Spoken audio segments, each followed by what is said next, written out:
You can haul it on the winch a little bit. Coming up. Give me 18. 18. Aye.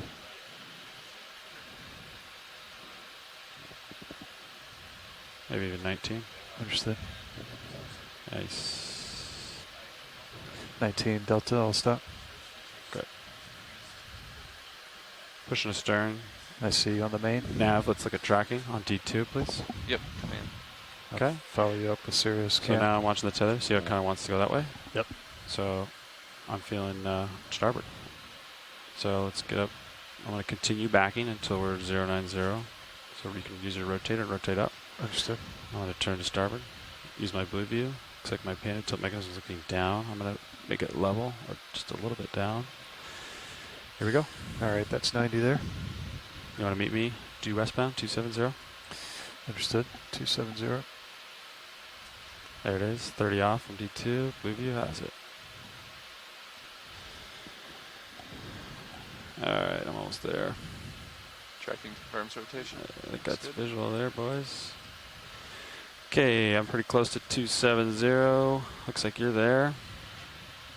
So let's sit here and see how headings look. Looks like there's a little bit of a heading offset between us. Now I'm just using my heading relative to this target. Yep. And deciding what uphill is. Now, what's our bearing to the next waypoint? Bearing from waypoint 1 to waypoint 2. Stand by. Or just from current position, from Sirius to waypoint 2. Just select waypoint 2. Yep. Stand by. Okay. So you can tickle the winch down. I'll push out. Understood. You can rotate up with me. I'm going to push out just a little bit here. You want me to leave waypoint 2 selected? Yeah. Copy that. Sirius bearing 28. So yeah, let's see if we can go to 280. Understood. Something like that. Yeah, 280. All right. So you're at 280. I'll stay in your view. You can rotate up. Punching out depth, pushing down. Getting Z-bias close.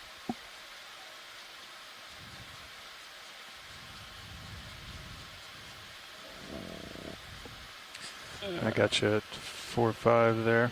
Perfect. Perfect. Let's dim that aux light down. I need that. Just gonna use the blue view and kind of look up to our future. Understood. See if there's, see how it's kind of giving way. Yep. Even 30 meters out, there's no, I don't see any overhangs. Yep. Okay.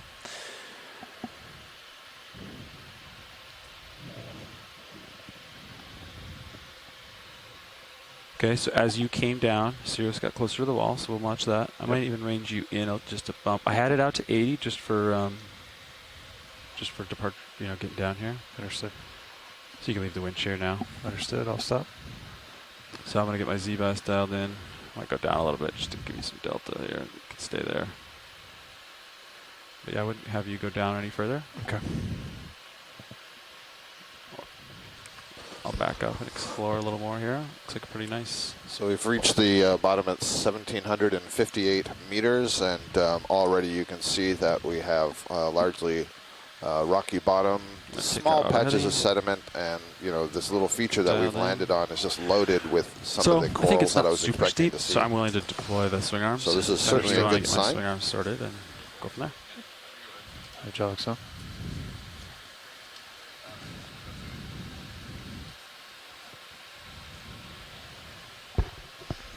And so what we're looking at has actually been pretty indicative of what we've seen before on some of these dives on the tops of these normal faults. So we see kind of highly broken, brecciated, and kind of rubbly fragments of pillow basalt that have been either cemented together by pelagic biogenic sediments, or just kind of through the shearing force of this normal faulting.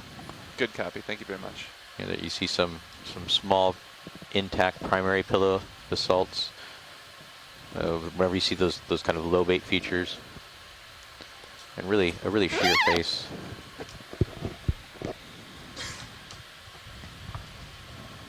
Small fish, lower right.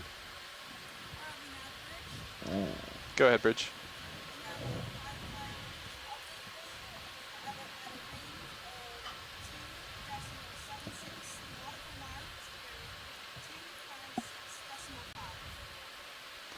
Good copy. Thank you for the update. All right. Hey, watch these. This is Pilot.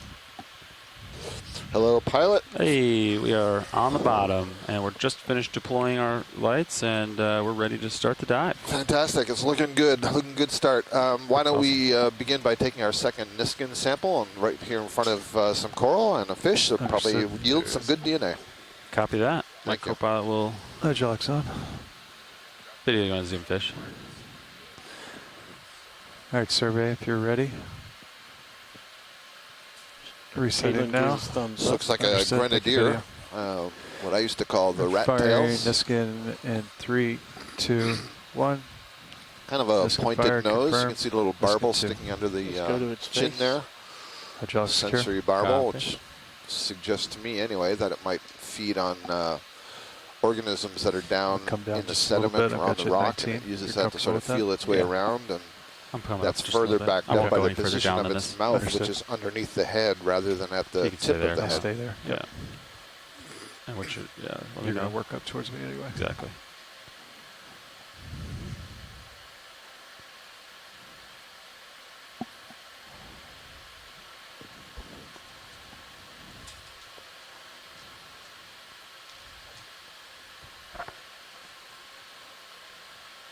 Let him go. Thanks. Get a mobile.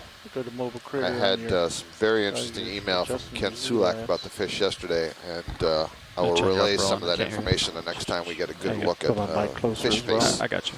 Your Jim turned down pretty hard. Roland, are we talking a decade today or not? No. Did you trip it? Okay. We fixed the issue, so You did? normal operations. You want minimum 15 today? For Delta? Yeah. Depends on the situation. This looks perfect. Whatever. So, Pilot, I'm seeing lots of stuff here on the Yeah. rock to the left, and so maybe we could just kind of sit here for a little bit and get a view on several of the different species so we know what we're looking at. Copy. I'm going to go for this cluster over here, Sounds good. where lasers are aiming. I'm almost overwhelmed, so I'm glad you're making the choice. Copy. Yeah, you're going to come in partial and try to get like this group here. Looks like we've got a nice variety here. Partial. Yeah, so the one just above the lasers on the left, kind of, how would I describe that color? Kind of beigey pink, is a Chrysogorgia, family Chrysogorgiidae, and a very common deep sea family. And the depth that we're at today, I'm really expecting to see a lot of these Chrysogorgiids, primnoids, and keratoisidids, really common and really diverse down here. The lasers are now passing over a stony coral. I should have said the Chrysogorgia is an octocoral. That's a stony coral, probably Lophelia. I see a white sponge to its left, and I notice a hint of bright purple just on the lower part of that Lophelia colony. That would be an encrusting, yeah, you can see it down there, an encrusting octocoral. into the purple? Has Sure. this Yeah, beautiful take purple. color. Oh, lights. On the extra Yeah, I lights. do. Yeah, we're Go getting a fogs nice on. close look Yeah, at it here. You understood. can Fogs see on. the Lophelia in the foreground. There we go. This kind of grows as a mat or a ribbon over other substrates. So here it's overgrowing dead parts of the Lophelia. And you can see the Lophelia is actually providing a substrate to a number of other organisms I'm seeing. Zoom out, yeah. Sponges. I'm not sure if that branching white structure was a branching sponge or a hydrocoral. I think it was a sponge. Hydrozoans, cup corals. I would like a close view when you're done with this of that white whip. Okay. Thank you. Stand by. The yellow fan that you see above the white whip that we'll zoom in on in just a moment is a classic Paramaricia. That's the genus Paramaricia, classic sea fan or gorgonian in the family Plexauridae. And very often, many of the species that we see have an association with brittle stars, and I can see one there wrapped around, its arms wrapped tightly around the branches. Go for the base of the white whip. Okay, so what I want to see, is this a bamboo coral or primnoid coral? I believe it's a primnoid coming in, but maybe not. Oh, look at the spininess on this. So just slow down there a moment, Scott. Huh. Got more zoom video. That's max zoom. Max zoom. Oh. Yeah, let's move up a little bit. I'm now beginning to think that this is a bamboo coral, And I'm saying that in part because of the density of the polyps and the long needle-like white structures that you see arising from it. Wow. Interesting. You want to Very get in closer to it, or? If you can. I mean, Okay. I am pretty close to it, Okay. actually. Close as you can get. Yeah. Yeah, so this must be a bamboo coral, a keratoisidid. Keep going up, see if we can find I'm it. not sure I recognize it. Unfortunately, my Obvious colleague Les point. Watling is not in the room today. He's otherwise occupied. Keep it on my lower swing arm. But this is a pretty Could good stow it if you view. want. I can even Understood. A see little bit. what's going on See in that? the polyp walls. I haven't seen a single node. Interesting. The upper's clear. If it wasn't for the spikiness, I felt I saw more spikiness down below than up here. How's that? I would Going say all that the this way? is That's fine. a You agree that the upper's primnoid. clear?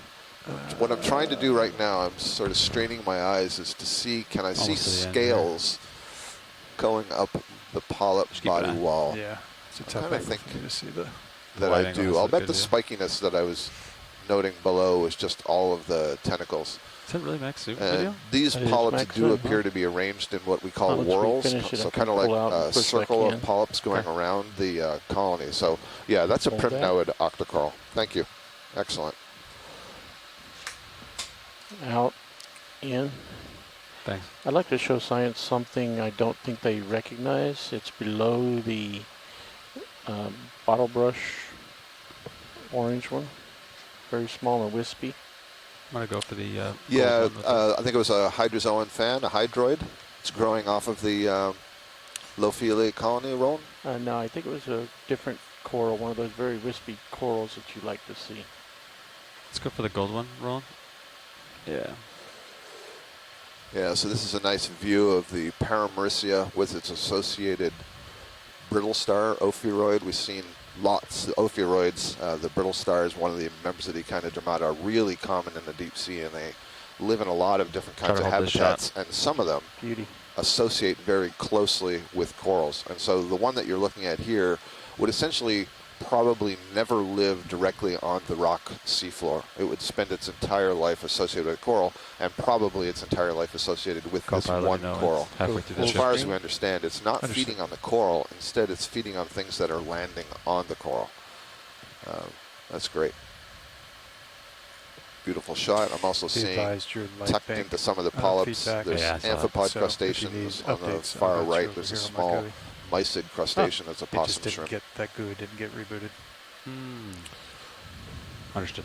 So Les Watling has arrived in the chat room, and he says, he reminds me the Thanks, genus Dan. name for that brittle star is Astroschema, and he agrees with me that that whip we were looking at is a primnoid, maybe the genus Convexella. Thank you. It's kind of tricky, you know, Yeah. these whip-like corals. There are lots of different kinds of corals. Oh, let's zoom back in to the right of that clump. There's a fan that's sort of pointing towards the right side of the screen, almost at the bottom of the screen right now. So Yellow bottom left of the lower right. lasers, about 5 o'clock to the lasers. Copy. The Now it's directly right of the lasers. got it. Okay, let me move over a little bit. Get by one. Talk about the later yellow colony. That's what I'm talking about. All right. We got to maneuver 1 sec.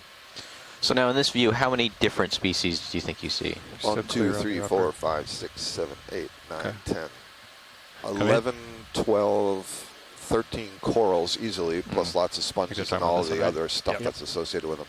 So this is an Acanthogorgia, different family from all of the other corals that we've looked at so far. It's another kind of octocoral.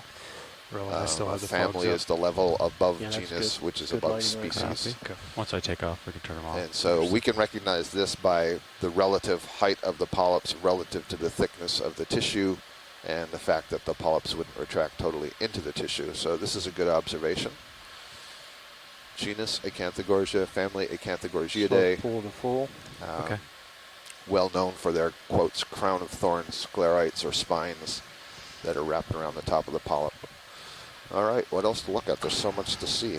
still a coral I'd like to show him Lophelia. lower left There's a of cup the other coral, one that bright white we're thing looking at. just above Tilt down. the Let's go for the Acanthogorgia we bright were white looking one, at. Ron. Sorry. Now, what you're saying, is this pretty indicative of what we've seen on the other dives in general? In terms No, of, so this is really characteristic of this depth range across the Atlantic and even the Pacific. And the species may change, but the genera and the families are the same. But we really haven't been in this zone yet so far in this expedition. So I think we're seeing lots of different species. That cup coral is dead. We're just seeing the skeleton. I'm not sure what the pinkish stuff is on it, but if we can go up just a little bit, Pilot, above this, I think I saw a live one. Oh. Where did I see it? Zoom out so we can find it. Bottom of the screen. There it is. The one with the flesh on it? Exactly. The pink, kind of pinky transparent. brown. Yep. So that's a nice view of the cup coral from the side. So a cup coral is basically a solitary version of this brownish coral that you're seeing in front of it, the Lophelia. They're both stony corals, so they both belong to the scleractinia. They both secrete this very hard calcium carbonate skeleton. But the stony coral, excuse me, the solitary, let me try again. The cup coral is solitary. And so that's just one polyp, one really large polyp with its own private skeleton. Yep. Whereas if you focus on the foreground in this Lophelia, you see that there are all this branching, and there's lots of these little cups that have a deeper orange color. Each of those is a polyp, and it's just that right now the tentacles are retracted in it. So that's a colonial type of coral. The other one's a solitary. Great, good stuff. Thank you. Thanks, Scott. Okay, video, come wide. No, I didn't see it, video. We'll come wide. I think there was... That sort of fuzzy colony that's just above the Lophelia, that's another kind of bamboo coral. That's Acanella. And yesterday on our dive, we did see lots and lots of Acanella. They were one of the dominant colonies that we were seeing. They're the ones I said had the base that could be on a rock or in the sediment. Okay, I'm going to take off. It's possible that this could be the same species as that. I'm not 100% certain, but there is one species that's really widespread, has a wide depth range. How about we go to the right?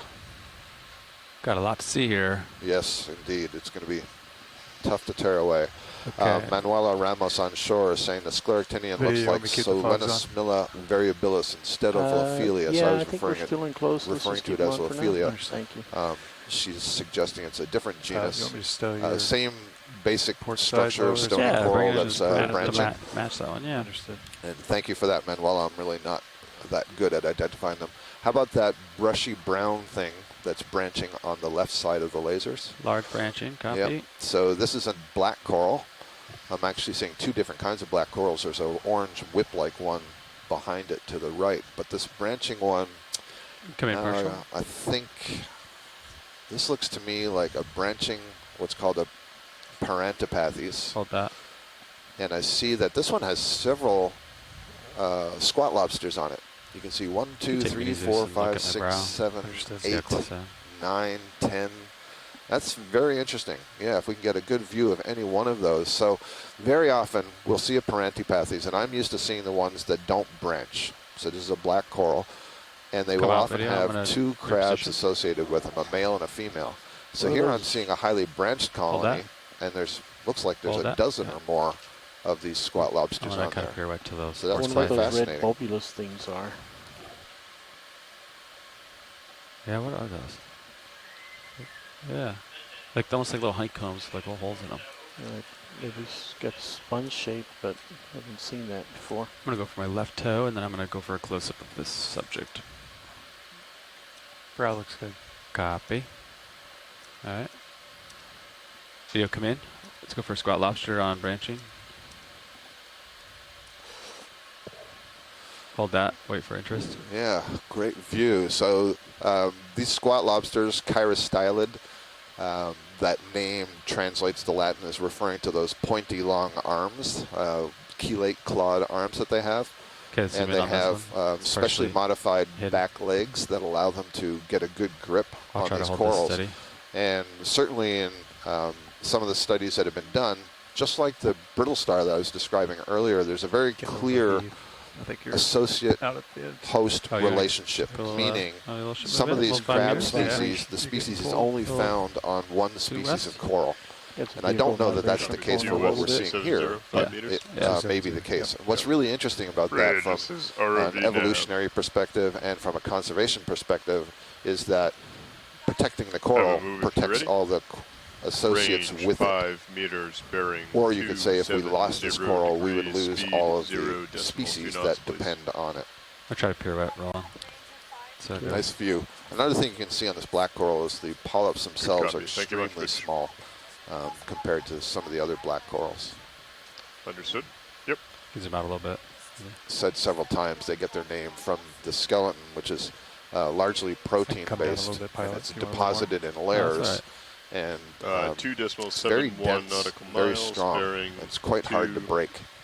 Next video. A lot of strength to it. I guess 6. tensile strength. Zoom Sounds on the good. bulbous Thank you much. thing. Snap this one. So, pilot, I am getting some questions about whether this is a stable enough position to make some collections. Yeah. Okay. You come out video. You come out video. Thanks. And we'll have to stand by because I've got so many requests that we're going to have to sort them out. Maybe we could have a look at that orange whip while we sort out exactly what's Copy. the priority here. Understood. This one up here. Yes, All indeed, right. right in the center. Thank you. All right. I'll come back in for it. Video.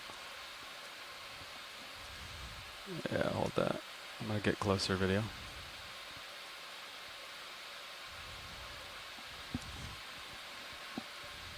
What's your brow?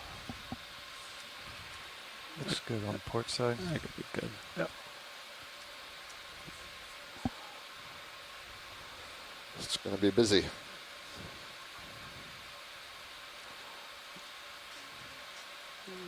Not steady yet. Steady.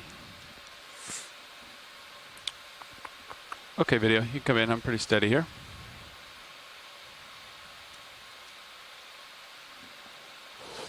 Okay, so we're looking at another black look like coral there's a here, and this little one you overhang see has just above you there. much Okay. I don't know if thicker, that's a plane fleshier shadow, polyps but- that are I arranged would say just that's on an one overhang. side of this branch. Another thing I'm seeing, So you can rotate up, in addition to how you being called rotate the or black look, kinda corals, look some of at these it, are, maybe. they're also referred to as a group as the thorny corals, and that's because I'll try the to hold this skeleton video. has a variety of spines that arise from it. And Go ahead, I Rich. noticed when we, Good if we copy. Thank you. pan upwards pull on this out, colony, slow you pull, can or see you the wanna track along it? bumps on the back side of those polyps, and you can see those little black dots. That's perfect. Look at that focus. Awesome. The black dots are the tips of the spines that are arising from the skeleton. And so when the tissue's Try to off clear and you my rub your prop when I fingers take around, off along next. it, it Yeah, can that's be it, vibes. really abrasive. They look fine. I know, but And Reach in on it's your it's silver quite hair. remarkable how much Perfect. diversity there is in the shape yeah, of I'll those work on that spines when I and take the off size next. of those Okay. spines. And so a lot of the black coral taxonomy, especially in the early history of the taxonomy, was completely Oreo's based hanging out with you on there. those spines and the Sure shape of those is. spines. And that is in part because if you collect these by dredging, as they did back in the 1800s, the tissue is often stripped off, and so you only have the hard parts left to look at. This is probably in the relatively new genus Aphanosticopathes. I think it was only described this year or maybe late last year. Used to be called Sticopathes, and we've determined that evolutionarily it's related to a different group. And can you explain to me what sticopathes or what So was you it? prefer Aphanosticopathes. Aphanosticopathes Ready for means? full screen? Yeah. So Yeah, I full screen. don't remember what the stico translates as. The pathes, these all belong to the order Antipatheria. So the order Antipatheria are the black corals. So, and Video's that clear. name translates to against Oh. disease. And it goes one back second. to Aristotle's Or you days, can the mute me. ancient Greeks. And they believed that if you were to grind the skeleton, the powder would be useful to combat diseases. And so it got this name Antipatheria. And so traditionally now, most of the genera that are named have the name Pathes that's associated clear. with them. So it's a matter of sticko. I'm not sure if that refers to stick. That Stick seems like too that. simple. Yeah. But Full maybe. wide. So many things to choose from here. Yes, there are. This is amazing. All right, so maybe, let's see here. I've had a request about maybe the Paramercia, the Primnoid whip, the Acanthogorgiid. I'm seeing right in front of me the Acanthogorgia. So next to that curly orange whip, you see there's a fan just to its right? That yellow fan? This one? Yeah. Looks like there's two here. Yeah, how do you feel about that as a position? I mean, there's so much here. We don't let's choose something that's easy for you to sample, not yeah, difficult. That one is not super easy. Okay, so let's keep going. Okay. There's definitely going to be easier ones than that one. Sure. Let's see. Let's have a look at the fish while it's going by, Understood. since that's mobile. Thank you. Video coming on the head. Hold that. Okay, come in further.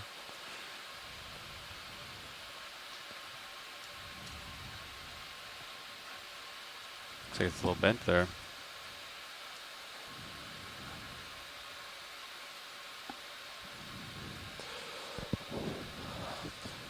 This one looks kind of beat up. Lots of little scars on its side. It was rotated, yeah. Yep.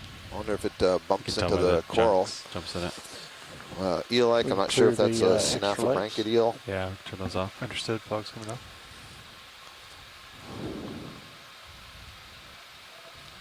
Different kind of fish, just above center. You want to take it? Snapfish, yeah. Yeah, good. This looks like another grenadier. Maybe a smoother head than the previous one. It's actually taking us somewhere really interesting, and that's that yellowish blue coral that it just bumped into. Yeah, so let's get a look at that next. Copy. Actually, no, I'm not so sure that's a grenadier. And just for people on shore, the coral, the bright white coral in the upper left corner just before we zoomed, that was a Anthothelidae, and we did collect an Anthothela on dive 1.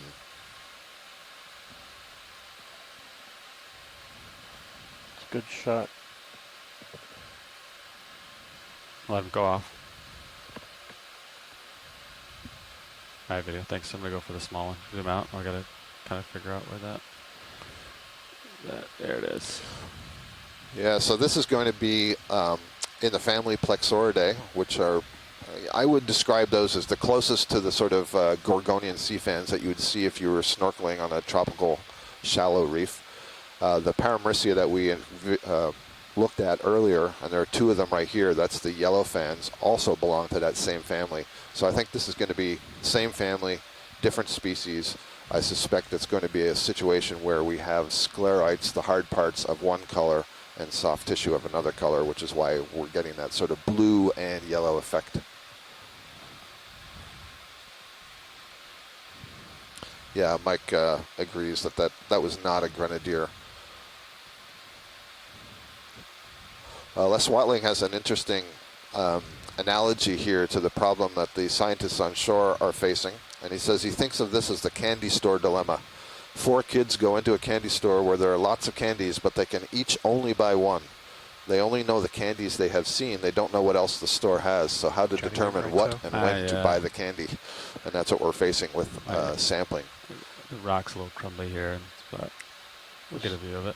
Turn on the extra lights. Understood. Fog's coming up. You come in, video. That rock was just displaced. No, it's not enough of a rock. Understood. Try to get you as close as possible. I would extend that analogy to say we're buying candy for all of mankind. That's good. No, you're right. Absolutely. Just the 4 kids have to decide what candy to buy for all mankind. So this is a really cool what we're looking at here. So the hard parts, the sclerites, and part of the tissue are yellow. And it looks like I'm seeing a blue pharynx. So the tube that you see inside of these polyps, that's basically the throat, the pharynx. And it is this really interesting blue color. But then the tentacles themselves are yellow in color. Oh, wait, but these ones are, yeah, okay. And we saw bicoloration in something similar to this yesterday, didn't we? We did, but what we saw was the polyps were all one color, and the, let's say, the main tissue on the axis was a different color. But here I'm seeing... Color you don't see very often. Yeah. The other view from the side, you could see the tentacles appeared yellow, the pharynx appears blue. So that means there's 2 different pigments, unless I was just seeing through. Yeah, this is a good one. I don't recall ever seeing this color combination. So I'm standing by, I'm looking in the chat room, waiting for someone. Oh, there, yeah, we have Asako is voting as this for a sample. Yeah, Manuela says she's never seen this. So let's have this as our first sample, please. Understood. Kopag, can you help me?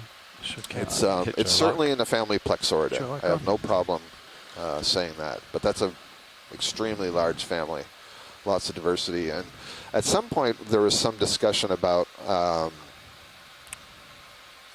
natural products, and this group has some really interesting secondary metabolites. And I think I did note the other day that Plexaurids, Acanthogogiids are a little bit more tricky to get the DNA out of, and it has something to do with the other metabolites that are in the tissue, maybe binding to the proteins. But I imagine that's got to be a pretty tough problem to solve from an analytical side of coming up with a new methodology to process that, given a really extremely rare sample size. You don't have a lot of sample to work with to develop those analytical techniques. Yep. So you probably work on shallow water taxa to do that. And after we finish this, if we can brush the lasers across the center of the branch there. So some guidance pilot. This will be pretty flexible. It should be relatively easy to snip. Okay. We don't necessarily need any branch point, but I think it's going to be small enough that you'll have to do that. And then just for the audience watching, almost assuredly, once the manipulator touch it, you'll see the polyps retract, and this colony will probably turn into a yellow colony. We'll no longer see the blue tint. Sweep the lasers across the branch? That's my guess. Scott, I'm thinking I'll probably cut the right branch off. Yeah. Once I get the manipulator close, so be a game time decision. But yeah, I think that's just fine. Video's clear. Thank you. Okay, you got hydraulics up. Hydraulics are up. All right. Keeping an eye on us, Lars. I have good eyes. All right. Reasonable. Arms coming on.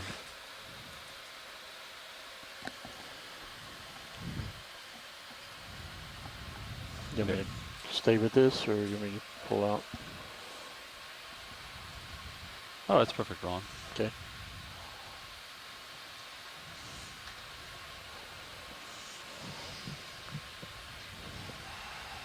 Yeah, it's down there. And for scale at home, those two red dots that you see in the rock below the colony are 10 centimeters apart. Polyps high.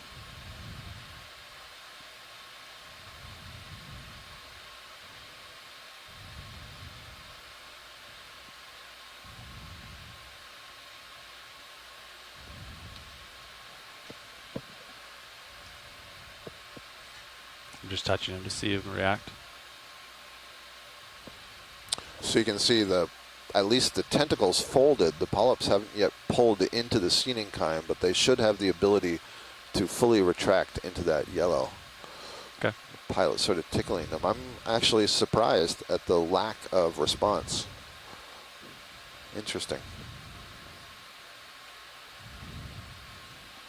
Rotate over. Jaws. Is that the plan? Asako Matsumoto, coral biologist in Japan, says that this is more reminiscent of a tropical shallow water coral than it is a deep sea coral, given its coloration. Not taking any lower. This is what I was going to finish the thought earlier, is that the secondary metabolites I'm referring to are probably associated with these pigments. So the more colorful ones probably have more of these secondary metabolites.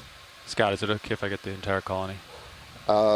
Yeah, if it's small, just go for it. Yeah, once you get the jaws next to it, get a better scale.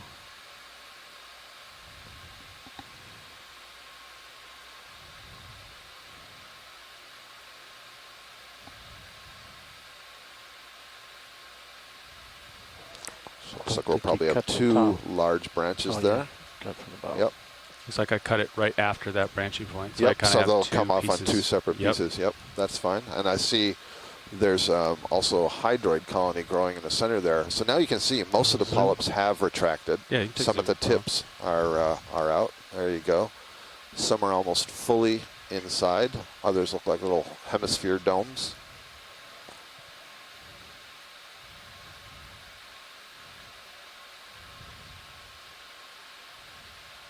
Nice. Very good. Thank you. Okay, video come wide. I'm going to go for stow. Let's just get a couple seconds of that. Okay. In case they want to edit with that. Go ahead. I'll hold that. Discussing the closure.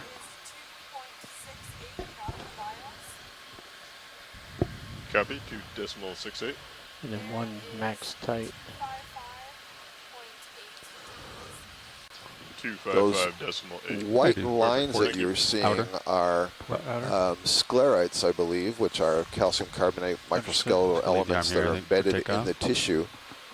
And with the polyp having pulled its tentacles inside, you're seeing the backs of them with there we go.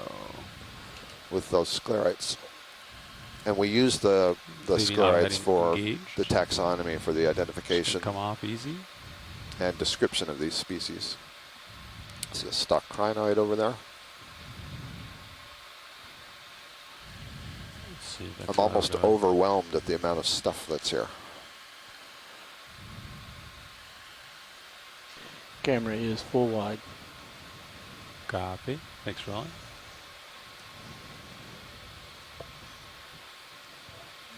Okay. I think we're good for drawer. Understood. Sure, coming up.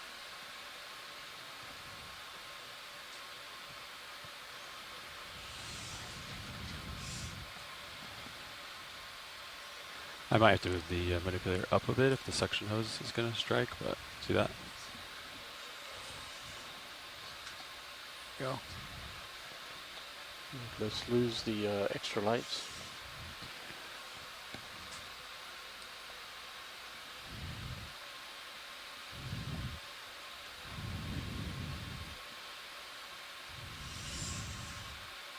Creeping in.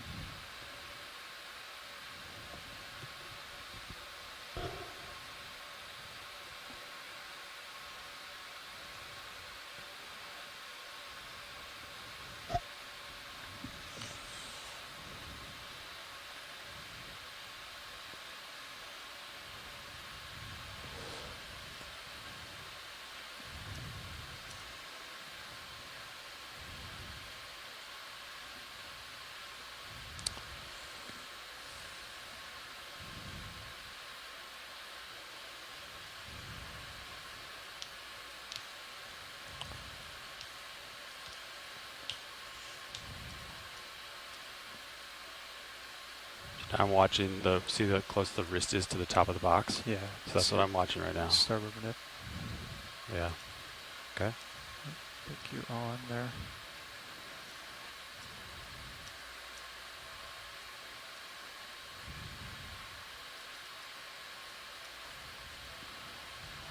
Good collection. Short coming in. You clear? Yeah. Thanks. Shore in.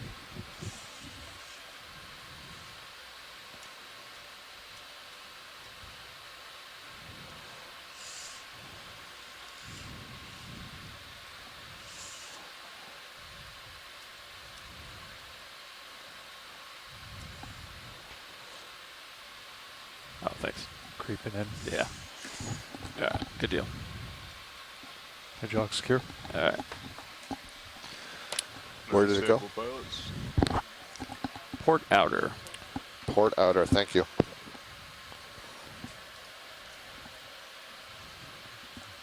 And we're back. Awesome, thank you. I'm still trying to communicate some information. Yeah, go ahead with the Sea Star, and then that red colony that was just below your lasers after that. Looks like a Paragorgia. It's just above the Sea Star, yep. The Sea Star may be feeding on this coral. Let's see what I can do here. Do you may want to see the lower section of it? Let's see what I can do, Ron. Go ahead, survey. You're muted. We're trying to look, look up at it. Yeah, right. Try to add that wonder factor. Okay. I called it Plexoridae purple polyps. PPP. Purple polyp power. Yeah. Okay, come in. Hold that. All right. Sorry, folks. I'm also typing notes to folks on shore, so there's multiple things to see here. So absolutely, this coral Zoom out a little bit. has climbed up on this, what I think Manuela identified as Solenosmilia, There we go. the Come back stony in. coral.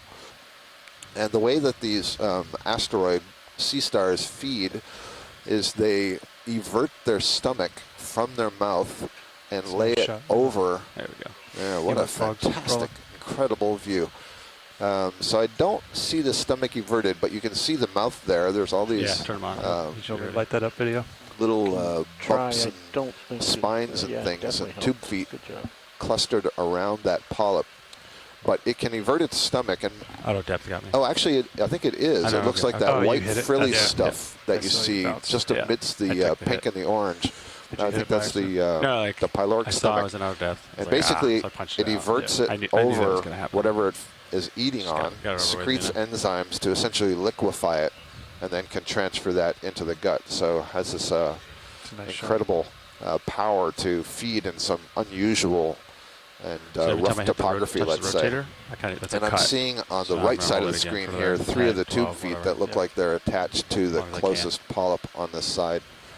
Interestingly, I know we're all focused on the sea star, So you'd but I rather hold think it that little manually than branching actually lock that structure in? in the foreground right Yeah, the only time I is enjoy locking a is for small little samples, typically. bryozoan. Copy. Was zoomed in so Like much that. we don't usually get to see that stuff. Okay, we can come out a little bit, see what else we see. Les Watling suggests full that maybe screen it's of sea eating a star. soft coral that's Copy. growing on This, the Lophelia, lighting. but is certainly feeding. Okay. Yeah, so we're also interested in this red fan just behind there, and I'm bubble trying gum. to see, if that's a bubblegum. At first I thought maybe it was a Swiftia, but I think Pilot's absolutely correct. That is a Paragorgia, and I can see it also has its Astroschema brittle star wrapped around it. And we have another go to kind of bubble gum. Galatheid crab Copy, crawling bubble on the background there, having a look, saying, what's going on with this thing? You want some attention too. Yep, He's got big don't they all? pincers. Very big arms. Relative to his body size. Yep. Maxine. Yeah, it's a different kind of Galatheid than the ones that you find on the Hold corals. that. So beautiful view here of a Paragorgia, or Paragorgiidae, maybe I should say, because I'm not sure what genus it is, but it's in the family Paragorgiidae. These are the bubblegum corals. And you can see what look like wads of gum, which is how it got its name. In this case, the polyps are all retracted, so you don't see the tentacles out feeding. But they would normally be where you see those various lumps and bumps. Full screen One of the bubblegum. interesting things about this group of corals is they actually have 2 different kinds of polyps. So Little you obscure, may have but- noticed there's small wart-like structures as well. Those are called siphonozoids and don't have tentacles but do Full channel view. water in and out of Okay. the colony. Very good. Beauty shot there. Nice. Awesome. Thanks, video. Again, the Acanella bamboo coral Full is wide. what's filling up most of the right side of the screen. I see a couple of urchins here, lots more of that beautiful purple Tilt down, stoloniferous put the octocoral. I see Just show 'em Baptipathes what's up black here. coral. Yep. And what's this large thing? Probably, oh, this is a bamboo coral for sure. I can see through the nodes on the main part of the stalk. Excuse me, I can see through the tissue on the main part of the stalk down there, the black nodes. So you can just see these black lines in between white, what we call internodes, the main part of the skeleton. So bamboo coral, and then lots of Wanna try really something? cool Sure. glass sponges up here. Starboard lower. Deploy it a little bit. Understood. Chocks on. Starboard lower coming out. Just deploy a little bit.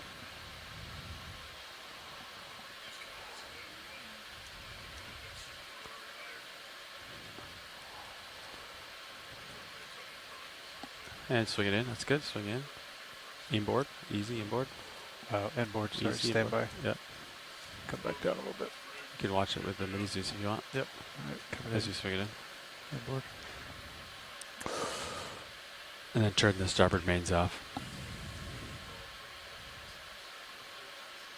Just trying to creep it in easy. That's good. Turn starboard mains off. See what that looks like. Oh, thought it'd light up more than that. It's fine. That's fine. You can turn it back on. Starboard's back on. Get that back outboard. Okay. Scott, was there something else here? What's the next subject you want me to zoom in closer Just on? if you The large could one? get this large one, All if you right. get the planar view, just Yeah, I'll hop up rotate there. around a bit. Thank Okay. you. All right. And then we should probably get a good view of one of these sort of large platey fan-like sponges, the large white ones that we're seeing. Okay. I'm seeing several of them in this area, so it'd be a good idea to get a close look. Copy. Lydia, you want me to secure fogs? Yes, please.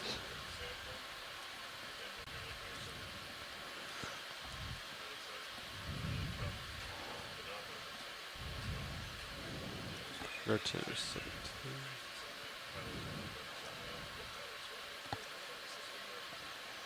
Your toe. Port. I'm clear now, aren't I? And clear the lasers. All right.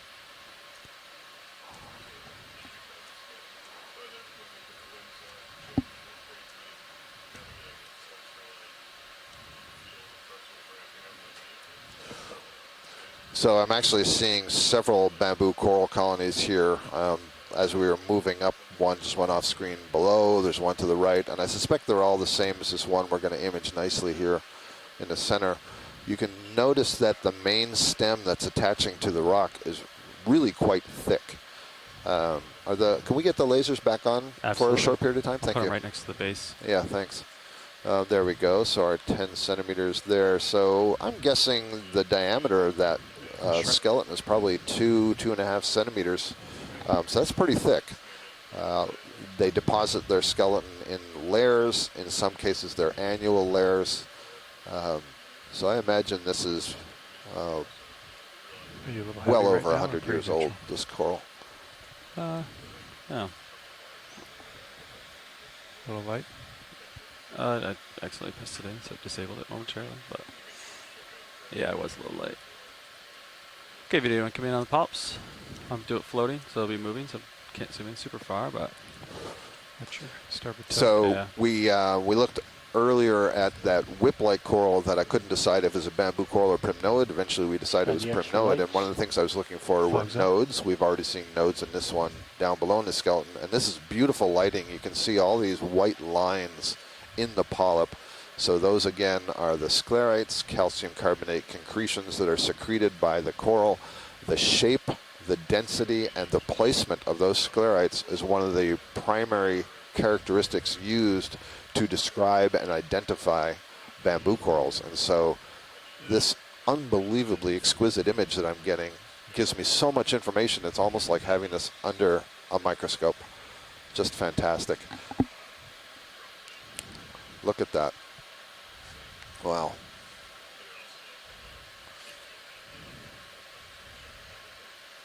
And I do see that several of them have the prominent needles sticking in between the tentacles. Thank you. That was terrific. Thanks, video. And the other part of this is where does the branch arise in this internodal brancher.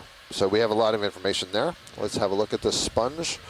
Manuela is suggesting that this may be Faria herdendorfi. And if it is that species, this would be the first record in this area. I'll bring it over.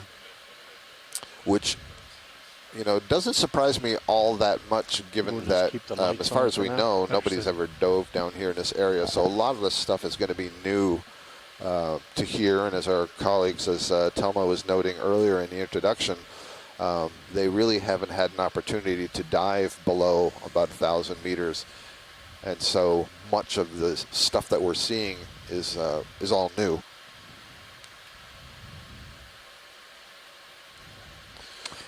As we were swinging around here, I was kind of eyeing that bamboo coral that's just behind the one we were just imaging, and it looks like it crosses at the base. And I think it's like anastomose to itself, meaning the two parts of the colony have come back in contact and grown together. So this is a glass sponge. And you can see it's very interesting, sort of frilly appearance.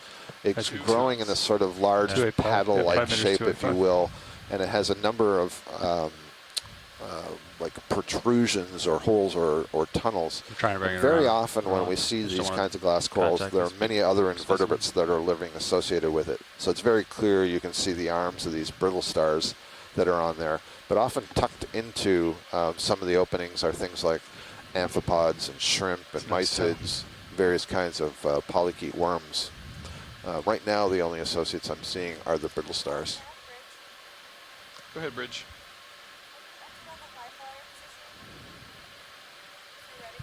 Yep, ready, go ahead. And my daily reminder that sponges are mostly Copy. suspension feeders. By mostly, I mean most of the diversity, most of the species that we know. Totally. Can we also, sorry, before we go, just to the left of that sponge, you see that stick that's kind of orange? Sure. So it's a crinoid, but the crinoid is being overgrown by something, and I've now seen 3 or 4 of these, so it might be nice just to photo document what's going on. Copy. Thank you. So yeah, sponges are suspension feeders, so they rely on channeling a current through the body and pulling out video, come back bacteria-sized particles for nutrition. See if this toad lasts longer. So what's going on here? It must be hydrozoans. Yeah, so what we're seeing here is a crinoid, a stalk crinoid, or a sea lily. That's an echinoderm, and that's what's produced this long stalk, and there you can see its arms up at the top. And the sort of fuzziness to those little side branches of the arms, those are the tube feet. So they're very, very small tube feet there, and the mouth would be just where all those arms come together. But then overgrowing it is another cnidarian. This is in the class Hydrozoa, and this looks like a colonial hydrozoan. It looks to me like what we call in shallow water snail fur. Hydroctinia, I believe, is the genus. Snail fur gets that name because it grows like this on the surface of a snail shell. And then each of those little upright stalks that you see is an individual polyp. It's got its tentacles, and that bright white spot that you saw at the tip, that's where the mouth would be. So very cool. Another example of how organisms that are growing up off the bottom are providing substrate for other kinds of organisms. Really increases the biodiversity of the community. The substrate here looks like a lot of old Solenosmilia, that stony coral rubble. So you have corals growing on older corals. All right, we can move on and find something else. Onward and upward.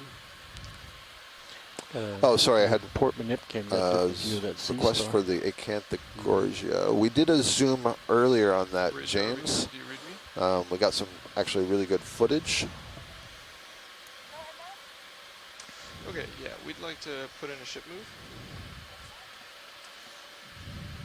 Length 5 meters. I think bearing just below that pinkish fan, that's probably the anthothelid again. If we could just zoom in, you see the X formed by those 2 colonies there? I'm just trying to see if they're growing together. Thank you. All good.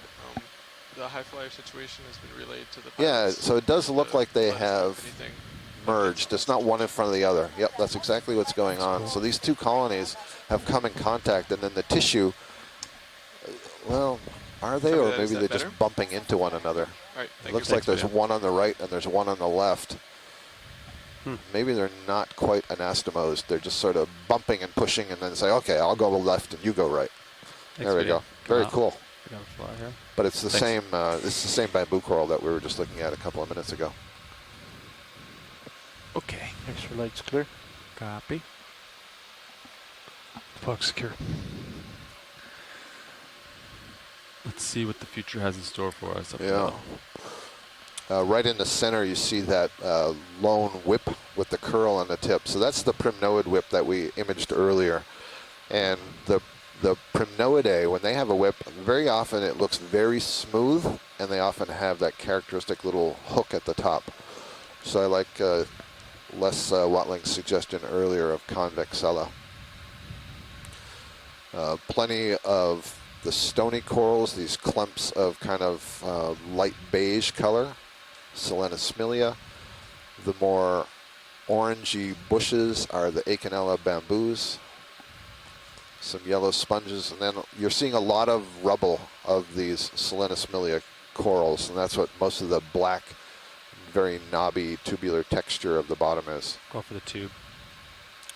This is looks like a Euplectella sponge. It's another kind of glass sponge. Forms a tube. I'm not sure that this one is all that healthy, just based on the color. It's not really bright white, so I suspect it's just the dead skeleton there. Okay, video, come out. Keep going. On the left of it, the whitish stuff is an anthothelid, and on the right is a very young bamboo coral that's just starting to grow. Several cup corals. How about the far right? You see the red polyps that are extending off of the rubble? Copy. Just want to see if that's a young Paragorgia or if that's an Anthomastus.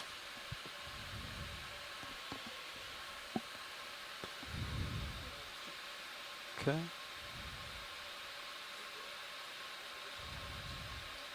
Come in. Go ahead, Bridge. Yeah, so that's going to be Anthomastus, or one of its close relatives. It's sort of commonly referred to as a mushroom coral.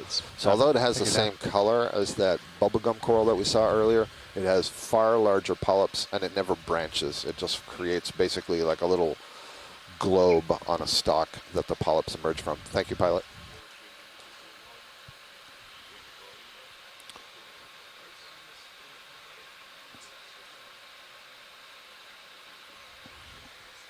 No. Okay, coming up. The upper right corner, that large fan that you see there is a different kind of black coral. I believe that's a Stauropathes. And then coming into frame on the right, that's another kind of black coral. That's a Leopathes, genus Leopathes. That's the one we saw so much of yesterday up on the shallower dive. They're really common. We made a collection of one. We got actually a nice big chunk of that, trying to determine if it was Leopathes expansa or Leopathes glaberrima. Again, seeing in the far left, the Paramycia fan coral. Let's take this black coral video. Take a for confirm identity. Yeah, so I'll wait to see our colleagues on shore to get information, but I'm pretty sure that this is Stauropathes. And I'm basing that on the fact that you've got the main stems. You can see they're nice and black. In fact, that stem in the uppermost one, the leftmost one, you can see how shiny black it is, and that's because the tissue has been removed. And you can see the branches coming up above it where the tissue actually is still alive. So you can see why they're called black coral, even though the tissue may have a lot of different color. But anyway, the branches that come off the main stem sub-branch many times, and that creates this fan-shaped structure. And that's a characteristic of the Stauropathes. And I am hearing that our onshore expert, Tina, in all things black coral, agrees with me. Thank you, Asako, for passing on that information.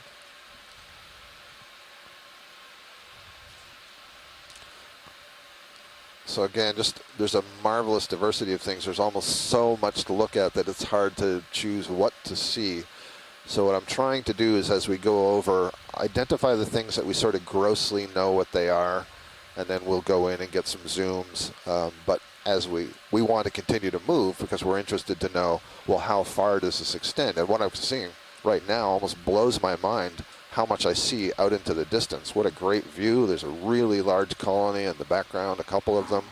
You want the fish? So I think we got, yes please, I think we got bang on another spectacular site that's going to have a very rich, high density, high diversity coral community.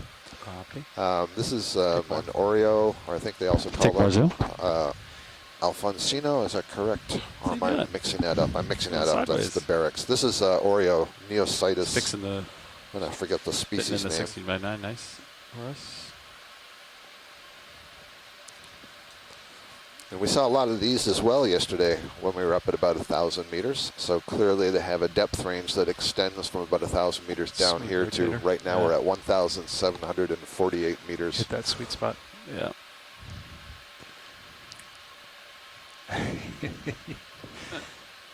What's he doing down there?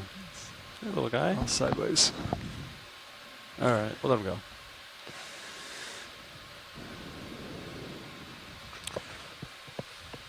Coming up with you. Okay. You might let him go. But so maybe we can do two things as we start to move up slope. Just left of center, there's kind of open branching whitish. I said left and I meant right, of course. That won't be the last time. Copy. Thank you. That larger one. So I suspect this is bamboo coral. What I'm interested in is looking at this, and then we're going to look at the whip that's up the top left and see if we can see that they're different at the polyp level. Understood. Thank you. You want another 5 minutes? Neositis helgi. Right, let's do another Thank 5 you, minutes. Carlos, for that please. name. That was for the fish that we just saw, the Oreo. So I believe this open branching bushy colony is going to be another bamboo coral. As much detail as possible. Thank you. Track and we'll just get a close look. And again, one of the things we concentrate on is where do the branches arise? So we want to see, are the branches coming from a dark spot, the node, which is protein, or are they coming from a white spot? And then we want to look at the polyps and see what can we learn about the distribution of sclerites. Oh, I'm also seeing something really cool that we'll look at after over on the right there. Ship move in, pilots. All right, everybody. So what do we see? Is this a nodal brancher or an internodal brancher? I will give you all 20 seconds to answer. No, So 20 seconds is too long. You've had Internodal. enough time. Internodal, very good. Well done. And a whole cluster of barnacles just off to the left that are overgrowing on this colony. And you can see the tissue just below those barnacles. Note that the tissue of the bamboo coral ends. And so the skeleton is exposed. And what that means is you now have a calcium carbonate surface for the barnacles to attach to, the barnacle larvae. And if you mind, can we zoom in? I'm interested in the branching thing just behind all those barnacles. I want to see if that's a sponge or a hydrozoan or a bryozoan. It's forming the backdrop there. Oh, it's a bryozoan. Beautiful.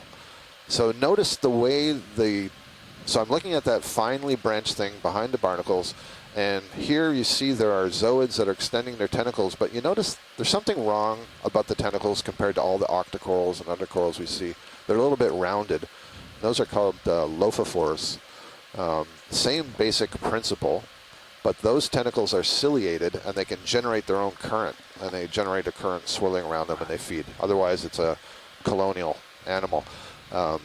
Boy, those ones are really hard to collect. I don't know. We don't have any bryozoan specialists, but I'll bet they would be interested in that. So that's a really good view. Thank you.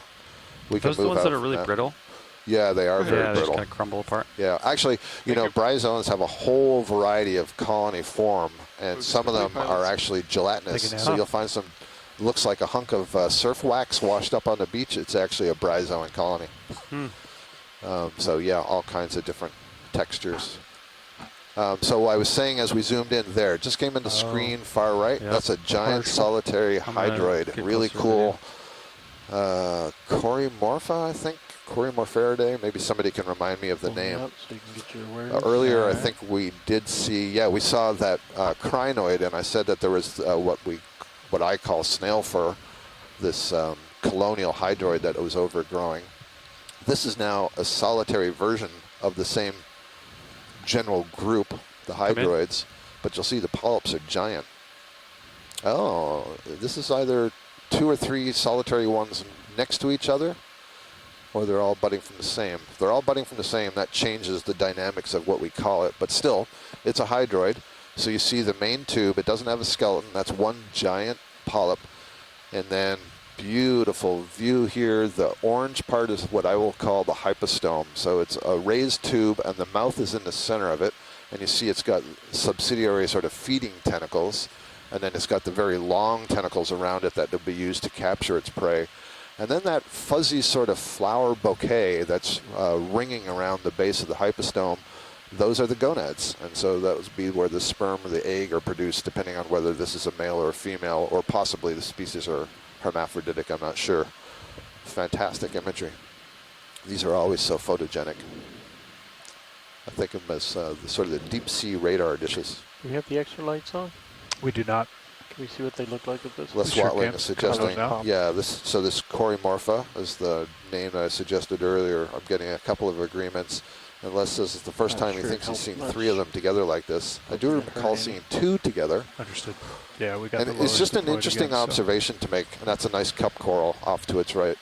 The number of them, because one of the things you want to think about is, well, how did they get here? And so they probably got here by a larva that was moving through the water column, settled on a surface, and grew. And so how did the second one get here? Did 2 larvae settle together? Did the one that settled first produce a new larva? Or did it asexually bud off another one? And these are the sort of things where we need to have observations in order to, get to the bottom of that. Ideally, you want to have some experimental data that you can follow, but that's in the future when we can have more long-term deployments in the deep sea. Okay, I think they wanted the single whip upper left. Yeah, so we're going to the single whip just to now see, is the polyp structure any different from what we just saw in this one? Who knows what we'll see on the way, even though it's only like 2 meters away. This one right here. Big guy. I'm guessing that's like that one that we imaged that was just on the edge of the wall back there. All right, I'll hot saddle over to the low. So this is certainly going to be another bamboo coral, and I can tell by how that skeleton is growing. You notice, unlike the primnoid whip, it's not nice and straight. It looks knobby because it's got these very large polyps, and so you're seeing some spacing in between them. And then as it's grown, it's kind of adjusting to the currents that are moving around it. And so the skeleton sort of looks kind of drunken as it's grown here. Rian Waller, our colleague, who's I believe still down in Chile, is tuning in. And she's an expert in some of the cup corals, and she said that we're looking at either Desmophyllum or Javania, that nice cup coral that was next to those solitary hydroids. So that was great.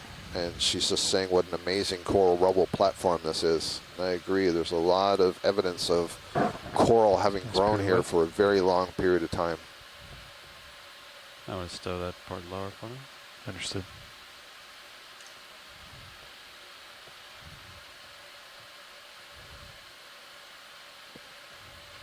Port lower stuff. Yeah, Rian says she's still in Chile. And Rian, I don't know if I said it while you were talking about, yeah, we had an identification of Solenosmilia here. It's a great view. I mean, the diversity and density here is such that I will have no voice left by the end of this dive if this continues. Video come in and spiral. Yep, Ashton's going to have to take over. Who, me? Couldn't be. One thing I see is that, again, the density of polyps is really high. The tissue looks relatively thick. I get this feeling of, you know, a kind of rubbery appearance. Come out. I want to reset my chow. Thanks. 1 second.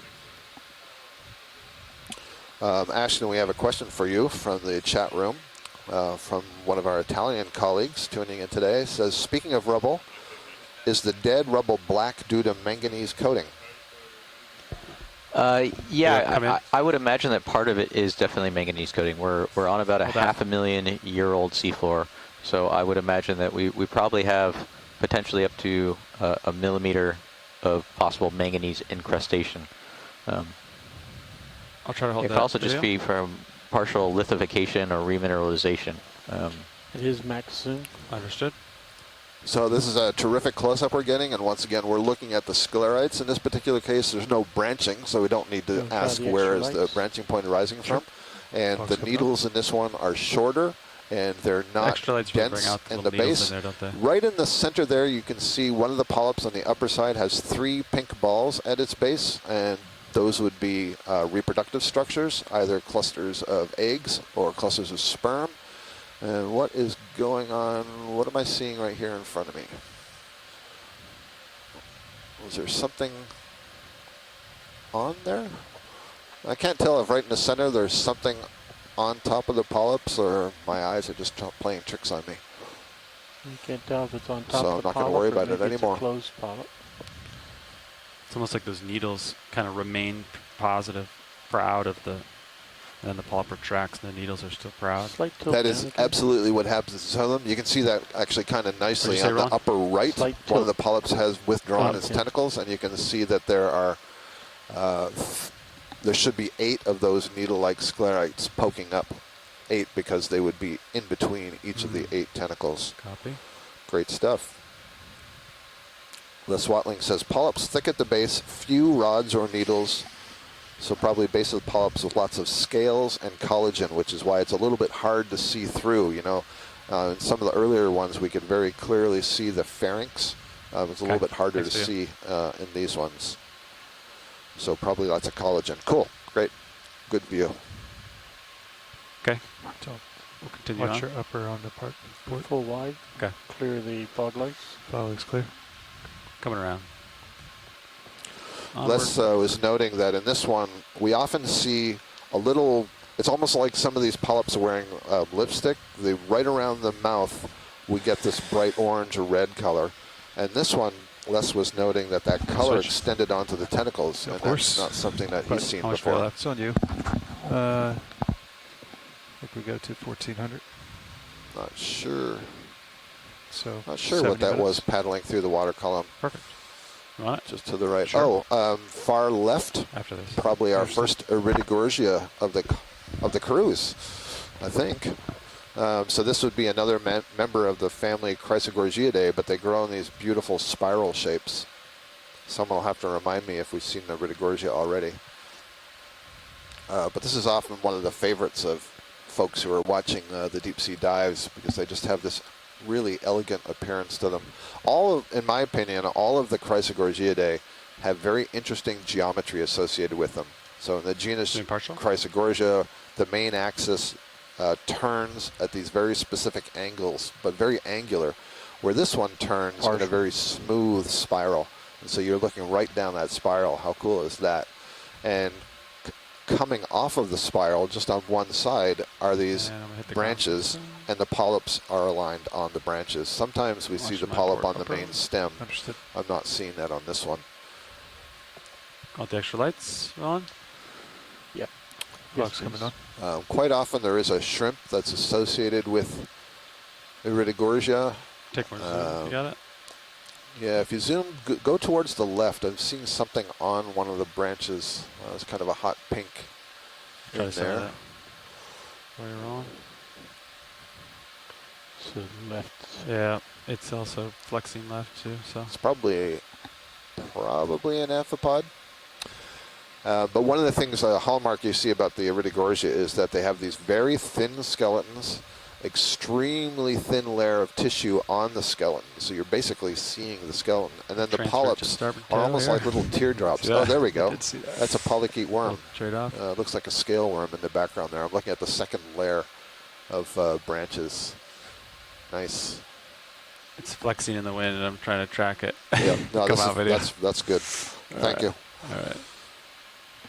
Can we have the lasers on? Yeah. Briefly. So one of the ways you can tell apart some of the species is the diameter of the spiral. If it's a really tight coil or if it's a really large coil. So for example, one of the common species here in the Atlantic is Iridogorgia magnispiralis, which means wide spiral. This one did not have a wide spiral. My initial guess would be Iridogorgia splendens, but I think Les Watling knows a lot more about these than I do. Yeah, and he's just put in the chat room, probably Iridogorgia splendens.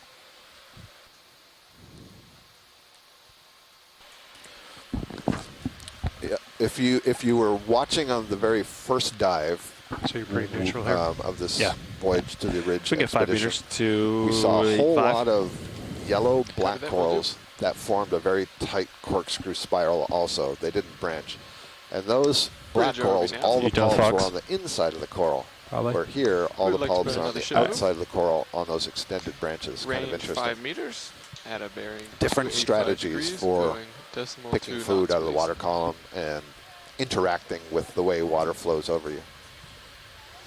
So, if you don't have bottom lock, Thank you. Yep. then there'll be red text, and the auto expel will be grayed out. So I'll give you feedback whether or not you're go or no go. Copy. Thank you. Let me bring your port lower back upward. Yeah, it looks like it's mellowed out a little bit on the terrain. Upper swing arms, lower swing arms. Here we go. Deploying. And what we're seeing is more of this black coral skeleton. Get that so the skeleton of coral nicely. that's possibly likely encrusted with a manganese coating or partially remineralized, giving it that dark black color. And it's kind of just in these low areas with sediment underneath it. It's biogenic sediment that's produced by fecal decay or fecal transport from the upper water column. That looks good. And then around those on the kind of higher portions, we have these angular fragments of basaltic pillows. And this is pretty standard that we see in these highly faulted areas from the on slip. the upper portions Looks like it's, of like you said, these leveling off. foot walls of these normal faults. As this HiPAC agrees. portion of the oceanic crust is faulted, and this is moves upwards relative to the portion that's more ridge center. There's a huge amount of shearing force in that. You can think about just breaking all that rock. Shots. That's pretty good. I know, it's fun.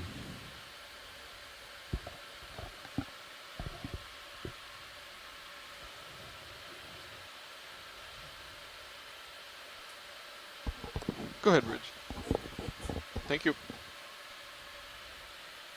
Move complete, pilots. Scanning with blue view. Thank you, Nav. Lower right, you see the round? Coming into center. No, below that, directly below, near the bottom. Understood. Like a husk, Guide me. right next to the edge. of the Pilots, bottom. if you can you zoom Yeah, between in lasers. upwards? There's a, Now left corner. if you keep going up,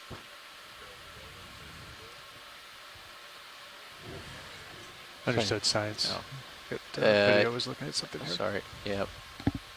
You see that kind of angular piece of crust that's sticking up? It's on the same horizontal line as that sponge in the middle, but it's on the right side of the lasers.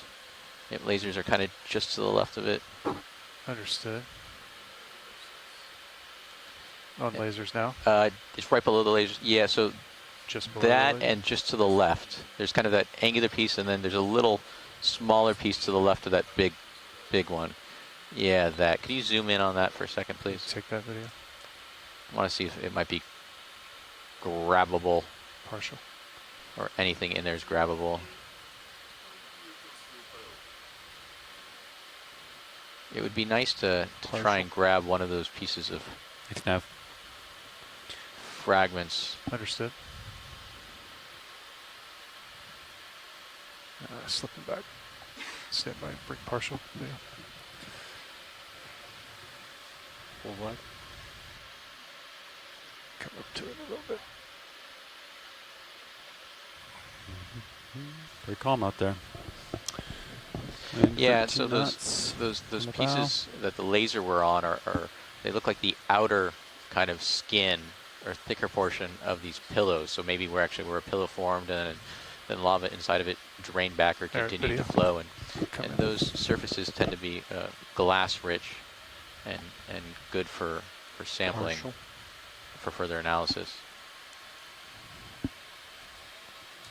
So you're thinking size just a little to the right here? Yep, a little to the right. I'm kind of looking for those thicker crust areas. That dark one, I'm guessing, is probably pretty big. The one dead center? Yeah, the one at your 12 o'clock to the lasers Understood. with a little shadow underneath it. Yeah. Chris, have you sampled the rock before? Okay. That one on your 3 o'clock that's really dark surface is nice, but I'm guessing it's pretty big, looking at the scale of the lasers, so. Yeah, maybe that little guy. Yeah. I could pan up to just to the right of lasers here. A little circular one. I don't know. They typically like sharp ones. Understood. Yeah, I don't see any good specimens in here, science. Yeah, what I'm looking for is usually think about something that's almost got the shape of the rind of an orange, right? It's that kind of outer portion.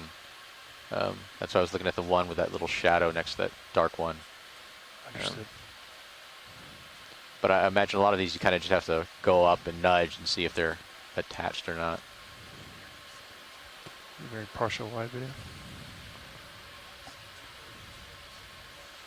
Partial wide. All right, science, I'll let you tell me if there's something that you want me to poke at. See Yeah. if it's loose. Can you poke at the one at about your 4 o'clock? 4 o'clock. Just bottom of the screen. Yeah. Stop there and then go horizontal to your right. Understood.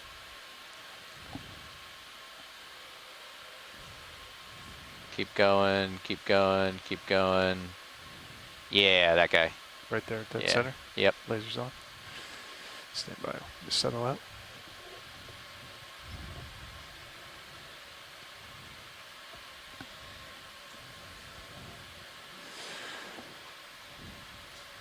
So I see the arm down here.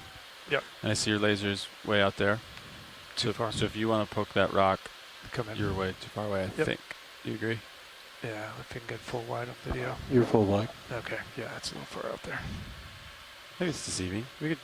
Am I zoomed in on mini Zeus at all? No. Okay. Negative. All right.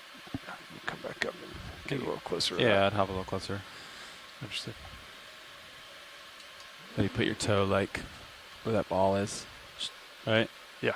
Or like even a little below, maybe a little below that. Yep. Yeah, I'll drive the camera here. There you go. So you can see both the toe and the subject. Yep. There you go.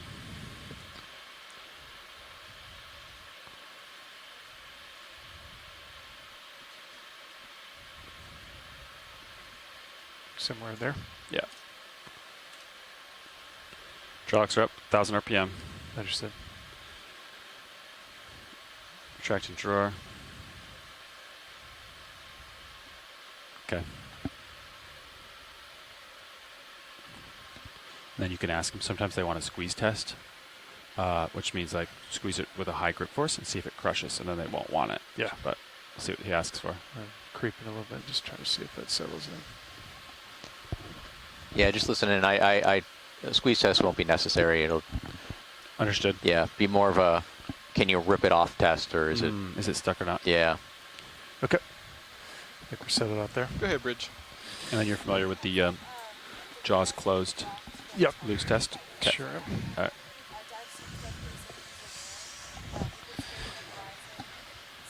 Okay. Hydraulics coming on now. Copy that. At this time, is there anything we should do down here? Hydraulics on.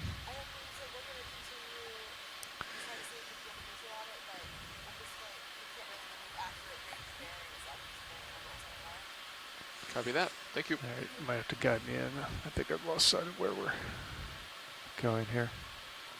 It's basically right behind the jaws there. In there. Directly I would behind. just start, scratching once he says. Any ones that look loose, scratch Give it. me a little partial video Ask on it the to- main.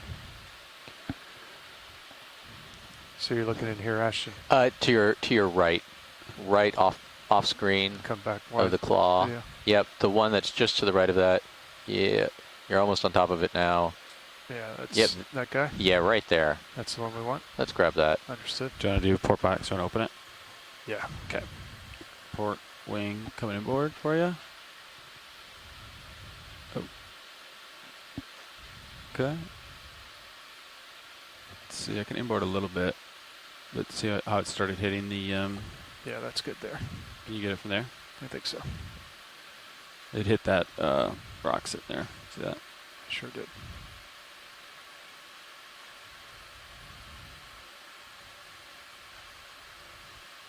Nice. Okay, following you back up. Vinicius. Thank you. See. Vinicius will have a pretty good angle today.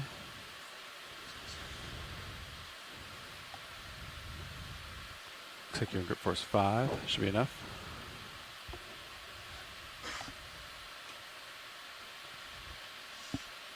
We'll let that dust settle just a hair. Okay.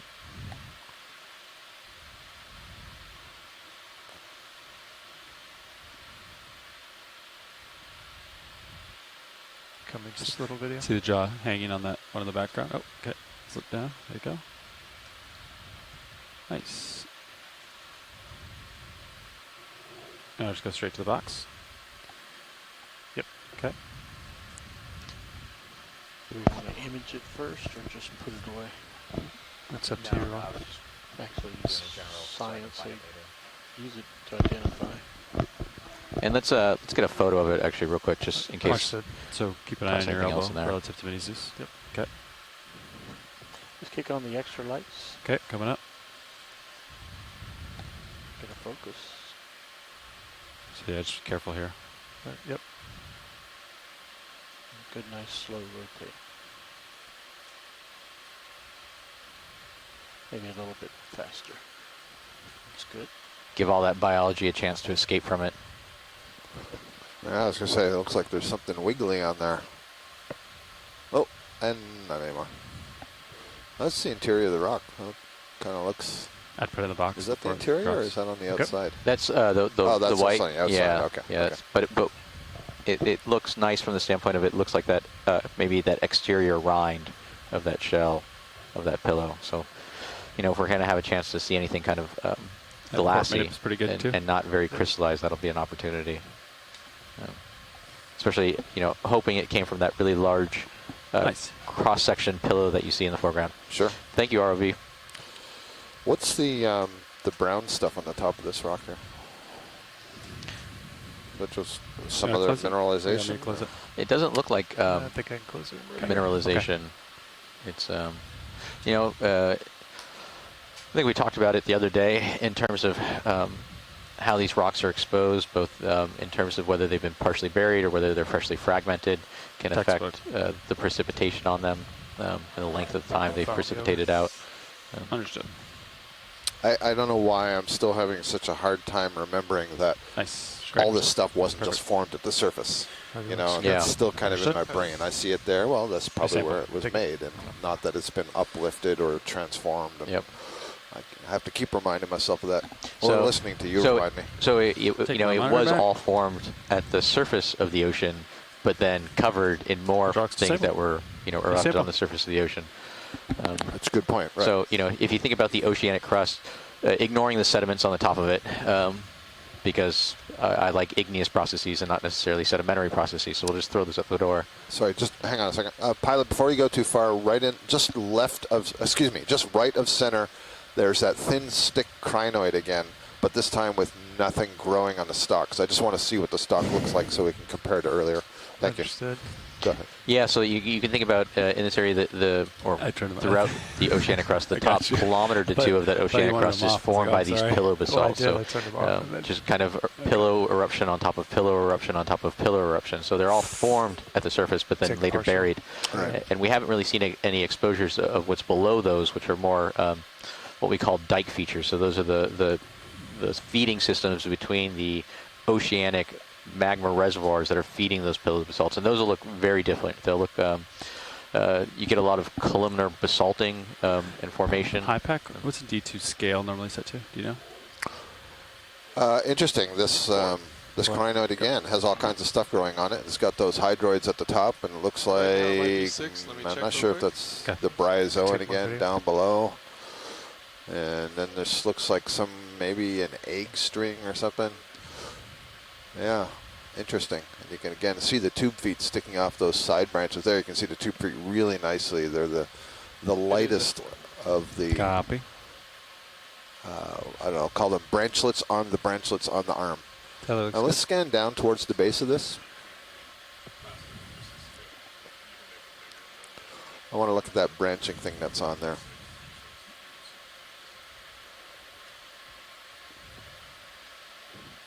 So is that you just passed the branching. Understood. There we go. Yep. Max zoom. Well, if it is the bryozoan again, it's not nearly in as good condition. I don't see any of the zooids out. Okay, thank you, pilot. We can move on. Understood. And everybody is clear for what?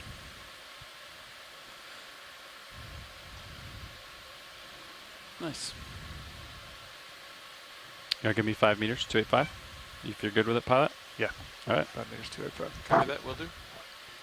Then we have the Bathypathes black coral that was just on the left of that crinoid that we imaged. That crinoid is so interesting. I'm trying to see nicely its stalk in case there's taxonomic characteristics associated with it, but both times that we've zoomed in, it's been completely overgrown by stuff, but not the upper feeding part of the colony. Excuse me, it's not a colony, that's an individual.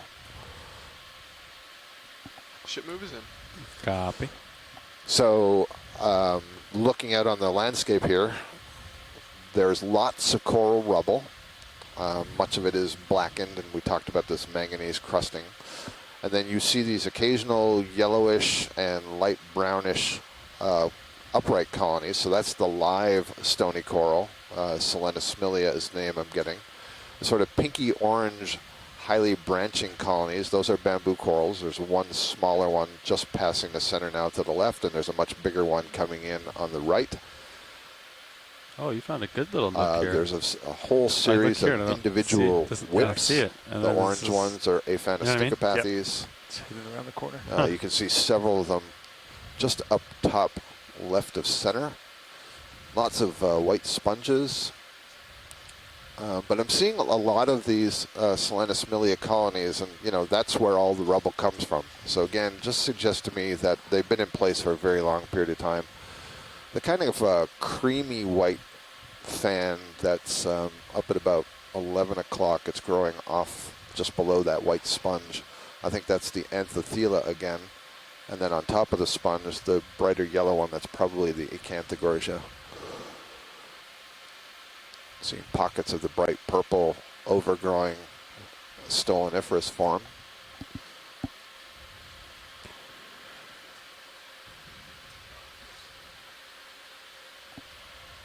Go ahead, Bridge. Thank you. Interesting suggestion on that previous crinoid we're looking at. There were the hydrozoans at the top, that sort of snail fur, the hydroactinia, but not lower down. And Tina's suggesting that maybe somebody was grazing on those. There's another Iridogorgia colony right in the center. The whip upper left is our primnoid whip, possibly convexella.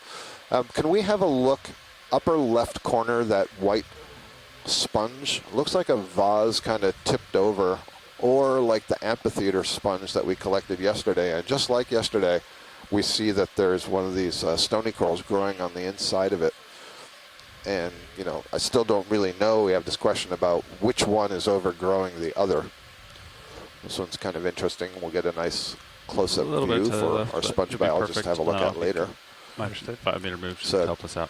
A little bit of a tough area to get into. We don't want to damage any of these corals. Oh, I was talking to Pilot. So pilots come above this and we'll zoom on it going down.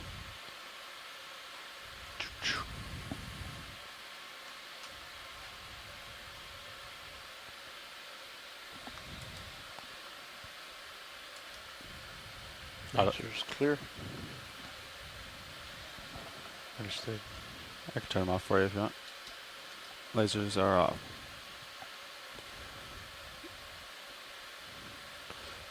I'm not sure if this colony on the right, this must be another plexaurid. So what I call multiflabellate, which means there are multiple fans, one behind the other, so it kind of looks like a bush, but it's actually a planar growth form. All right, let's look at the texture of this sponge. Oh, you can see lots of these openings.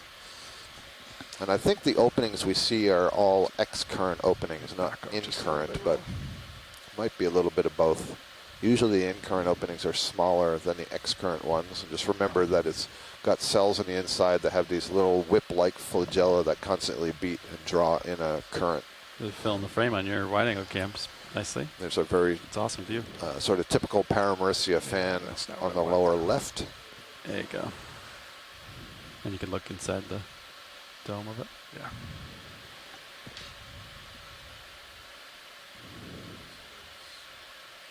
And let that go.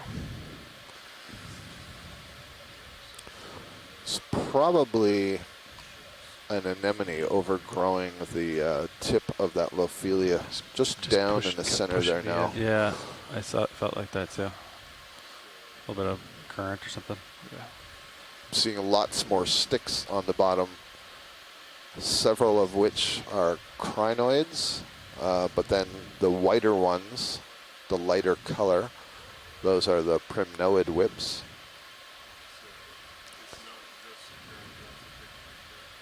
Another one of these interesting sponges. I'm not sure if these are conolasma. I would have to look that up, and right now our sponge biologist is in another meeting. And kind of follow the good stuff? Yeah, if you want to come around just a little bit. I think everything's over here.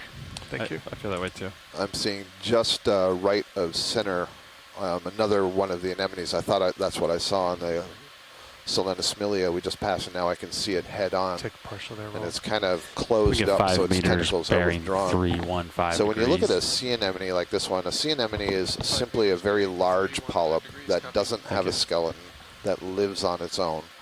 But it's otherwise similar to all of these stony corals and octocorals in that it is a cnidarian, it has soft tissue, it has stinging cells, it has a single opening into the body cavity, which is a mouth, and that is ringed by tentacles that it uses to capture its prey. Just creeping in on it. So this is a fairly large one, and I wonder if it's captured something recently, and that's why it's closed up like that.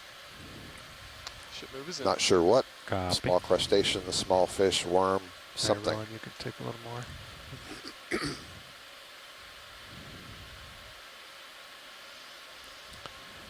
It's kind of funny. He's got Yeah, really nice. It almost looks like it's biting its own tentacles. Retract with its tentacles. It's kind of weird.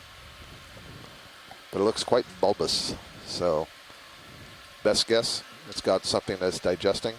That really nice white colony, branching colony to its right, that's another of the bryozoans. And when you get a good close look at bryozoans, one of the things that's cool is each of those zooids is in its own little case or house. And so you can almost see that there's a series of boxes that make up the branches, and each of the zooids is coming out of that. Thank you. And when video's finished, as you pull out, I would like to look below the things that we're seeing here. I noticed something else coming in at bright yellow right there. That bright yellow sort of fanny stuff. I'm not sure if that's a black coral or hydrozoan, but it's certainly something we haven't seen today. Maxim. Understood. I am going to say bryozoan. I can see on the tips of some of them, they seem to have those arcing, curved lophophores. Yeah, you can really see it well on the left side, pointing down. So this is at least our second, maybe our third kind of bryozoan colony that we've seen this morning. So fantastic video. Bryozoans are really small. In fact, as we pull out, we'll put the lasers on. But don't pull out quite yet. Just look to the lower left off the screen. Now there's another kind of octocoral that grows in tubes, and the polyps stick out of the tube. Just go to the left just a little bit. There we go. And now you can see them elongated. They're sticking out of tubes that are, I believe they're chitinous. Chitin being the same molecule that forms the exoskeleton of crustaceans. Excellent stuff. Yeah, so when we zoom out, if we can get the lasers on the yellow, just to get a sense of how small these are and why it's so difficult to see them. But when we have, you know, this great cameras with the ROV and the lighting, we're able to get a good sense. So that's maybe the whole colony is perhaps 10 centimeters across, about 5 inches. Really delicate, as you saw, and it was made up of, you know, several hundred at least polyps. Thank you. Let's move on. Whenever you're ready. Seeing another paragorgia down in the corner, the bubblegum coral.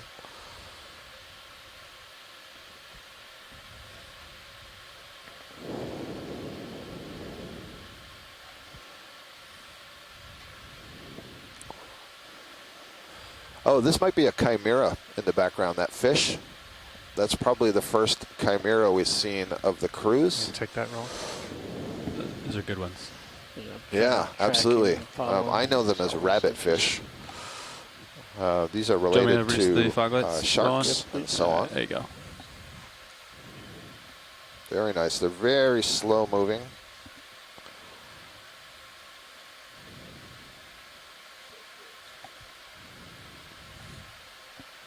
Very cool. You see the lines that are dividing the head. Those are lateral lines. They're sensory pores or sensory cells in there so they can detect vibration and movement in the water.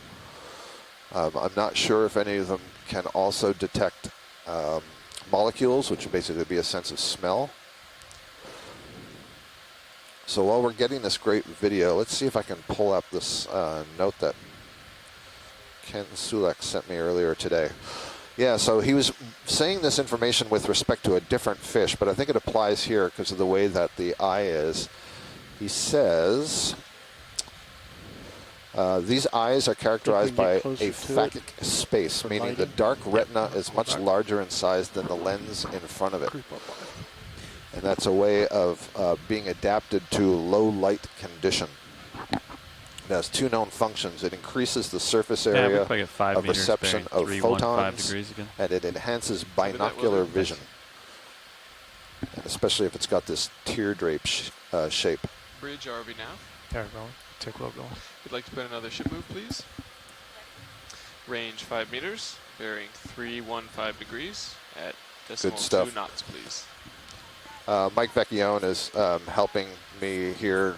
So these various pits and pores that you're seeing just like sharks, they have electroreceptors on the head. Copy. So they can also detect changes in conductivity, I guess. Called the ampullae of Lorenzini.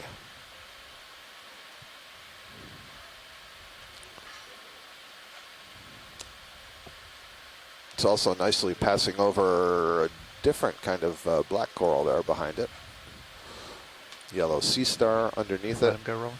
Video's clear. Let him go. Very nice. Mike Vecchione says that those electroreceptors are good for near-field detection of prey. Those are cool fish. Yeah. So we'll look forward to Ken Sulak's report later on that fish. Is always hopeful. Yeah.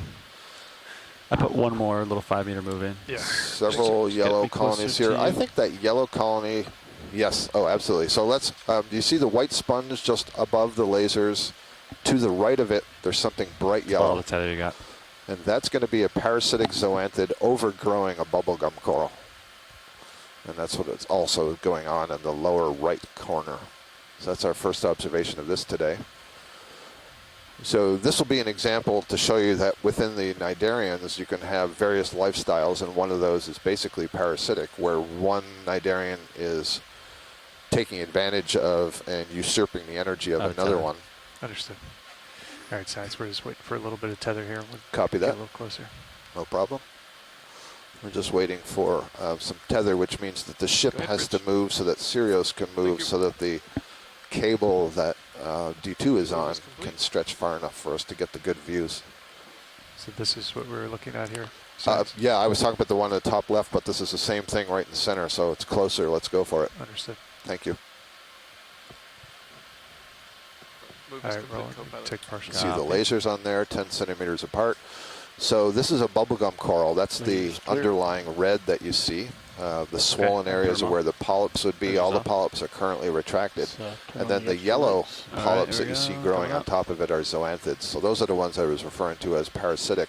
I'm saying parasitic because sometimes we see a colony is completely overgrown, and so it basically kills that colony underneath. Here the Paragorgia is still alive. And there are some zoanthids that are specialized for growing on sponges, some on corals. I think the one that we're looking at here is a specialist for coral. I don't know what species this is, but there have been some identified, for example, in the Pacific. You can also see on these zoanthid polyps, the body wall looks very rough and bumpy. And that's one of the ways, actually, that I can tell that it's a zoanthid and not a sea anemone, because otherwise it looks an awful lot like a sea anemone. Another difference to the sea anemones is that you see that all these zooids are connected to one another, so they are truly colonial. They're asexually reproducing. And then the other thing we see here are these snake stars or basket stars. These are brittle stars, ophiuroids, that are specialized to live on these octocorals. Center up for full screen. Understood. Great, thank you. Good view. Les Watling believes that this is the species Paragorgia coralloides. And we have seen this relationship very frequently here in the North Atlantic. The work that we've done on the New England seamounts, which is a chain of seamounts that kind of extends from the northwest to the southeast, moving from off of the northeast coast of the United States and moving towards the Mid-Atlantic Ridge. And we see this quite frequently. You good, video? Clear. Little sea star next to him. Yep, there's a white sea star. I saw a bright yellow one a short time ago. Full white. Understood. Pulling Sirius out. Thanks. Thanks, video. All right, that's full back. That's full forward. There's an interesting question there about that relationship between those two. Is how fast is the zoanthid going relative to how fast is the Paragorgia growing? And that will determine if the zoanthid can eventually completely overgrow the Paragorgia. I do know that there are some zoanthids that can overgrow their coral host and then put out their own skeleton, but most of them don't do that. So this fish, is this a Bethydid? For some reason that name is jumping into my head. Take partial video. Take more. Very rounded head, snout, bulbous head.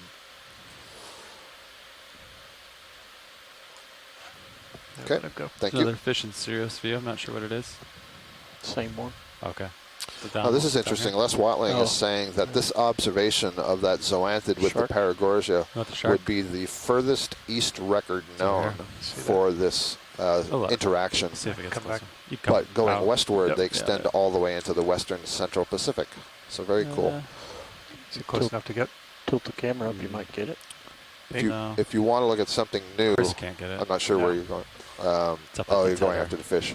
Let's look far right, just the edge of the screen right now. There's a large crab on this fan coral, on the front face of it.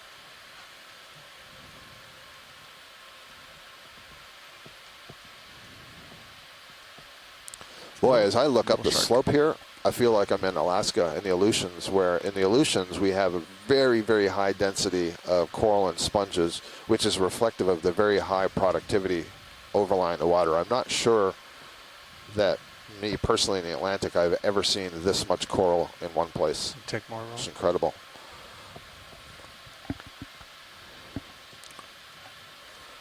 Yeah, so this is I said it was a crab. I'm sorry. This is another kind of brittle star.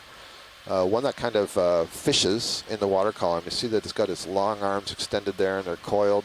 And so I think what it's doing is putting its arms out to try to snag things, zooplankton, that are in the water column. I don't think that's an astroschema, but I'll let my colleagues on shore correct me if I'm wrong. The one to its right, you see it's got its arms all wrapped around. That one's definitely astroschema. And then here's yet another kind of brittle star. You see how spiny the arms are, how different that is from the one to its immediate left. And then it's wrapped around a crinoid. Both of those are types of echinoderms, but they're in different classes. The crinoid is a suspension feeder, has its mouth facing upwards and always uses its arm to grab things out of the water column. The brittle stars in the Ophiuroidea have lots of different ways of feeding, and it depends on the species. And so I expect the one with the spiny arms feeds on zooplankton or on this colony. The one that has its arms extended is fishing, and the basket star is an associate of this coral, always spends its life there and probably feeds on the mucus and whatever's getting trapped in the mucus. Meanwhile, the coral itself is a plexaurid, maybe Paramercia, I'm not sure. Various brittle stars. Understood. Chimera's below you, to the port side. Oh, port side. Full clear. Right in front. Yeah, so 3 different species of brittle stars all together there on that same coral. Shark go by. If you're in a stable position, maybe we can zoom just above this fan that we just looked at, and there's something kind of teardrop little polyps, delicate polyps. Lights are clear. 2 bottle brushes just behind it, right in the center. This is going to be another kind of Chrysogorgia, and what I'm trying to see is that 2 colonies, or is that one branching? Yep, you're zooming right in on it. This pink thing. This looks like something else that we've seen on the New England seamounts. So I'm seeing a lot of things that remind me of the New England seamounts, mixed in with some new things. And one of the things you can see on some of the polyps here, notice how swollen they are at the base. Yeah, just coming into view at the top, they're quite swollen. And that's an indication that they're going into a reproductive state. I might say something about the overlying productivity in the water column. There's lots of food that's being produced. The polyps are feeding on it, and they're diverting a lot of that energy into making eggs and sperm. And so the polyps get swollen. Basically, the gametes are stored inside the digestive space on sheets of tissue that subdivide that space. And then when it's the appropriate time, they'll release the sperm and eggs into the water column for fertilization. 5 meters, bearing. All right, so maybe Les Watling will recognize this. He's described some species of Chrysogorgia. Actually, the one on the right, excuse me, the one on the left, you can see this, what I'm talking about, this angular spiraling to the branch. And one of the characteristics that's used, I was trying to describe this to Ashton the other day, if you think about that main axis and the branches coming off of it, that main axis is kind of twisting, and it twists at a very specific angle, and every once in a while it puts off a branch. And they sort of measure how many spirals does it take for the next branch to be directly above one below it. And so in this case, I'm going to guess that it's clear. 3 branches for it to come out, and which way is it spiraling, right or left? So they would call it a 3 left something. Extra lights are clear. Copy. Okay. Secure.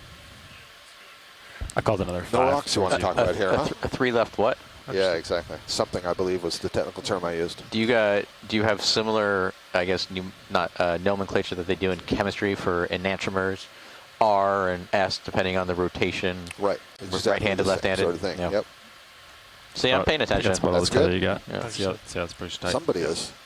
I'm trying to take this opportunity to advocate for all the next dives that we're going to do in all these amazing geological places. Yeah. I'll come up. Oh, let's look at the white fan just to the right of center. Just it's waving at you right now. Understood. It's behind this stick. That looks like something new. I'm going to predict in advance that it is another Primnoidae. Hold right. Yeah. And that Go ahead, current's Bridge. sweeping around that way. Thank you. Ship move complete. Copy that. Sako is asking the same question. Is this a Primnoid fan?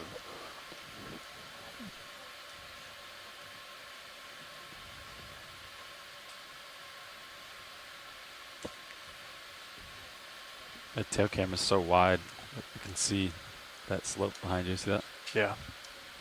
All right, Roland, you want to take that? Zooming in. Yes, absolutely. This is in the family Primnoidae. I'm going to guess that this is the genus Candidella. And if it is, one of the things that we typically see on Candidella are polychaete worm associates. And I'm not seeing them here. Usually when they're present, they induce the coral to lay down some sclerites in the forms of little tunnels or garages. So we turn the lights up. And I don't see that on here. Dusting. Just close the iris a little But bit. you can see with this lighting, there almost looks like there are rings going around some of these polyps. And those are scales. So I'll reference again this word sclerite. It's a microscopic calcium carbonate secretion of the coral, and they come in just in a wide array of shapes. In this family, the Primnoidae, they deposit those kind of like a suit of armor. Think of a medieval knight. That looks great. And so the rings you're seeing are those different scales, and we can count the scales, look at the shape of the scales, ask how many rows there are. All of those will be keys in identifying the coral, how it branches, and then do the polyps come off singly, or in this case, they look like they're whorls of 3. That is, there are 3 polyps wrapped around a branch. Great. Thank you. Good view. That shrimp, Les identified the one earlier as Bathy paleomanella. A lot of these deep sea animals have the word bathy in their name. You've heard me say bathypathes, for example. We talked about a Ctenophore bathysiroa. So if you heard the very beginning of the dive, our pre-dive briefing, I said that we're in the bathyal zone. So this bathy or bathyal refers to a zone of the ocean, a depth zone of the ocean from approximately, I think right now the thinking is about 800 meters down to about 3,000 meters. And we have these zones subdivided, and they tell us where we find major changes in the communities of organisms that live there. Pilot, if possible, zoom on the branching brown coral right now, dead center. Understood. Thank you. I have one of the scientists on shore ask me about the black coral, but I'm not sure which one because there's black corals all around us. So we're going to start with this one. Anyway, so a lot of the organisms are named after that depth zone, bathy, with some other element to the name to distinguish them.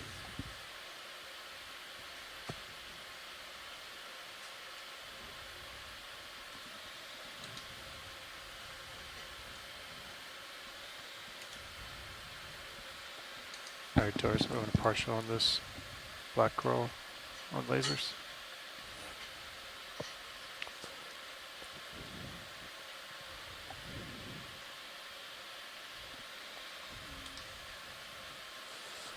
So I think we were looking at something like this earlier.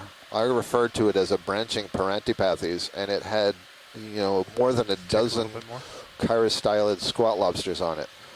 I don't see any squat lobsters on this one, so I wonder if this is something different. I wonder if this is something like taxipathes or whatever.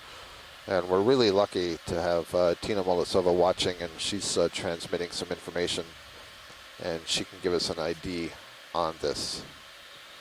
Oh, I got lights. He wants lights. Interestingly enough, this also has a brittle star in its branches. No squat lobsters. To me, the polyps here seem thicker. I don't think that this is Parantipathes. In fact, I'm quite certain it is not. So I'm looking forward to the name Trissopathes. Thank you, Asako. Great. So that's the first of those that we've seen today. Excellent. Pilot, as we continue to move here, have a look over to your left. You can zoom out some more. This is something I want to point out that I think we'll all be happy to see.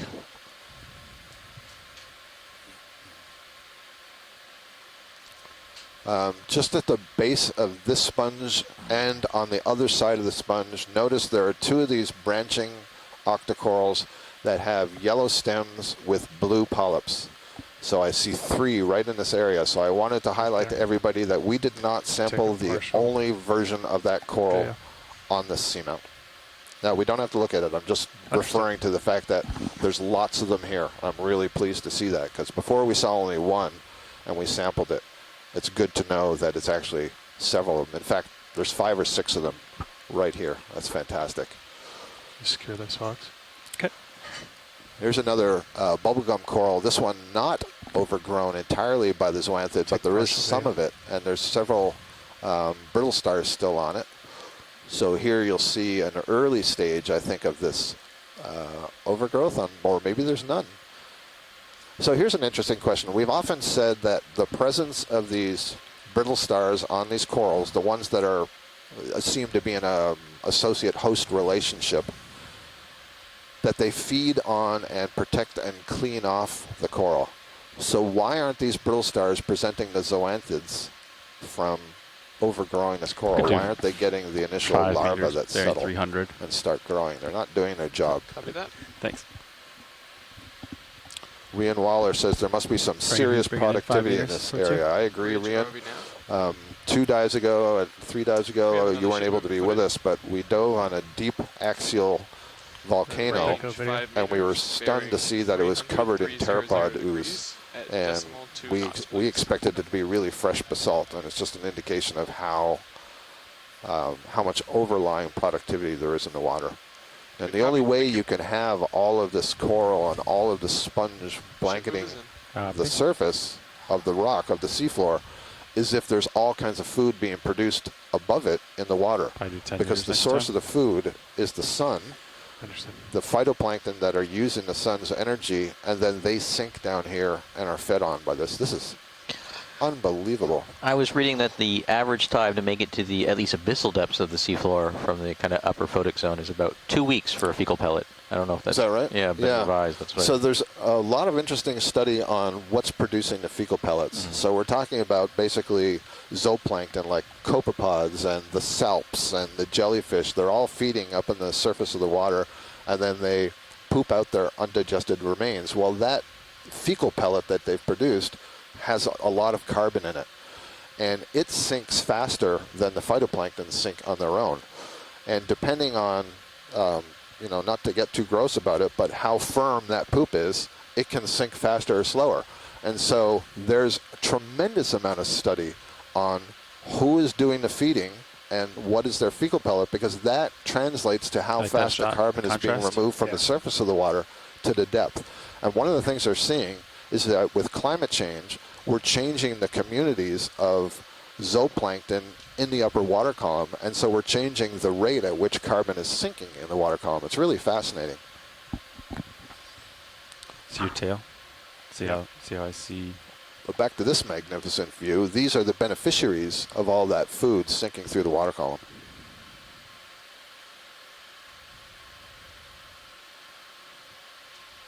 See that? Yep. See what's happening here? Yeah. Okay.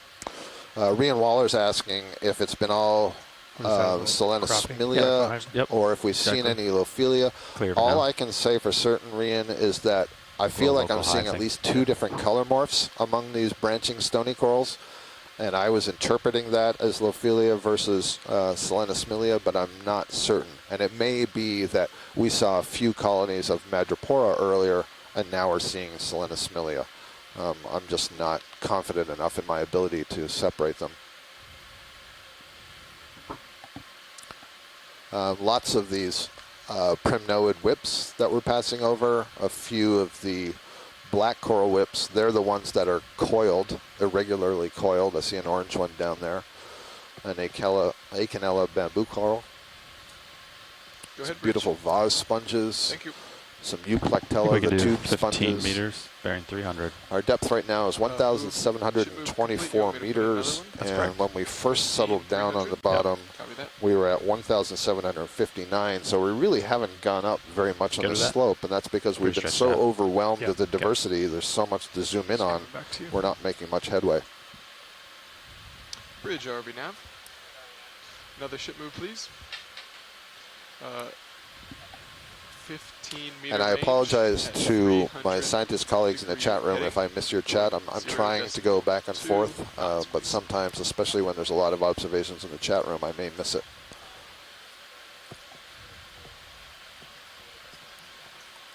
Good copy. Thank you.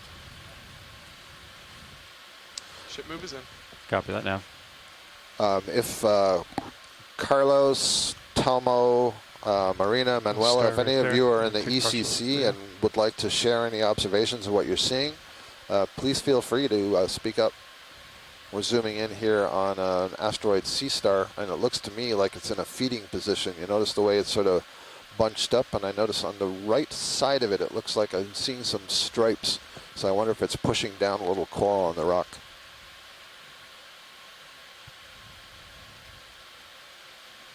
Yeah, we're creeping on it. Stand by one.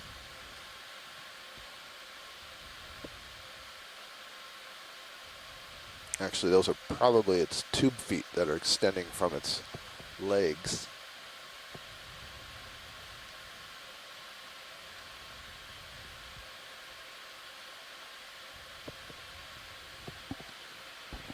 Yeah, if you move the high pack map just so I can see where we're going. Looks like probably towards waypoint 2 up the hill. Just kind of want to see what our future has in hold for us. Will do. All right, set it down. Thanks. Understood.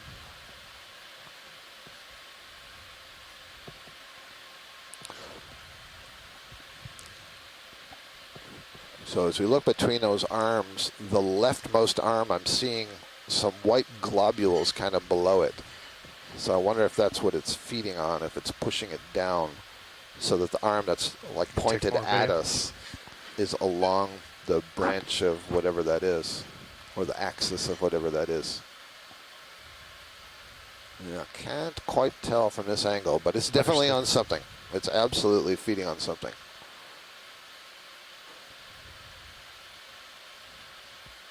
And I believe it's a coral, so I see one polyp there that I think that's a polyp of an octocoral, so I think I see sclerites in it. Might be able to rotate just a little bit, open that up. I'm hesitating slightly, want to leave out the possibility that it's a sponge.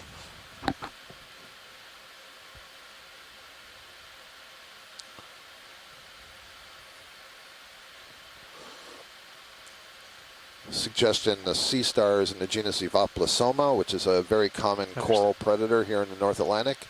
You can see the tube feet underneath that it uses to move around and to grasp its prey. The red dot on the end of the arm that's pointing at us is sensory. There's pigments in there so it can detect light. And then as you go back along the arm toward the upper surface, you see there's a smooth dot in the center. Go ahead, Ridge. That's called the madreporite, and it's basically a sieve plate that allows it to exchange water with the seawater into the system that's controlling those tube feet. It's all hydraulically driven. I don't know that I have much. Pilots would probably appreciate, excuse me, that all these echinoderms use a lot of hydraulics for moving and manipulating. Understood. All right, that's good with us.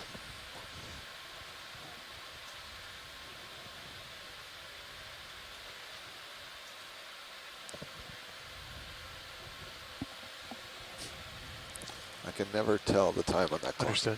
Now speaking of, I guess, hydraulics and the ROV, and the ROV's under an immense amount of pressure. We're at a depth of about 1,700 meters, so it's at a pressure equivalent to about 170 atmospheres.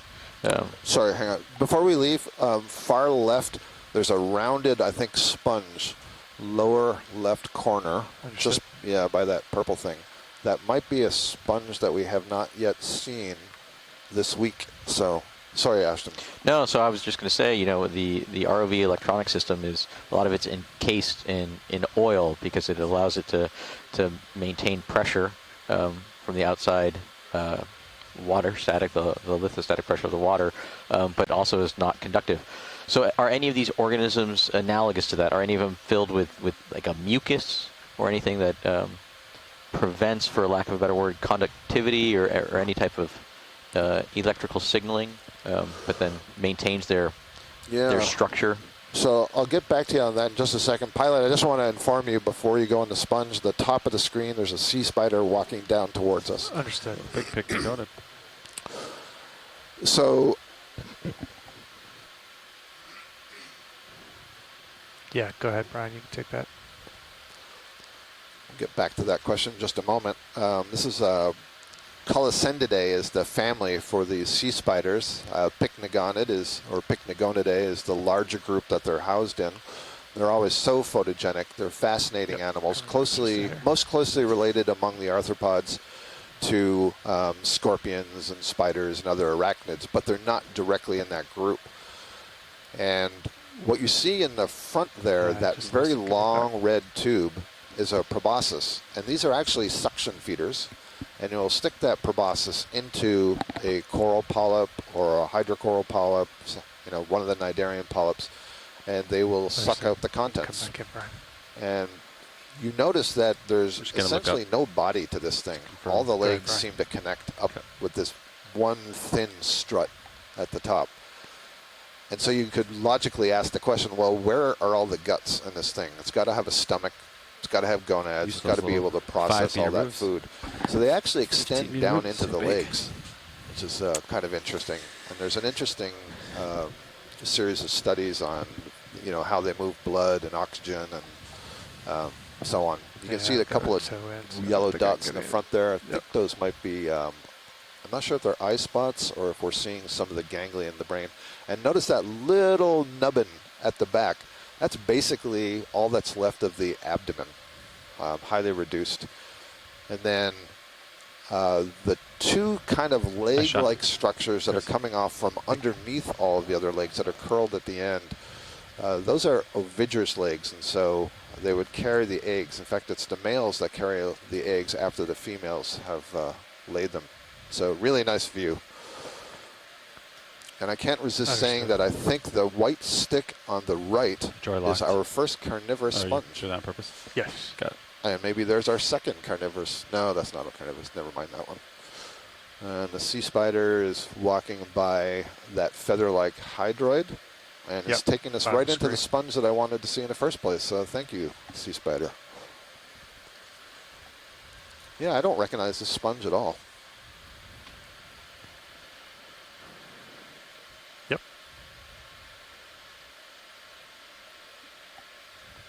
Yeah, I don't think I have much pan. Yep. Understood.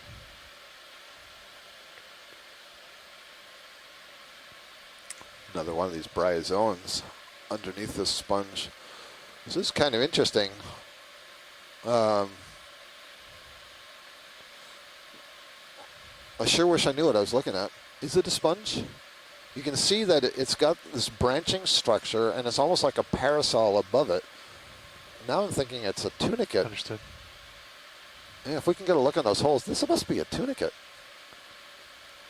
Go to the left. I really want to see the structure above this branching. A little bit. Stand by. There we go. All right. There's a little bit of pan. I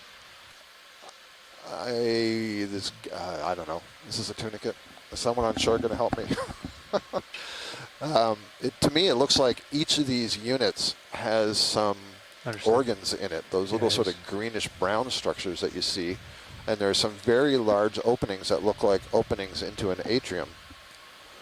Yeah, Rian Waller's agreeing that it looks like a tunic. It's very floppy. I have never seen anything like this.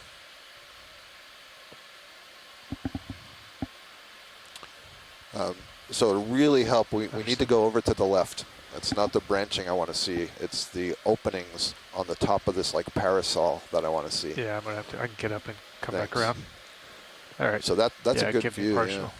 So one thing, Shore, to keep in mind, the camera does not pan left and right. It goes up and down. If we want to look left and right, the whole ROV has to move left and right. So the pilot sort of, we zoom out so you get a better context of where we are. Then we'll move the ROV, which is happening right now, and then we'll settle down again and get a good look. Huh. Understood. Yeah, Mary Bylan is saying it's like a parachute. Very interesting. Asako agrees, Tina agrees that this is a tunicate. Wow. I don't know that we have any tunicate biologists with us, so I don't know how unusual a thing this is. But as I've said, I've seen an awful lot of deep sea video and I've never seen this.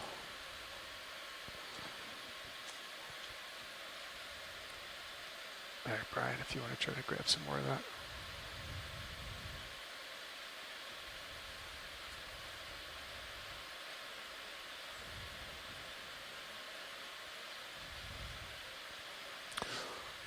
So tunicates are in the phylum Chordata, so the same phylum that the vertebrates are in. I can come back out. And this is colonial, so each of these sort of bubble-like structures you're seeing on this parachute-like or umbrella-like morphology is a separate zooid.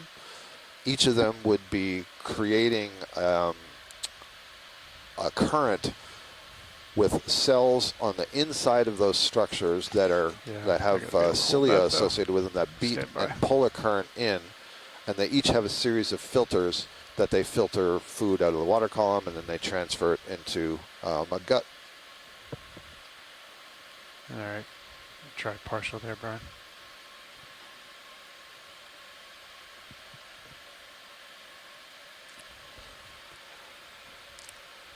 So pilot, I'm sure you can anticipate the next comment I'm going to make. And not just because of the tunicate, but the white branching thing at the end is that bryozoan again. So if we could take a chunk of that hard coral,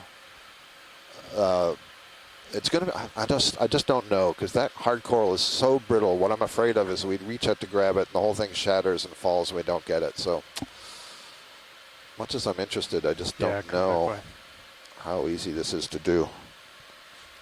And it would be really nice if some of our European colleagues could tell us, is this a sort of thing that you would see on some of the, the Lophelia reefs and so on in the Northeast? I'm not as familiar with the Eastern Atlantic species, so this could be something that's seen fairly frequently in the East Atlantic, but certainly not in the West Atlantic. I believe that's the request, yeah.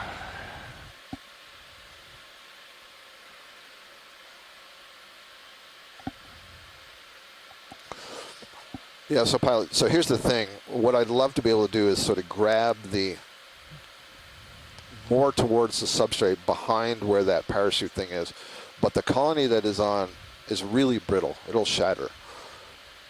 So I think you'd have to, I'm not sure if that means a fast grab, insofar as we can grab anything fast, or a very slow closing of the jaws. And I think it's okay if some of that stuff tumbles down, just not the part that has the parachute and the white fin at the end. So there's your challenge. The gauntlet's been thrown. I'll try to get stable here.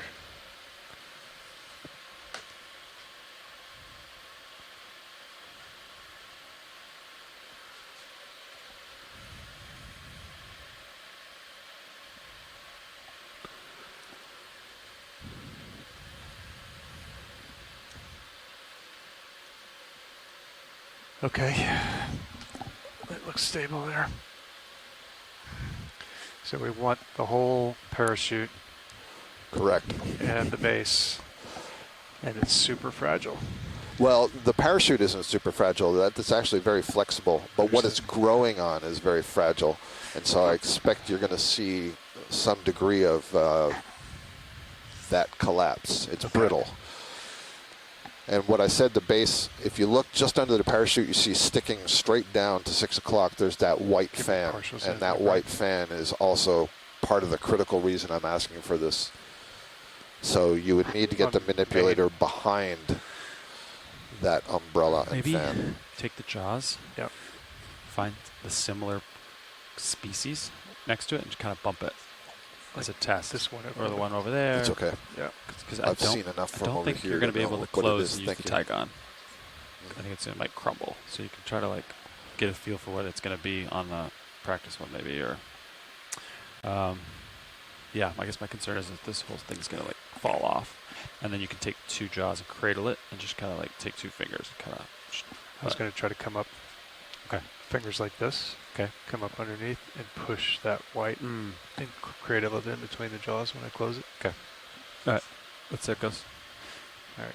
The jaw's coming off. So pilot, my apologies, just a request on shore. Can we put the lasers on it just to get a sense of how big it is, unless you already have a sense? Understood. Thank you. Lasers on.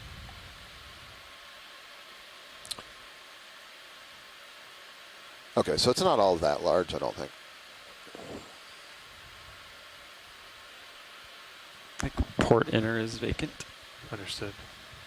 All right, lasers off. Coming up. Copy.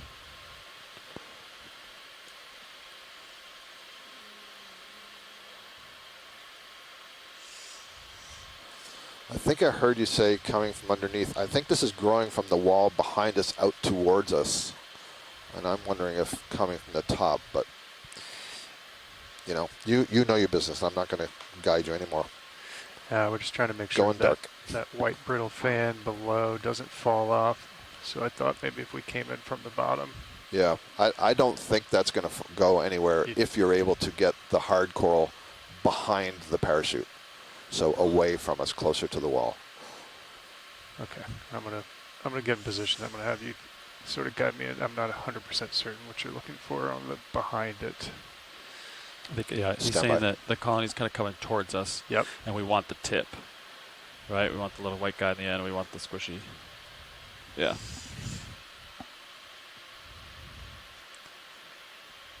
I mean, try to get some.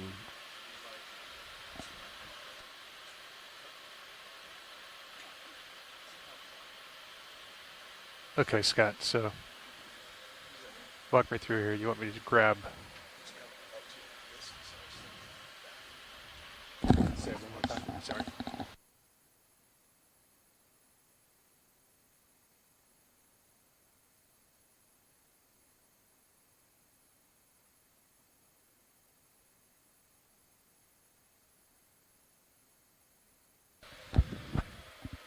What grip force you on? 5? Okay. 5. That's pretty good. Could probably do less, but whatever you're comfortable with. I would suggest getting in the air and getting reacquainting yourself with it. But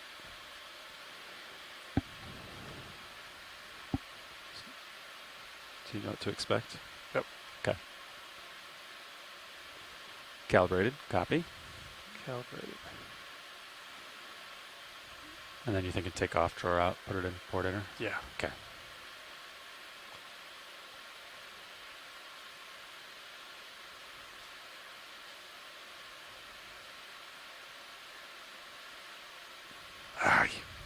It's okay.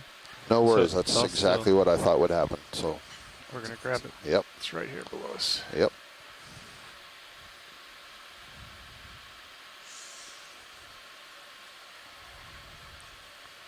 This camera can help you. Yep.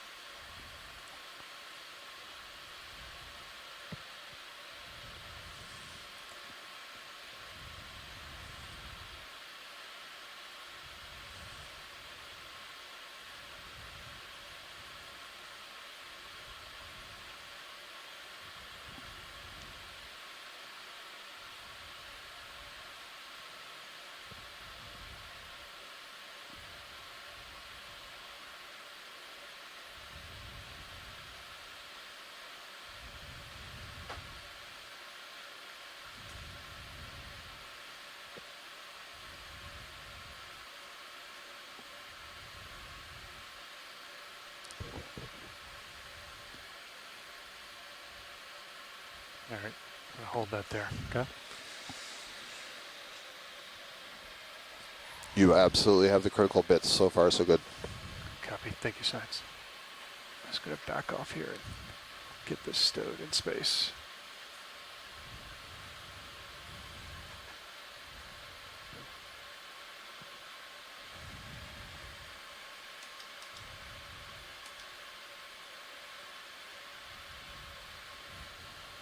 Okay, ready for me to draw up?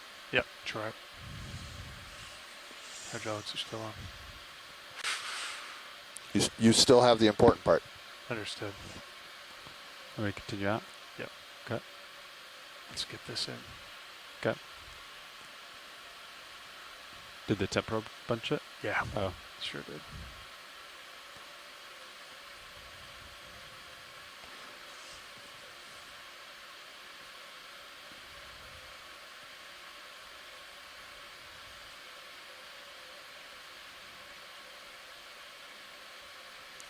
All right, terrific. So that's excellent. So we got the primary target there, which was the tunicate, and all the other corals basically have been returned to the sea floor. So good deal. Well done, pilot. That was stressful. Thank you, Science. Nice, got it in. Yeah. So, yeah, I think I bumped it with the temp probe. No, I should have brought it up a little higher.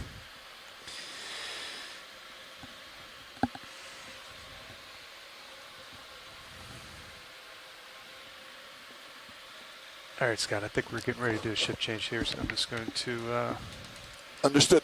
back out a little bit, and then we'll let Sean take over.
Hey, pilot.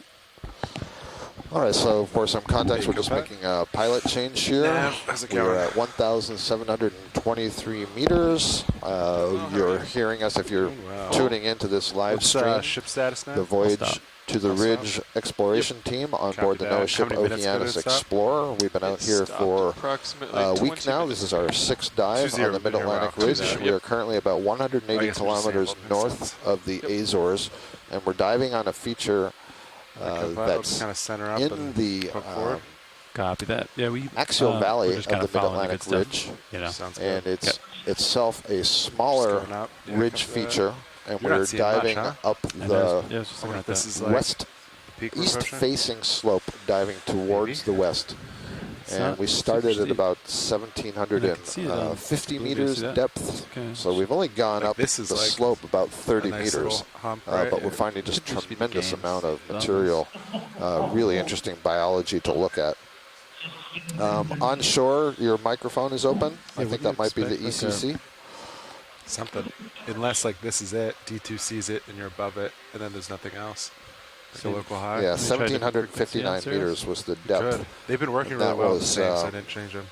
But let's see, 12, just over 2 hours and 15 minutes ago that we landed on the bottom. Yesterday they looked really good. Yeah. Okay. They were working earlier. Huh. We were just closer together, so now coming up with you. Yeah, copy that. We weren't moving very fast. Understood. Lights have been looking good. Yeah. So I have, you get the lights low down. Basically, I have feedback, but you will not. So if you go to lights, see how you don't have feedback? Yeah. So we got to restart that process when we get on deck. Okay. All right. I think we're switching out. You good? All good. Thanks.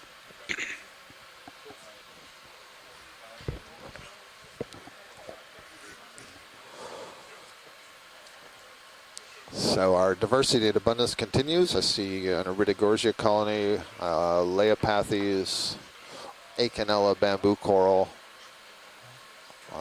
several different kinds of sponges, vase-type sponges, tube-type sponges, encrusting sponges. Most of them, I believe, are glass sponges. You can see how steep the slope is here that we're moving up. Some plexaurid sea fans, Paramaricia, Bathypathes black corals.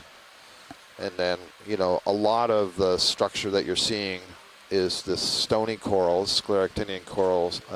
The identification we got was Solenosmilia, was the genus. And the darker stuff that is all growing on is dead Solenosmilia. So there's all kinds of coral rubble here that's on top of the basaltic feature, this ridge that's down in the mid-axial valley of the Mid-Atlantic Ridge that we're climbing here. Co-pilot, how's it going? Also good, seeing some of these sort of bottle You're all brushes stopped, are ship stopped. Chrysogorgia. I think what's and probably gonna move in Trissopathes is that Looks sort pretty of steep brown here. branching one that's off on the side view. left. Yeah, nice and steep there. So yeah.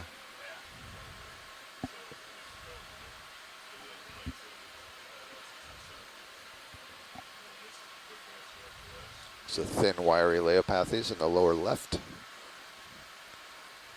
It's kind of interesting that this central part of the ridge that we're just climbing here looks really dense, but as we look off there, we're looking towards the southwest is the view that the ROV has now. Now it's turning, so you're looking almost due west along this slope. And so most of what we're seeing is on the sort of the crest of this ridge that we're climbing.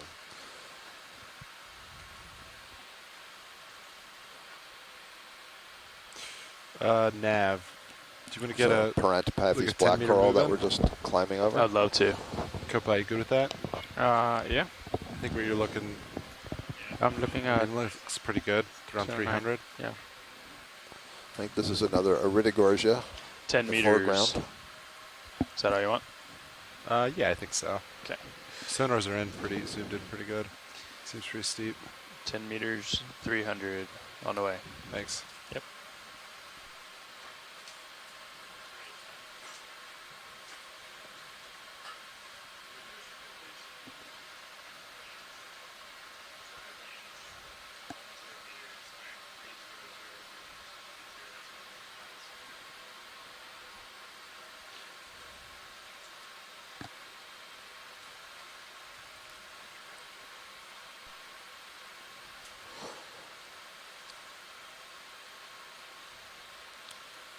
Even for me, who's not a trained geologist, I can see some of these pillow-like features that have cracked open and we're seeing on end.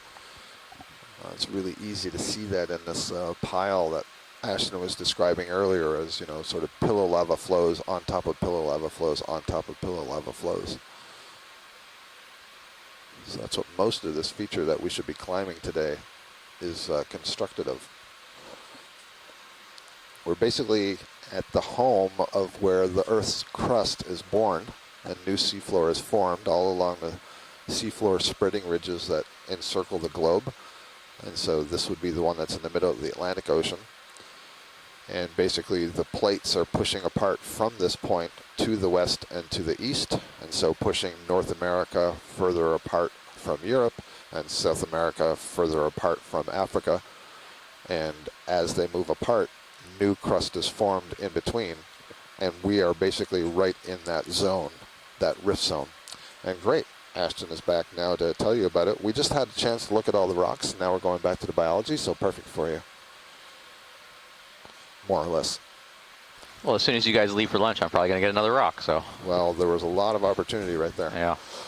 So I will get my lunch. Enjoy, Ashton. All right. Thank you. Thank you. And can you put up the sample?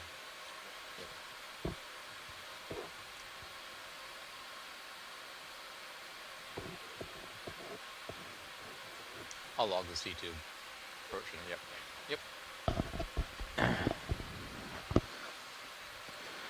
D2 sonar just did the centering. Yeah, I haven't seen that in a while. Copy. Thank you. Thank you.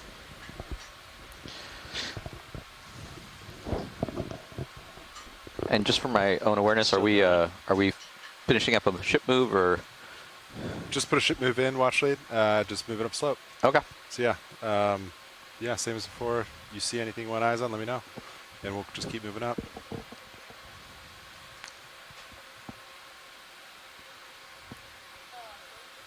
Go ahead, Bridge. Move complete, aye. So nav. Is waypoint 2 the last waypoint? Yeah, you Is that the summit, or does it keep going up? Oh, okay.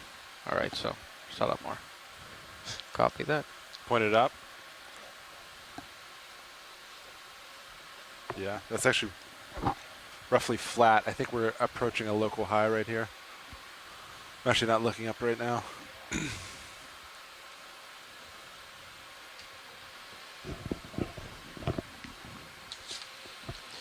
And if you are just joining us, I see something we are like 25 meters that way.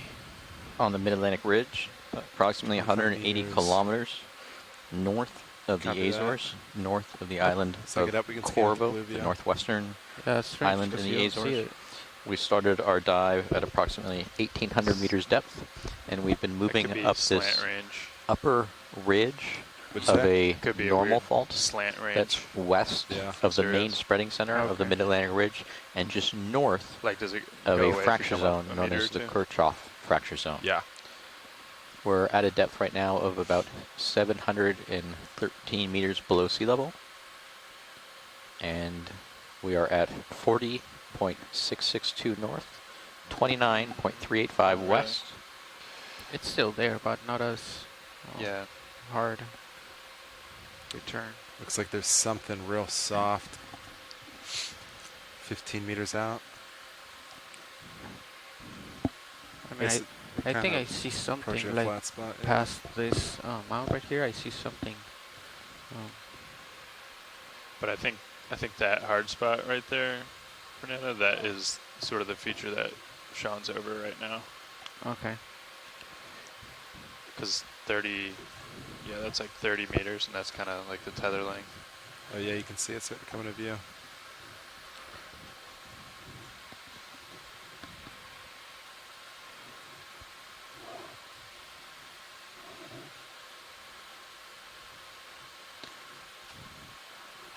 I'd love to grab one of these fragmented pillows, but I realize it's down below us, so it's probably difficult. Yeah, I could back up a little bit if you see anything. What's the plan? Is it to transfer, or is it to transit through water column to the next slope, or? I think typically we stay at the bottom. Unless it completely drops off or something. Are we looking horizontal, or are we looking kind of down? This is down right now. Okay. So I can go horizontal for reference. Yeah, just so there is. Let's see. Yeah, we probably have to make that hop. Yes, that's about horizontal there. Okay. So I can just make it out. Looks like 15 meters away until we pick it back up. Okay. Yeah, I mean, it looked like there was outcrops beforehand. There'll be outcrops again, so it's not worth futzing around if you're gonna jump over to the next slope. Okay. Yeah, that's the plan. Unless you want something different. No, I think that's fine with me. Okay. Understood. I'll do a quick scan Do you want to scan me out just a hair with blue view? You can pick it up in your scanning sonar as well. Like range out, you mean? Yeah, like 40 meters. Copy. So let's see what looks the most promising. So we're looking like 280. Then sonar's picking something up. Yeah, a little more.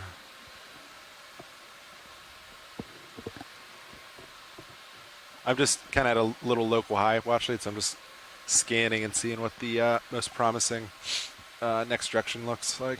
Yep, no worries. Can I range you out on your scanning just a little bit? Yeah, I'm only 20. Yeah, go for it. I think that'll help. Yeah, there you go. That's pretty obvious. Yeah. So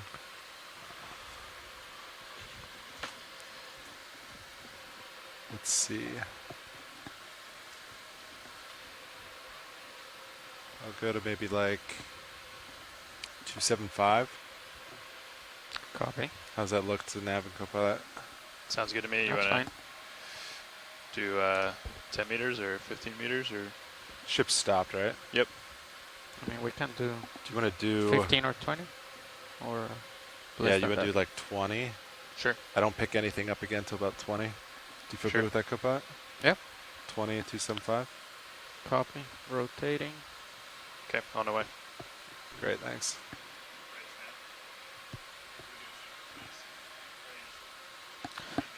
Okay, I'm centered on 275. Copy that.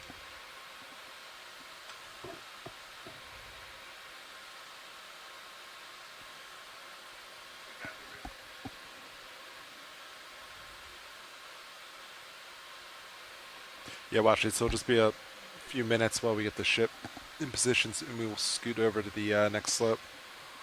Sounds good. Thank you.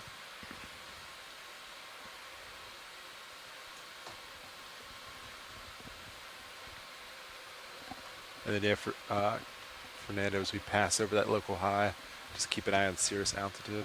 Copy. I mean, if you maintain this, you should be plenty good. Yep. But just to be aware. Copy.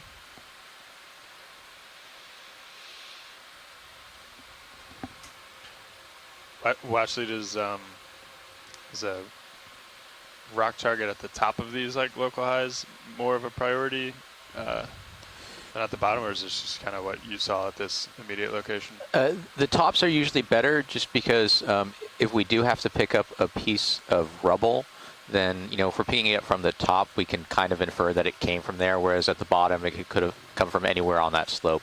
Yeah, okay, gotcha. But then, you know, this is a good looking outcrop just from the standpoint of you can still see some of those pillow structures, so those kind of low bait cross sections like the one on that bottom left. And so, you know, we're kind of looking for pieces that might have broken off, something like that. But, you know, we saw something like this earlier, so. Understood. Yeah. Copy that. Yeah, make a note in the nav log. Look out for rocks. Yep. If there's rocks ahead.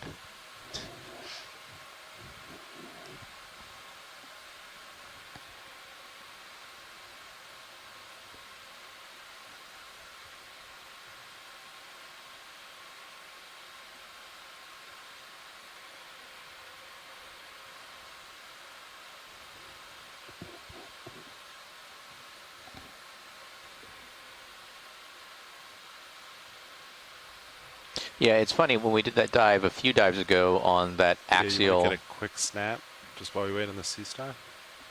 When we did that dive on that axial volcanic ridge, which should have been one of the youngest features in the axial valley of the Mid-Atlantic Ridge, I expected it to look more like this, you know, these more fresh-looking pieces of basalt and kind of clearly identifiable pillow lavas. And that volcano I expected was probably only 5,000 to 25,000 years old at the oldest, but it was just so sedimented in biogenic crust and sediment. Here we're at a place that's 500,000 years old, and there's a lot of exposed basalt.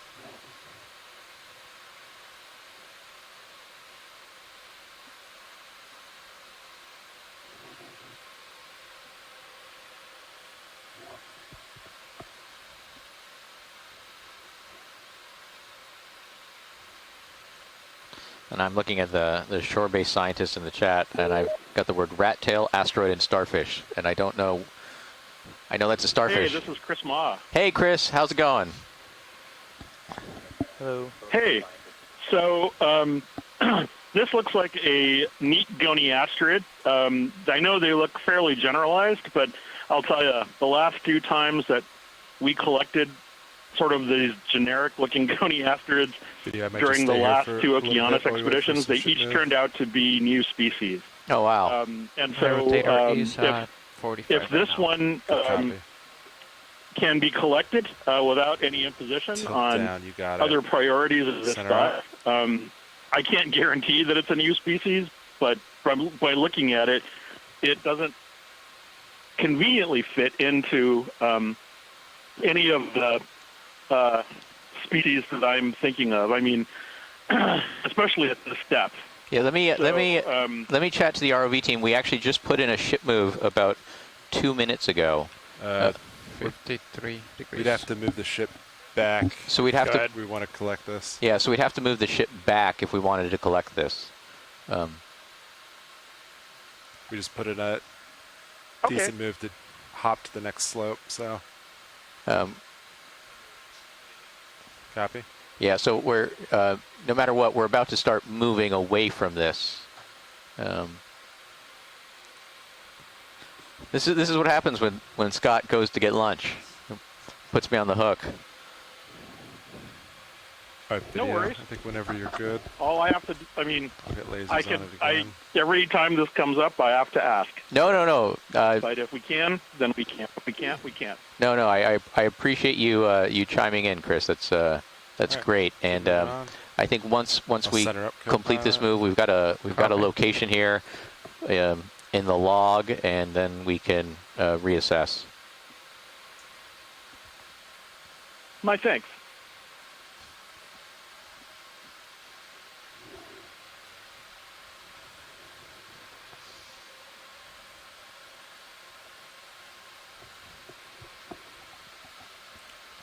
All right, Copilot, I'll start to push forward a little bit. Copy.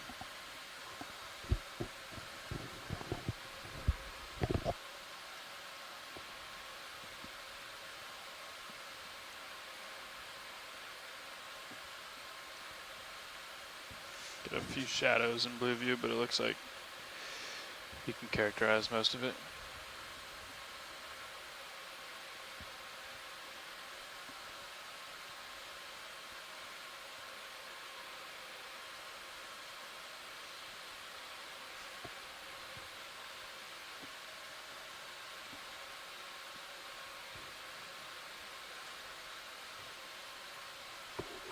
And the scanning sonar is working very well.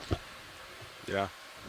And so if you're watching from shore, one of the live feeds we have on camera 3 is our quad cam. Frequency of Sirius. And in the upper right of the quad cam, you'll see a map of the bathymetry, including depth contours that the ROV team is using to navigate. And you'll see that we're coming up on yesterday looked great. Probably the first of 3 I don't know why little topographic or bathymetric highs. So these first 2 are kind of just the local highs, and the last one is pretty much the highest point on this ridge.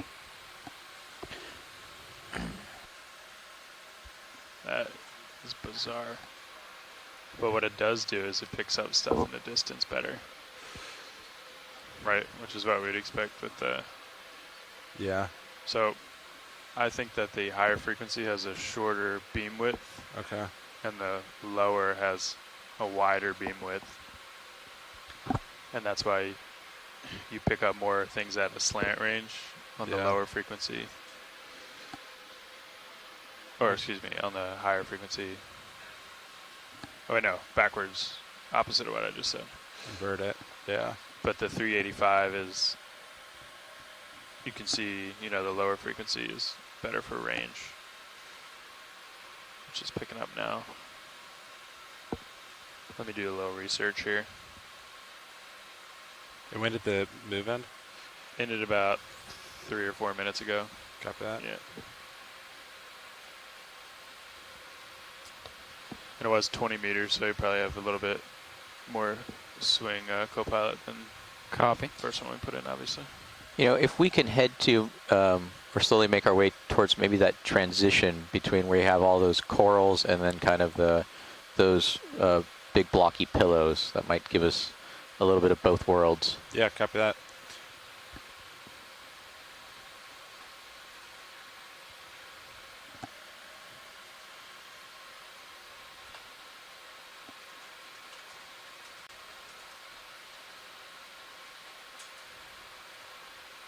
And it's hard to tell whether this is just much more heavily sedimented, or yeah, these look much more like a talus slope or a rubble pile. So I'm gonna drop a little bit to be broken better, pillow but basalts that my have rotator come is down at this little 28 chute. right now. You can see they're much more How long ago angular. Did that ship move? They look like broken fragments. About 5.5 minutes ago. Do you want to do another 10 meters? Uh, I don't see anything too anything alarming ahead. Yeah. 10 meters, 275. Yep. Yeah, that On the sounds way. great. Actually, could you cheat a little, maybe like 280, so we can kind of center up this transition? Do you want to rotate a little? Yeah, starboard, co-pilot. Copy. 280. And one of the things that's interesting to me about this transition 85. is a lot of these corals and sponges we see, we always tend to count in find now. them anchored on these hard substrate that we've been seeing previously.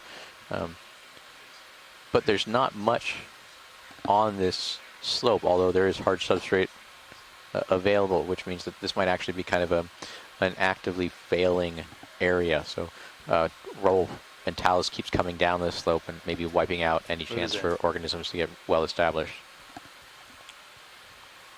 And you can see just on the other side of this talus slope field, you see the increase in those communities. And so this is one of these little chutes that the biologists usually tend to avoid, given the lack of organisms that colonize it. That is what the latest rise run said. Spot on. Just about, yep. And so I imagine as we start coming up this slope, we'll start to see more of those in-place fragmented pillow basalts and less of this talus pile, and then maybe a blanketing again of these biological communities. So, co-pilot, I left you at the lower frequency. Do you want me to switch you back? I think it. Okay. I mean, well, I get the impression the moment is lost. Better, so before we were looking at thanks that very much. If we see it again, I'll be watching. That we're Hopefully like we can reflection, reacquire another one. Which wasn't really Thanks, Chris. much, so Okay. maybe let's just leave it like that. Copy. Oops. Like that?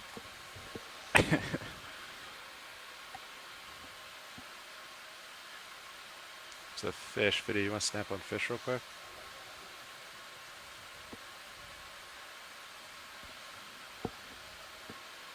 It's kind of far out there, swimming down, but can hold him for a second.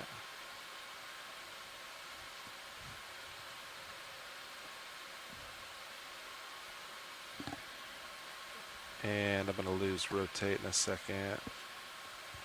All right, we'll let him swim out. Copy that.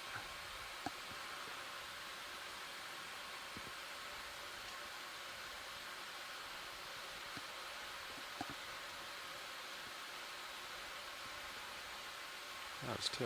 Nice.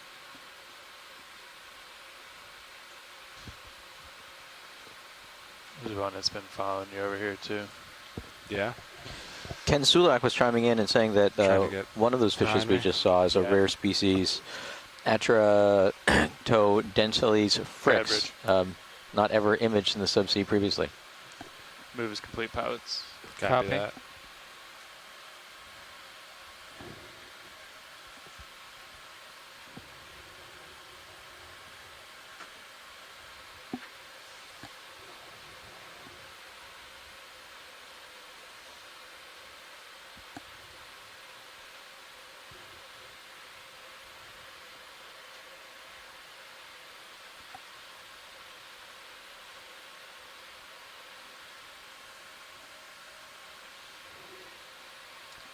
It's hard to kind of make sense of this bathymetry, what we're looking at here. I wonder if these are like divots.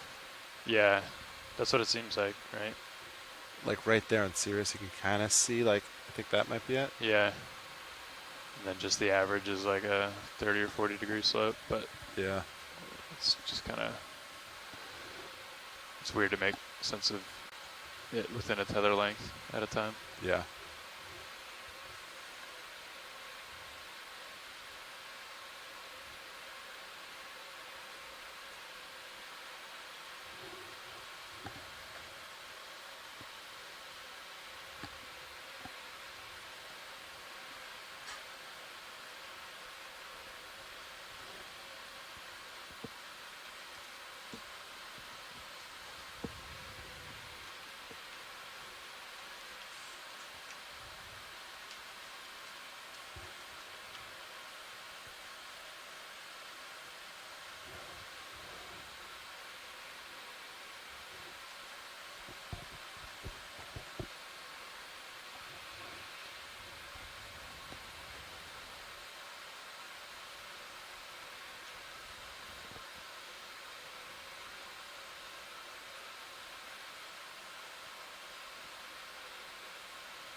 Switch your jar just cam like back up there. a bunch of, sorry, what did you say? I was just putting your jar cam back up there. Oh, thanks.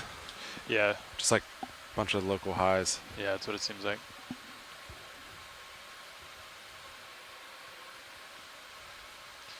This is I think the best I've seen the scanning sonar and the multi-beam lineup. It's like pretty close. Yeah, so RV, is it easiest for you guys just to kind of follow that ridge ahead of us? Yeah, we're just kind of following whatever is the most interesting in the sonar. That's kind of what we're following. Okay. Which is, yeah, it's kind of like these local highs. Can you look to your bottom left, that little outcrop of rock? Yeah. One sec. And you see that rock kind of in the middle with a shadow under it? Yeah, am I coming towards it? Yeah, the lasers are just to the right of it. Yeah, that one right there. Yeah, could you see if that's snaggable? Yeah, give me one sec. Should be good. On the ship move, Copilot. Yeah, so as you can see, we're kind of on this localized high. We're not at the base of a debris pile, so we know that the rocks here are kind of in situ. Now, this whole feature that we're on a broader scale has been uplifted as part of a normal fault, or actually the stuff more downward of us has been down dropped.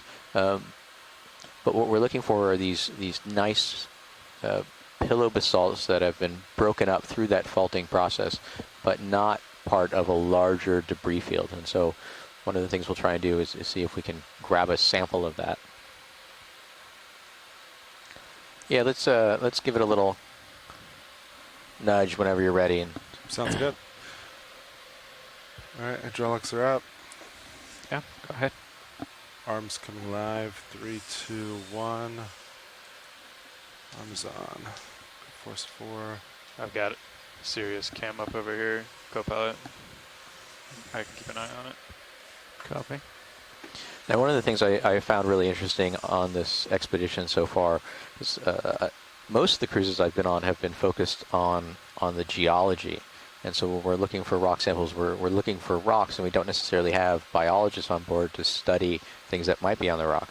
But, you know, if we take this rock with us, there might be 5 or 6 different species that are living on it. And so that'll give our opportunity to our biologists to study other species of opportunity. Yeah, it's loose. Watch it. Yeah, let's grab it. All right, copy that. Are you going? I think the port box is full.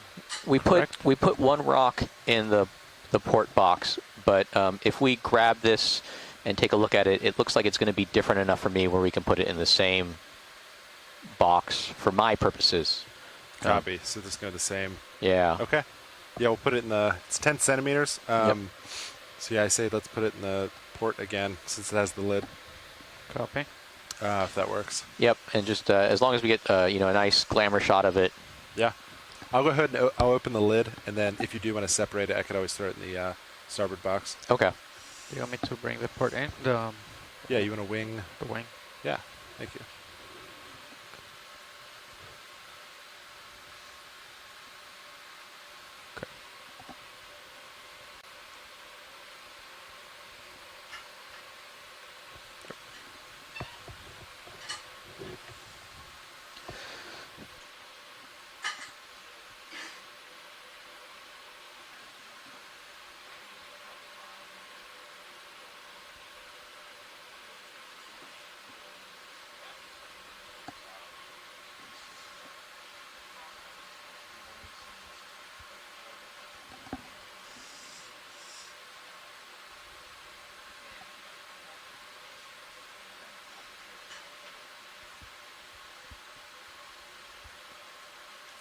Video, can you give me a zoom on main HD, please?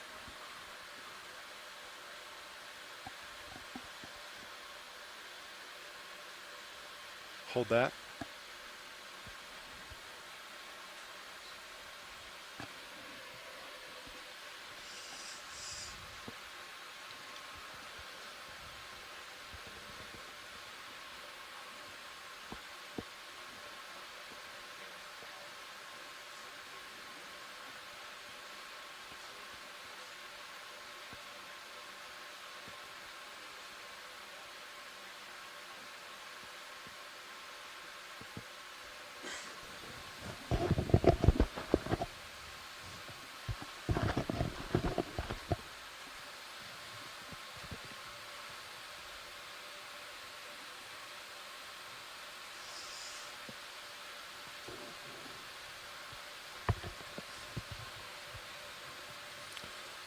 Did you get a rock earlier? Video, do you want some... no, not yet. This is the first one. Is this good enough for lighting? Or do you want any... Do you want some fog lights, Copilot? Yeah, that's great for me. Yeah.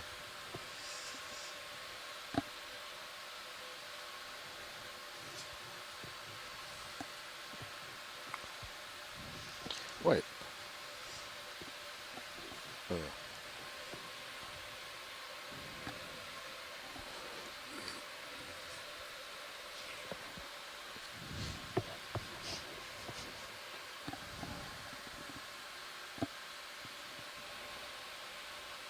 So watch it, this is good to different enough to put in the same box? Yep, this is great. Okay, sounds good. Yeah, it's a little different from the biological sampling from the standpoint of, on a geological dive that's maximizing geological samples, you might get 30 to 40 rock samples. Rotate video? And so we really try and cram them all in the same space. We don't have to necessarily separate them. And it's all about finding a good photo of it where we can tell the different part of it. So one of the things I'll do is I'll take a picture of one of these sides, which I already did, and that'll allow me to compare it perfect to the other ones. And that way we can fit... I'll throw it in the box. We can fit 10 rocks in the same box. We just got to make sure that Scott takes longer lunch breaks so I can get those 10 racks. It's a pretty good lunch today, so I gave you some time. Well, it was my favorite game, lunch game, which is the game of pizza. And you play by eating as much pizza as you can, and the winner is the person who eats the most pizza. And the prize is great, because the prize is more pizza. Did you not have the pizza? I did not. No. Sorry to disappoint. Yeah. I went with the vegetarian sausage. Yeah. Is that a snail? A large snail right there? Yeah, someone, let's see, Tina called it out in the chat. Thank you, ROV. Yeah, of course. Just close the lid real quick.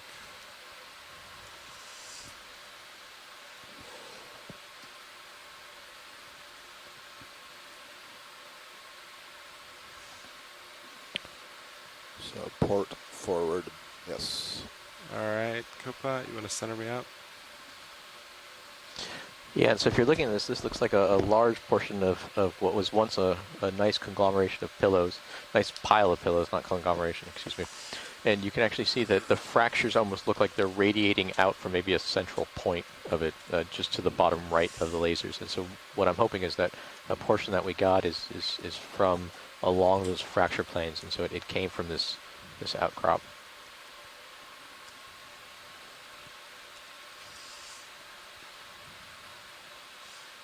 Okay, arms going off, 3, 2, 1. Arms off.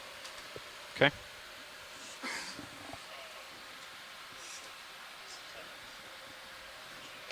Disabling HPU. Where's the snail? The snail is up and to, it's above the left laser. Yeah, just in the crook of the rock. How come it looks like it's, I guess it's still there. Yeah, it's still there. There's a little U in the rock and there's something white at the base. I think that's the snail. Yep. Yeah.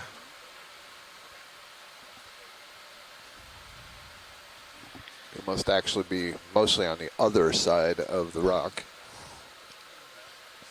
I am wearing the wrong. Okay. Let me get stable 1 sec. Looks like a bucynid type, whelk type snail.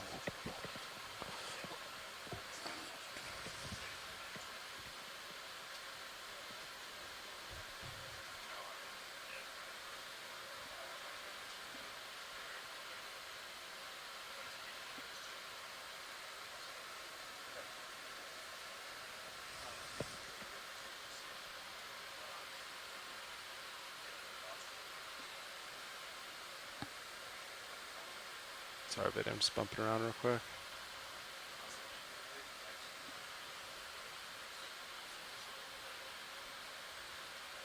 All right, start to come in.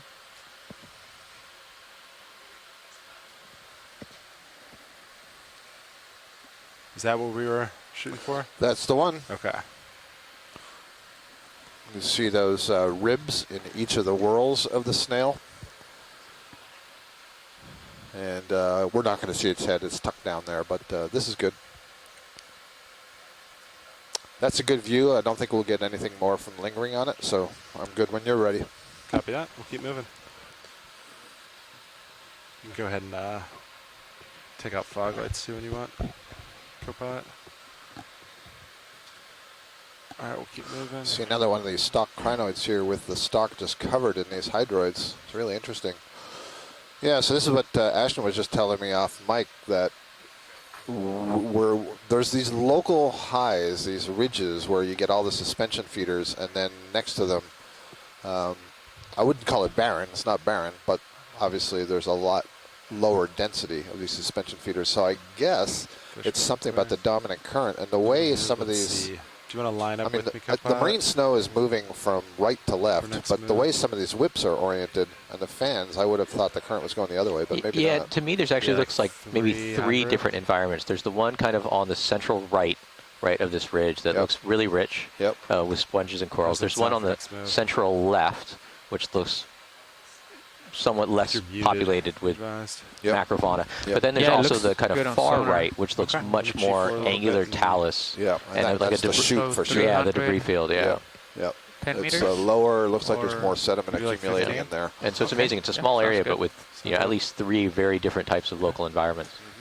I can already see the slope above us that's moving up. You got it. The contours is chock block full of these suspension feeders.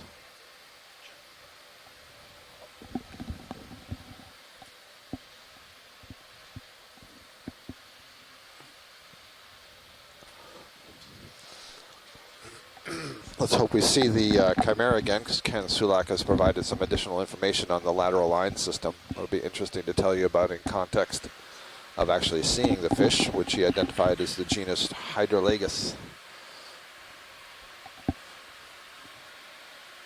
I think that might translate to water rabbit. Lagomorph? I think lagomorphs are rabbits. The only thing I think about when I think about watership, or when I think of water rabbits, is the book Watership Down. Yep. And then I start getting a little sad. Yeah, good copy, Bridge. Let's not go there. Yeah. I think I see an Enelepsamia, that sort of radar dish-like yellow fan that was on the far left. Let's see, what's our, so We were kind of looking southeast there, and now, excuse me, northwest. I was looking at the backside, and now we're pointed almost due west, upslope. One of these large platy sponges. Yeah, there's that very bright yellow. If we can get a snap zoom on it, I think I know what it is. I think it's Enelopsamia rostrata. Yeah, but let's just verify that. Yep, sure is. So that's another scleractinian. So all this rubble that you're seeing and some of these live colonies we've been identifying as Solenosmilia, those are stony corals, belong to the order Scleractinia. They're the ones that in shallow water build the massive reefs. It's a different group from all of these other octocorals, the sea fans that we're talking about. So this is a different genus and species from that one that's right behind it that's more beige in appearance. And you can see that it grows kind of like a sea fan, except it's extremely rigid, very brittle. And that's a nice healthy one. It's alive. All the polyps are facing, I guess they're facing into the current. It's kind of floating. And is that fan shape pretty standard, or do they tend to be also three-dimensional? It is for that species. Yeah, for that species. Yep, absolutely. Yep. And not only that, they always have the polyps just on one face. Very characteristic, and it's one of the reasons why, for a change, there's an easy one to identify. The shape, the position of the polyps, and the color. Thank you very much. You're welcome. I meant the coral. Thank you for making my life easy. Beautiful view of a dead bamboo coral there behind. I don't usually say that about bamboo corals, but we've talked a lot about nodes and internodes, and you can see that very clearly.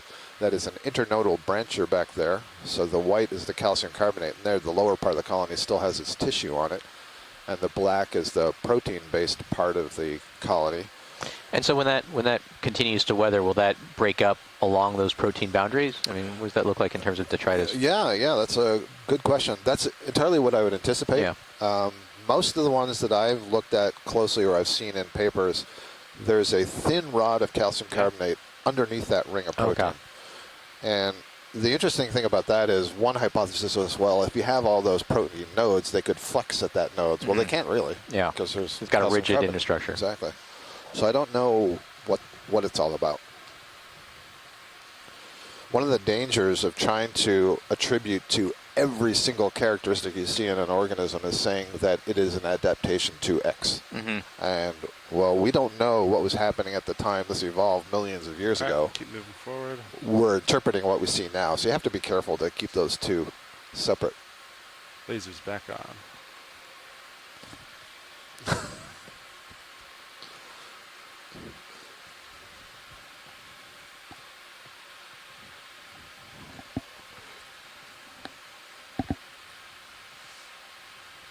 Oh, Mike Vecchione is reminding us that there's a tidal component to the near bottom currents out here. So the moon does influence the movement of water down here in the deep sea. And so when we talk about currents, you know, it's what's happening at the instant that we're looking at it, what's happening on this daily and lunar cycle, and what's happening over the much longer cycles of the period of time that these corals have grown. And so you may get, you know, a whole lot of different motions and rates of motion in that time. And so I try to usually look at the corals as kind of averaging out for me what's the dominant current. And you can tell that in some of the fan-shaped ones and some of the others, the way they've sort of fixed into place. They should know what they're doing, even if I don't. You feel any current down there, Sean? A little bit moving, I guess, to the south. Okay. It's like a little side current I can feel. Go ahead, Bridge. Great, thank you, Bridge. Okay, to the south. We kind of lose it at 1500.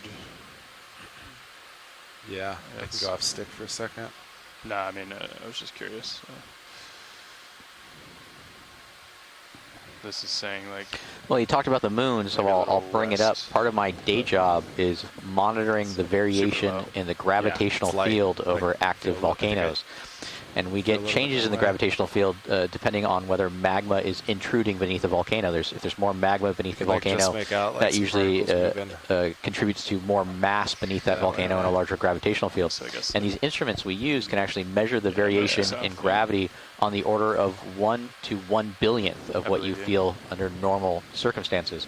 And most of that motion or that contribution is from tidal effects, so it's from the moon. So if there's a full moon out, or if the moon's a little bit closer and you're feeling a little heavier, it's because you probably weigh about 1 billionth more than normal. That's good. I shouldn't have blamed that last bowl of ice cream I had. Or that third piece of pizza. I didn't have the pizza. I was talking about myself. Okay.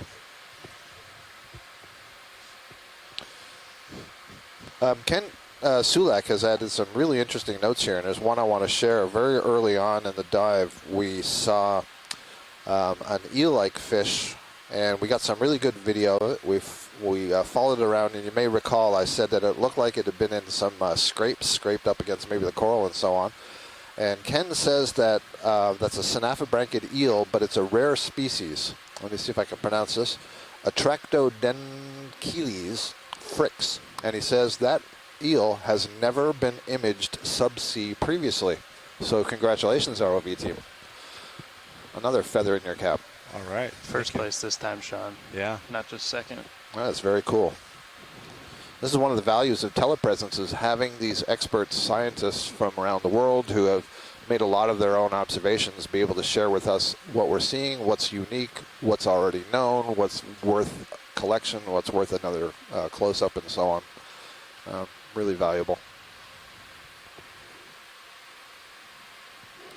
Passing over several black corals here. Oh, so this yellow colony, this yellow fan, let's see, there's 2 of them.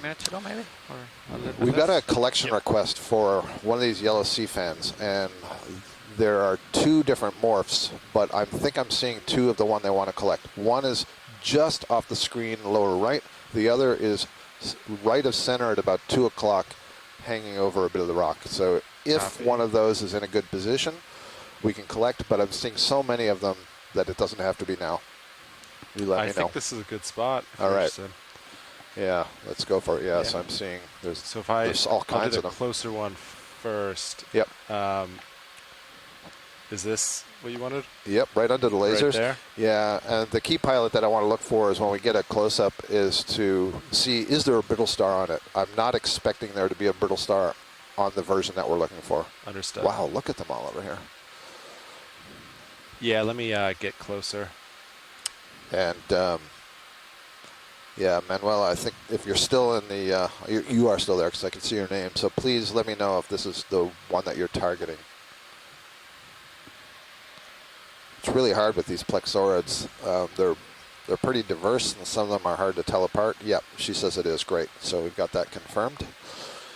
And so one of the reasons we're targeting this here right now is that, well, actually, maybe you guys down in Horta, if you would like to tell us a little bit about the work that you've been doing in this area with the drop cams and your previous dives, and you know, your knowledge of the local community, I think the last and why it is that, you know, this would be a valuable collection. I'm sure they'd rather hear from you than hear from me again.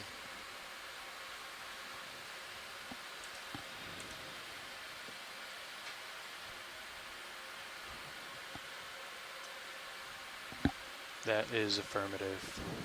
Okay, everything port side's full. Copy.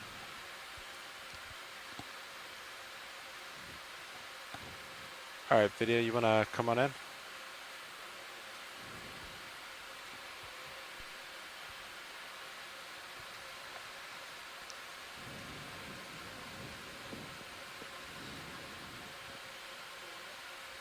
Yeah.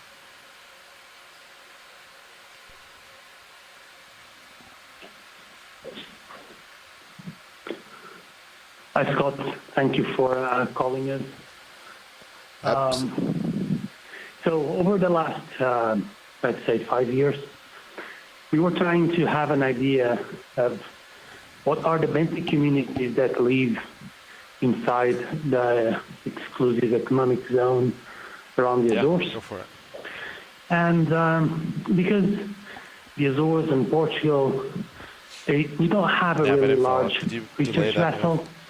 We do have an ROV named Luzo that goes down to 6,000 meters. Yeah, we've been but for 5.5 it's hard to bring the Portuguese ROV Luzo to the Azores. So we were really dependent on cruises like this one to have some images and some samples of the benthic community in the island. And the research questions that we are working with are different folds. It goes from the individual species ecology all the way to what drives the distribution that we see, why some species live in one place, and why that specific species does not appear in another place with very similar environmental conditions. At the end of the day, all this information is being used to inform the regional government of the Azores in their maritime spatial planning and in the designation of new marine protected areas. As we speak, we are working with the government in order to identify the best areas that could be used to achieve certain conservation management goals.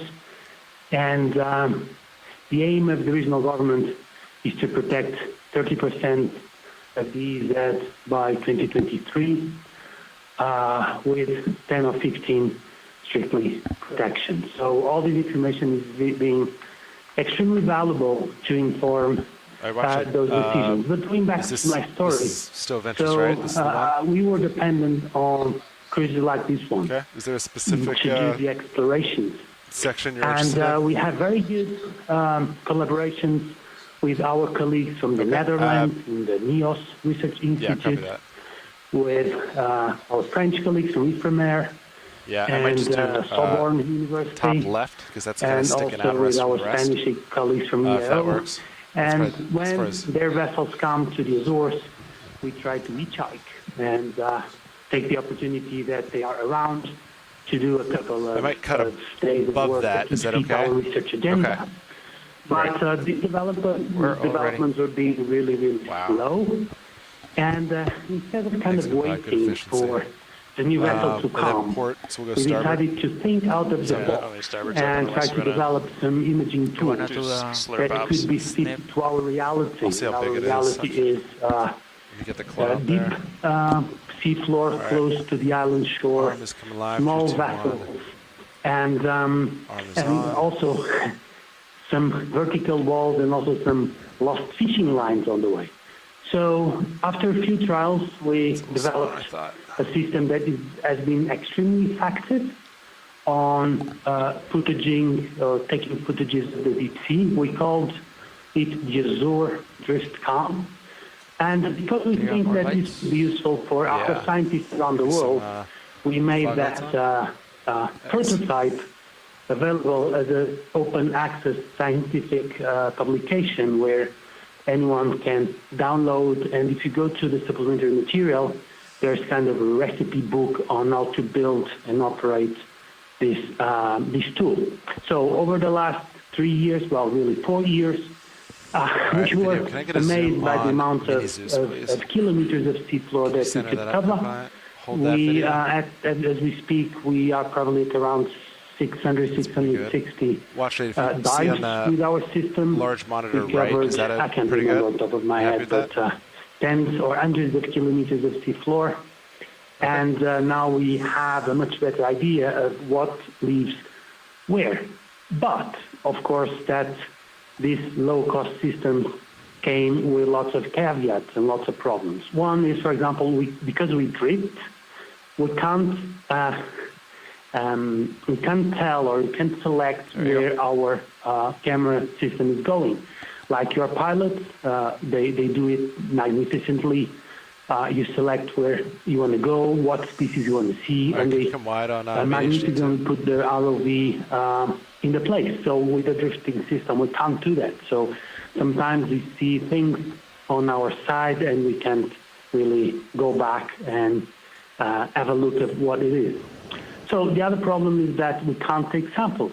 And because we are doing a lot of explorations in places that haven't been visited before, it means that we can't put names on a lot of things that we see, and that's why we, Manuela and Carlos, are asking for samples of a lot of things that we have on our image catalogs, but it's like identified as morphotype number 25 or so, and it's really important for us, this effort of collecting samples, so we can go back to our catalog and change unidentified species number 125 by a proper name. And then all our databases are automatically updated. So this is really, really important work that you guys are doing. You can come wide. So we are available here for questions via the chat or via email. This guy seems kind of small. But in brief, Watch, this is put this in a suction we jar. have been doing over the past years. Save the bigger box. Or back to you, Scott.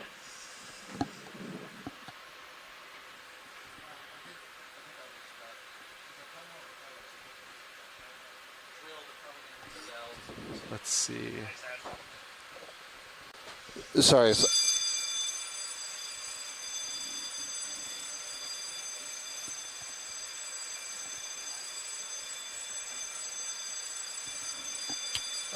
Yeah, Copilot. Can you draw out at all here? All right. Sorry, folks. We're doing weekly drills here on ship, so don't worry about the bell in the background.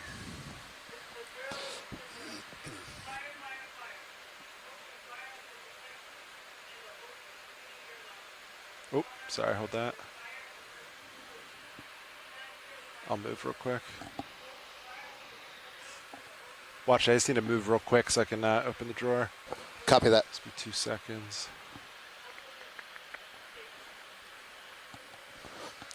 Sorry, pilot. I was just trying to stay off comms while the announcement was going on. Yeah, same here. Yeah. So yeah, beautiful cut, by the way. That was really nice. Suction is great, and we're all happy, and you do what you need to do. Sounds good. Just going to reposition real quick. So yeah, I think that was Telmo Morado giving that, and I apologize, Carlos, if that was you. Please correct me. That was a wonderful explanation. Thank you. Really appreciate it. And so, yes, hopefully now with this collection, we have one number that will be changed into an actual species name. So the pilots are going to slurp this sample so that we can maintain the remaining 2 bio boxes we have for larger samples in the event that that's necessary.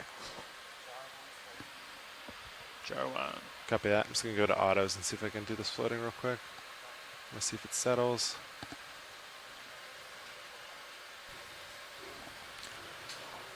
Let me come up just like a meter.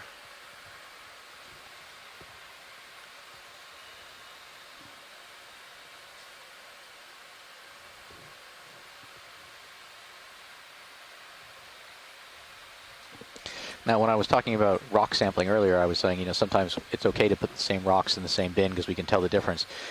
Do you ever do that with the biology samples, or are you worried about associates transferring from one to the other? Yeah, so we will occasionally do that with the biosamples, but you've just identified it. If we have reason to believe that this is probably a sample that has a lot of associates, we'd like to keep them as separate as much as possible. If it's something either we don't anticipate there's associates, or we believe that the associates are on there are likely not to let go, and it's very easy to tell them apart, then we'll do what you did. Yeah, let's take advantage and use all that space.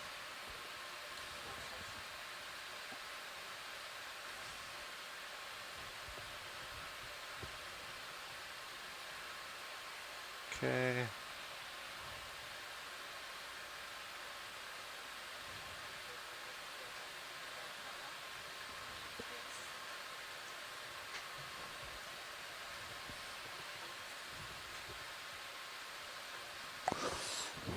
Part of it go in.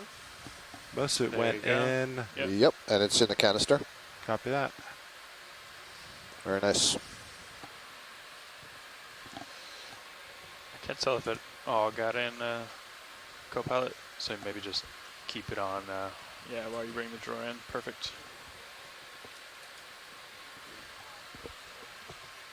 Yeah, I think so. Yep. Nice.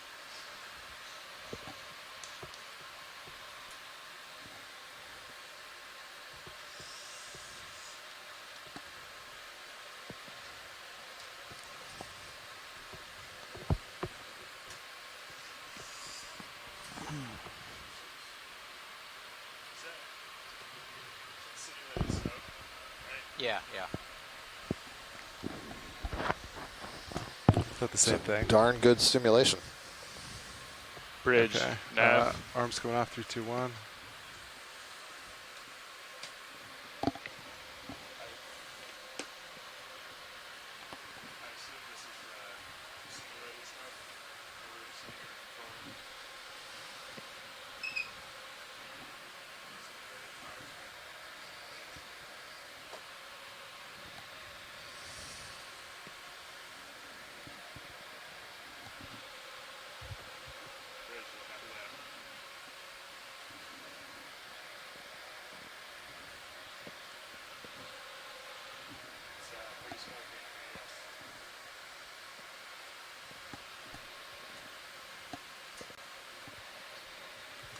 All right.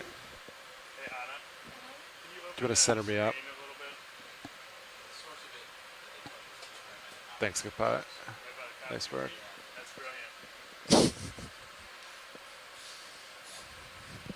Oh, man.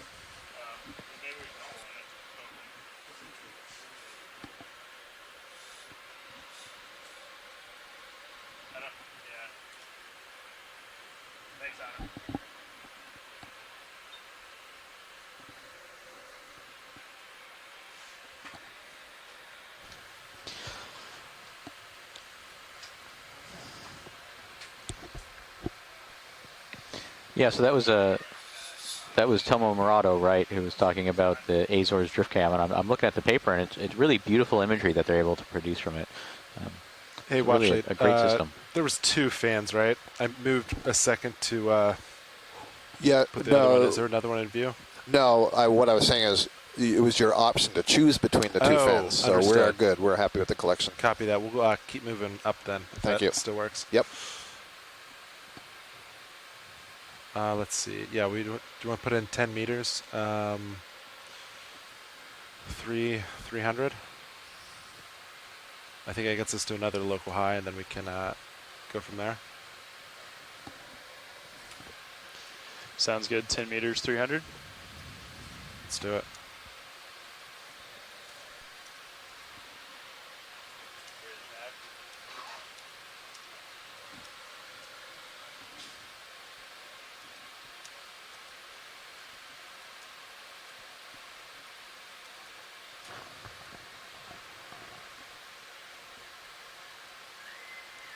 If they,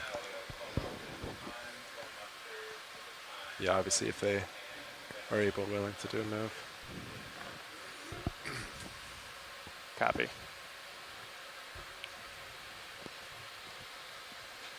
Getting a lot of interest from shore and our sponge biologists and some of these sponges, so I'm getting some feedback to find out Can we do a ship move, please? which of them would be particularly interesting for a collection. Probably the answer is all of them, and so we'll try to narrow that down.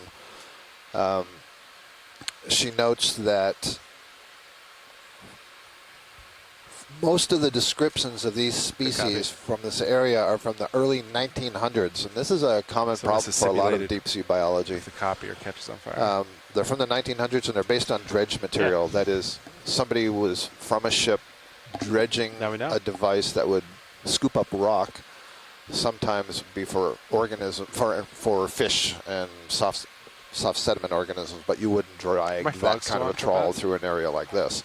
And so this would probably be a rock dredge that would get the sponge. So, so she says being able to do proper taxonomy and genetics to match them with the original description would really help the understanding in that field to match what did they describe in the 1900s compared to what does it actually look like when we're down here with an ROV.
Sorry, just typing some notes in the chat room.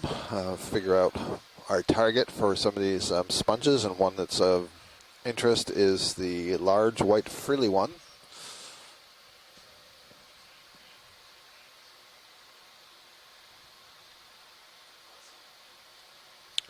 All right, the gramophone or funnel one with the thin walls. Thank you. That's helpful.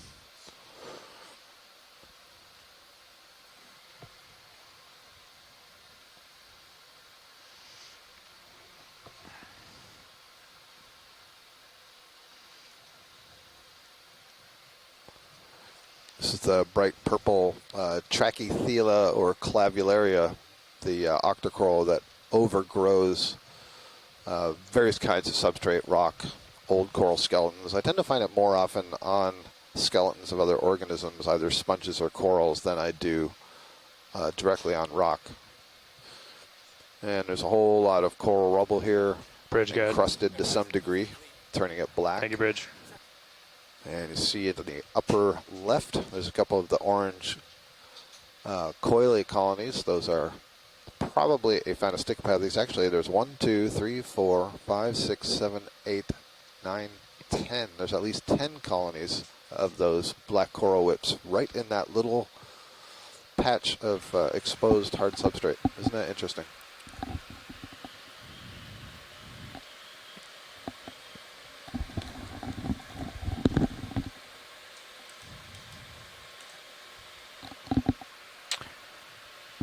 Okay, watch lead. Do you want to zoom on any? Not right here. Okay. I think we've got a good handle on what we're looking at right in front of us. Copy.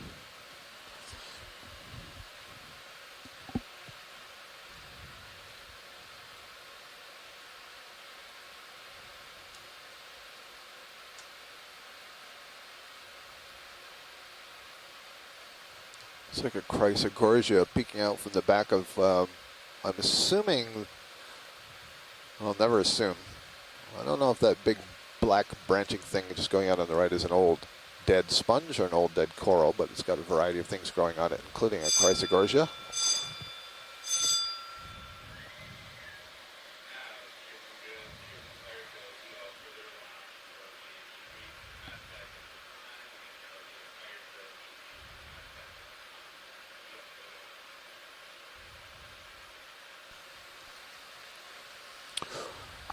That colony in the upper right is Trissopathes, black coral.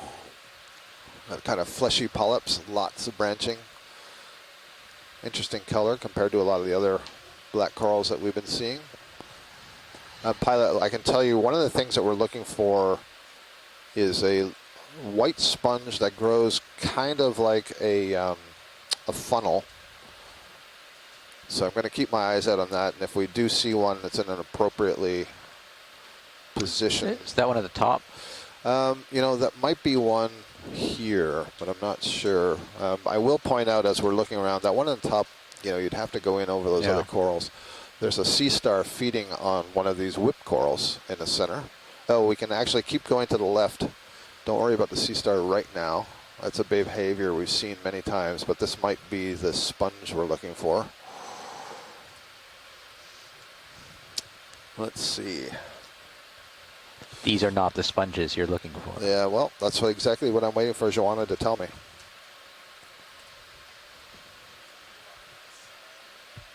Okay, I'll stay here. Okay. Won't go any further left. All right. I do see off to the Although left you're muted, Sean. the first, I believe, Metallogorgia. I don't think we've seen any Metallogorgia so far in this cruise. Pretty sure that's what's down the slope. Okay, is the that ship large one is the frilly one. Yeah, so I think it's right in front of you, Fernando. Okay. Sorry, watch lead. What yeah, was no that? problem. The sponge that you have been stopping in front of here, that is the collection target. Okay, so right in the center bottom. The ship stopped? Ship is stopped, yep. Copy. All right.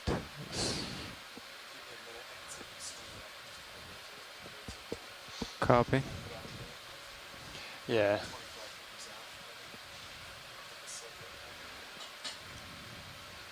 I mean, the tether is going that way. You're 47, so I'm a pretty good distance, right? Like the tether, I'm not pulling out the tether or anything.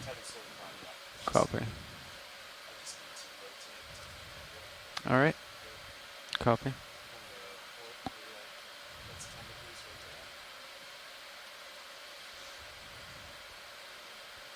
I can bring up Cirrus view over here too. So just again to clarify, Joanna, this is the sponge that you're referring to?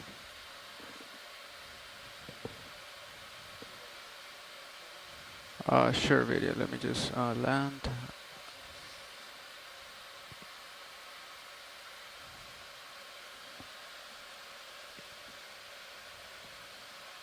Yes, okay, good. So yeah, we'll get some good video of this, and then we'll probably need to, you know, cut or peel a chunk out. Okay, I'm pushing down 39, pushing forward 33. Sounds good. To engage joy lock. All right. Okay, joy lock's engaged. Seems stable. Okay, so we have lasers right there. Let me get lasers on it. Okay, lasers coming off. And then, do you want more light video, or is this good for the zooms?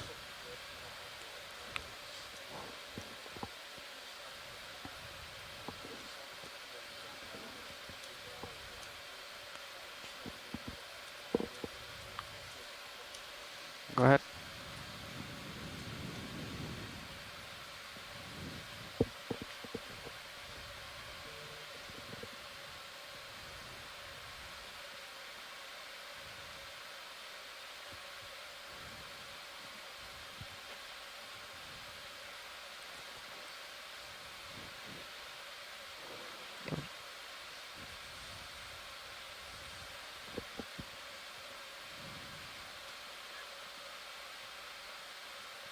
It's an Okeanos bamboo coral behind the sponge. Just getting a good close-up view of this. The coral? Watch lead? No, I'm just relaying to shore basically what we're doing. Copy. And I'm trying to get some input from shore to get a sense of, is this going to be kind of crunchy or is this going to be kind of soft? Just so you are aware before you grab it.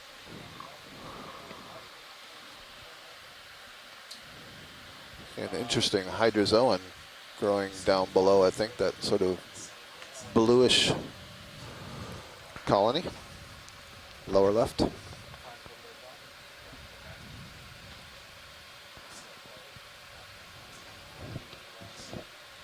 Look pretty stable there, Fernando. All right.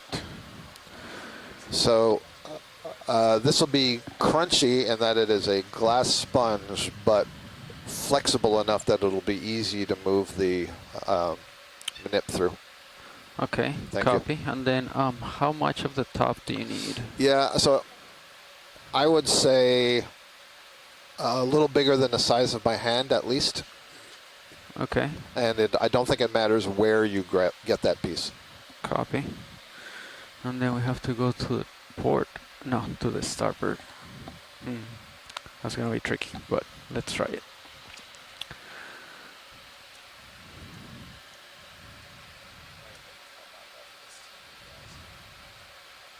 Copy.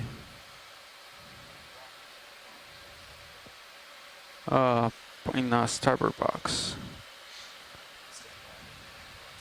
Copy. I'm gonna bring up the Sirius cam pilot.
No, I do not think so.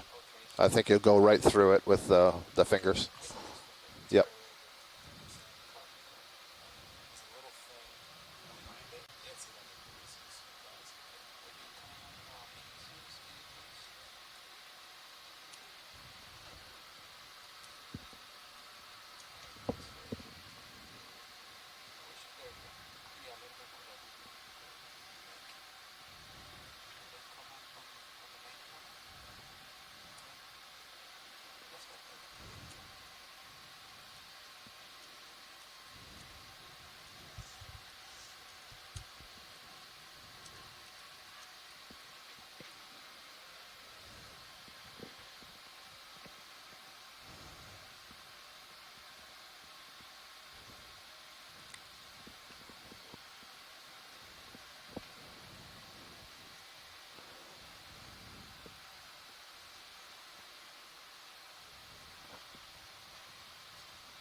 Just a little bit more than that. Thank you. Yep, that's good.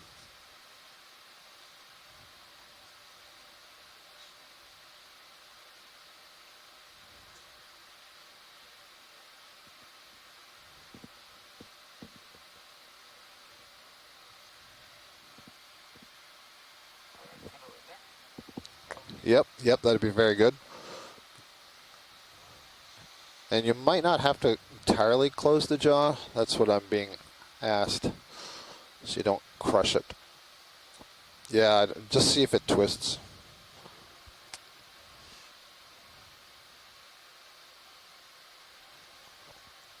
Yeah, looks good. Beautiful.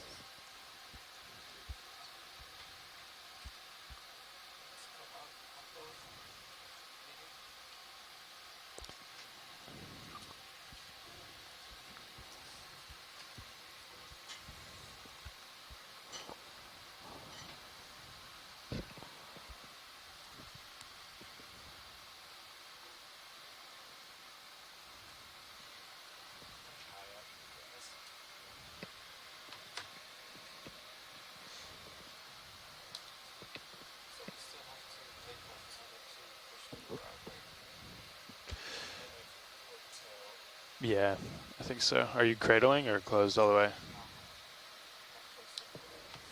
You want one of us to come up?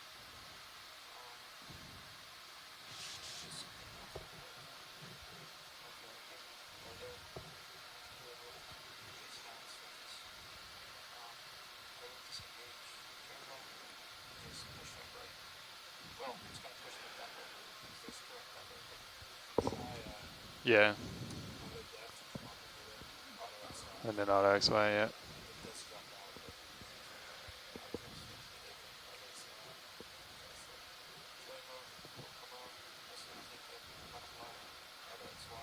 Yeah. Yep.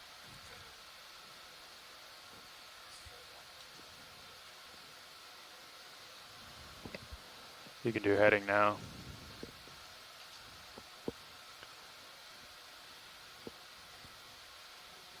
You could probably do depth now too.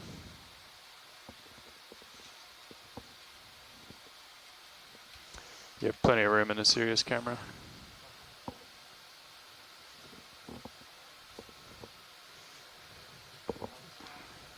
I'll keep an eye on the altitude lock.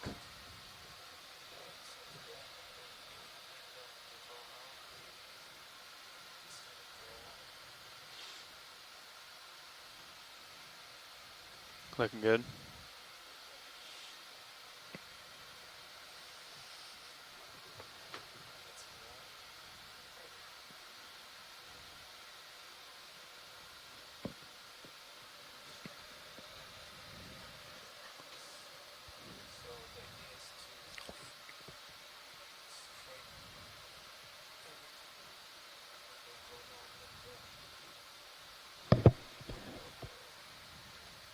Yeah.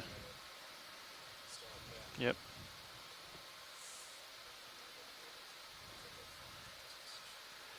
You can go the inner. You don't have to go outer.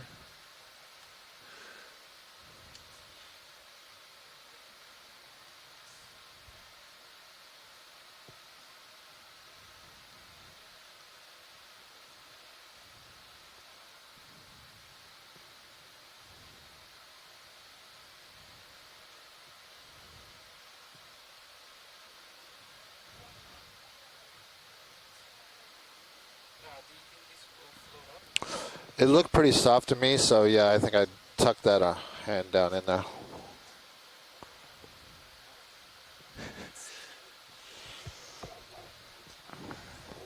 Yeah, I think it'll sink. There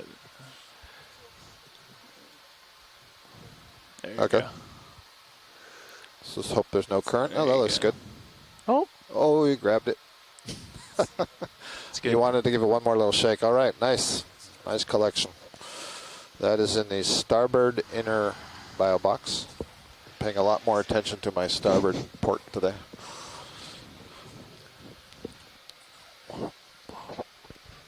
Survey 1, we called that Hertwiggia.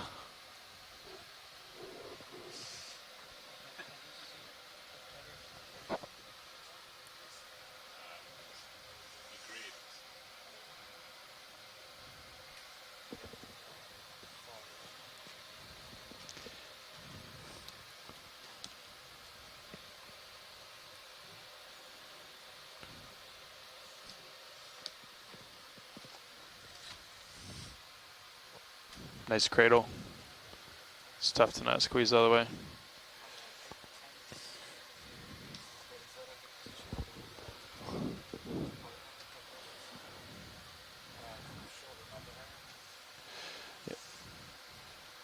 Yeah, is there a reason the minis is so dark?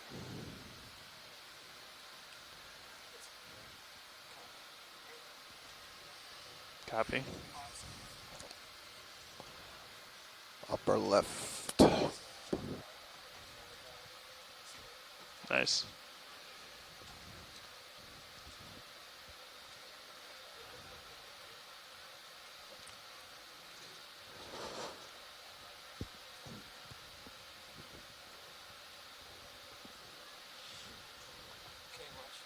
All right.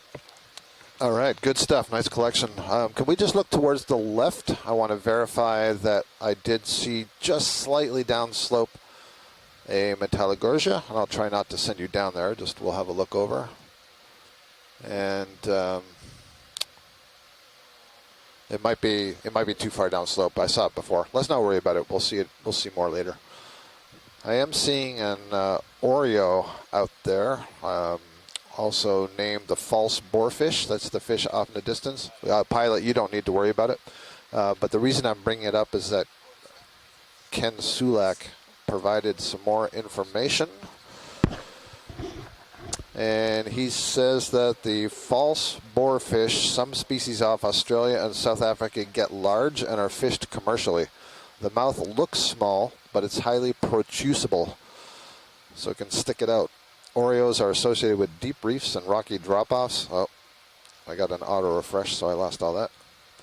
They feed on small invertebrates, and he suspects they also nip coral polyps, or they are biting at amphipods that are on the corals.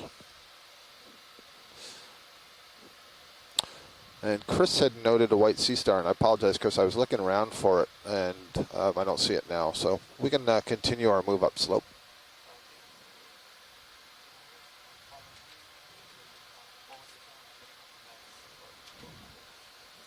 $300, yep.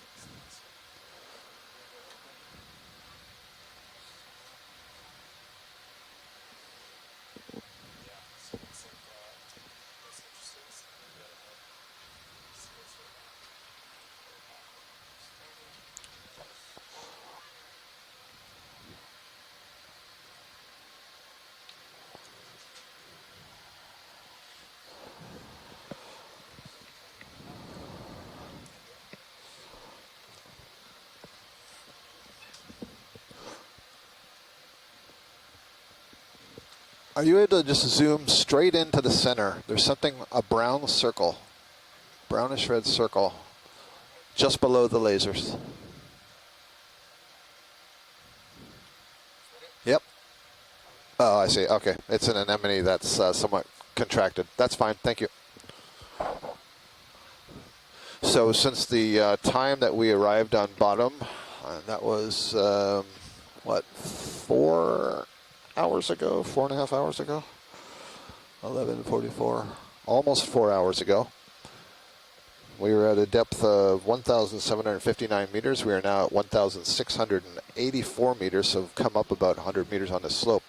We've been seeing this kind of density on this coral rubble. It's really quite remarkable. High density, high diversity. Chris Ma noted as we went over that bubblegum coral that there was one of the large sea spiders on it, Colosendus. We did get some really good video of a Colosendus earlier today. So that would be the second one. They wouldn't have moved it up slope that fast, I don't think. Or maybe Ashland will tell me, no, you are going that slowly. I would never say such things. Thank you. Sounds good. No problem. I just never thought geology would be the comparatively fast-paced action science that it is. Yep.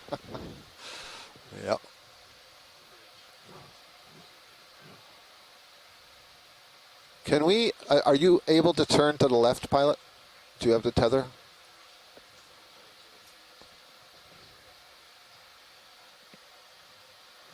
If you can continue to turn to the left, below the white sponge, further to the left, there's some fans, sea fans over there, and I see something tucked underneath them. It's kind of beige in color. I just want to make sure that's not an octopus tucked in there. Looking right there. It's probably more like the back of an anemone or something, but certainly an odd texture. It's, yep, it's, you're going towards it. It's, if you, yeah, I see the lasers. So it's almost above the lasers, but at the top of the screen. It's the eyeball of the circle of yellow coral. Exactly. Sauron or something, is that what you're telling me? There you go. Yeah. I no longer think it's an octopus, but yep, that's what I'm looking at. Oh, another anemone fooling me. So again, this one's kind of tucked underneath there. We're seeing the side of it really bulged. We're looking down. I think that opening above it is the osculum of the sponge. All right, that's good. Thank you. Sorry to get Mike all excited there. I just saw something, you know, kind of pink tucked under that coral.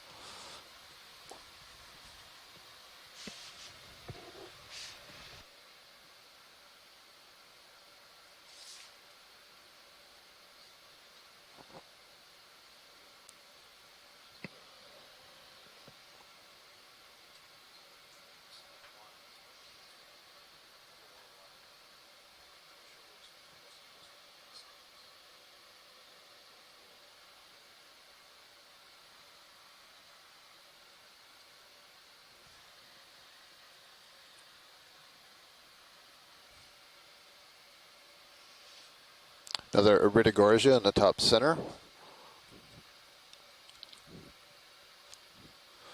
So several of these things, if you're just joining the internet live stream now, we've been climbing for about 4 hours now. We've seen many of these corals and sponges, and we've had some pretty good views, but as you see, just as we're turning here now, the sheer density of material is such that we wouldn't get everywhere if we tried to look at every one. So we're trying to get, you know, some good looks so we have an idea of what these are, and then someone can count them later.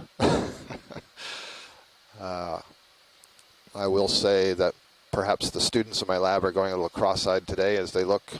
In theory, they are meant to be annotating all the organisms that we see on the bottom. And there's far too much to be able to annotate everything, but we'll be able to say, you know, something like high density coral field and try to pick out as many things as we can. Really large colony of a Leopathes black coral just passing off to the upper right. And so now we're back into one of these chutes that Ashton was referring to before. You see there's far fewer organisms. Partly that's because probably there's more tumbling of rocks in this chute, and so stuff wouldn't have a stable substrate for a long period of time.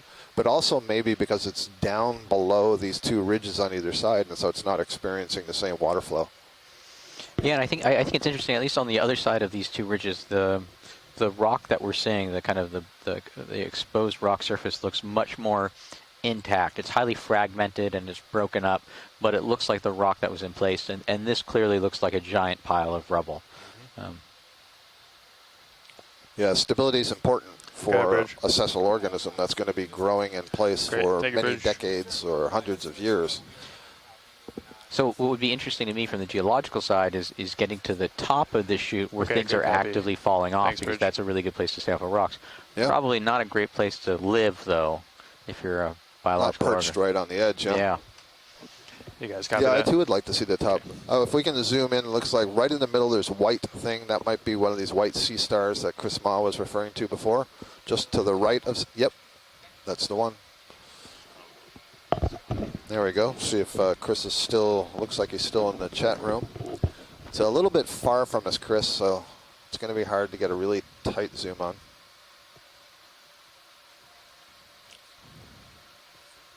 Not 100% certain, but maybe something like a Terranaster or something. I feel like I'm seeing a vent in the center of it. Maybe not.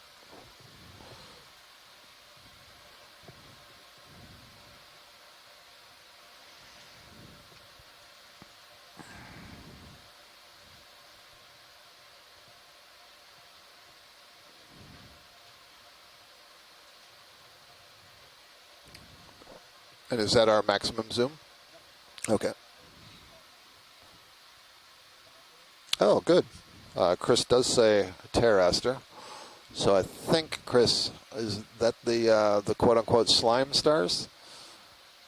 Yeah, you can see that little opening at the top, a little sort of window or funnel. As I've heard Chris describe it, it's kind of like there's a false skin on the upper side of this sponge. And I think you can, I'm guessing it's the same thing that you see around the legs, where you see some of the spines go into this thin membrane. So it's almost like it, to me, if I understood Chris correctly, it can inflate this upper surface above the actual dorsal side. Because it's not truly dorsal, since they don't have a dorsal and ventral, but functionally dorsal. You can also see all the underlying spines inside that membrane. There's a lot of ossicles, calcareous ossicles, and spines that make up echinoderms, and really easy to see there in that sponge. Thank you. Yep.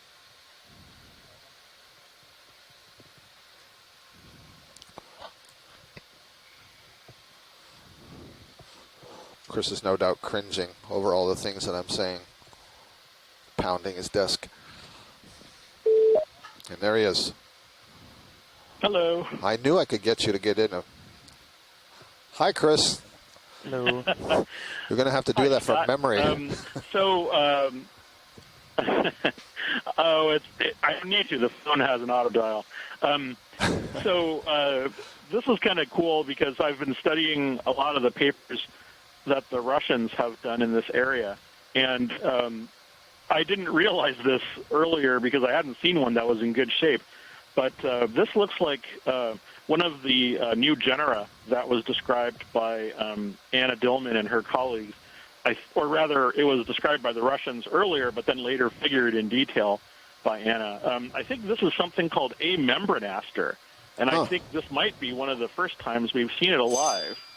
I'd have to go back and see how much of the other abyssal video had something similar to this, and how widespread it is, because a lot of these deep sea animals, as you know, they don't appear to be limited to one ocean basin, especially at these depths. So, it belongs to the same family as the slime stars, the Pterastiridae.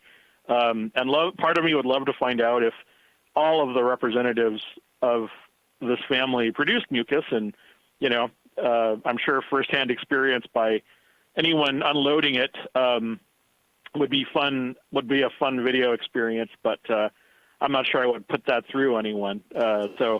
Anyway, but it was just very exciting because, like I think that's like the third genus of pterosterid that occurs down here, and I'd ever seen it before. So, well, we have yet to see Hymenaster, which is the other one with the gelatinous surface. Hymenaster, is that what you said, Chris? Losing power, yeah, and there's engine kicking on. The first thing we need to do is fire the winch back up. Did you say Hymenaster? That's the third one? So somebody needs to put a headset on and run down to the winch. That's the third. That's the big gelatinous one. Co-pilot should go do it. The one with the big kind of pinkish, purplish, fleshy at the very least, cover. pilot can reach over that one will do be it. called Hymenaster. Okay.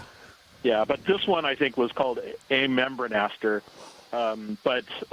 Again, these things are complicated animals, and looking at them would always be the best way to tell for sure. But perhaps Anna is listening or watching, and she can take a look. But Chris, there's definitely. That's the first time I've heard that term, Amembranaster. It's the first time I've heard that genus name, so thank you for that. And I'm just wondering, did you say, I was typing something in the chat, so maybe I missed it, but so what is the function of the mucus that it's producing? Does anybody know? No, I mean, at this point, it remains kind of an anecdotal experience. Yeah. I mean, so here's the thing, I mean, other than that first account of Pteraster tessellatus, the shallow water species, back in I think there was one paper initially, and then there were several papers afterwards by, what's his name? But in the 70s, when marine ecology was a big experimental paper thing. And then it just kind of stopped, and no one knows what they do. I know from personal experience that Hymenaster produces a copious amount of mucus when it's collected, but that remains unpublished other than on the pictures that I've shared on Twitter. So in terms of, everything from the chemical composition to whatever, function it might have, I mean, it's presumably defensive. But I've talked to people who tell me that not every pterasterid that they've collected has produced mucus. So it's not clear to me how many of them even have mucus production, or if it needs to be stimulated in a particular way, like if they are poked or provoked in some way. So I mean, it could have it could be that some taxa are just better. Roland's with you temporarily. Better equipped with mucus cells than others.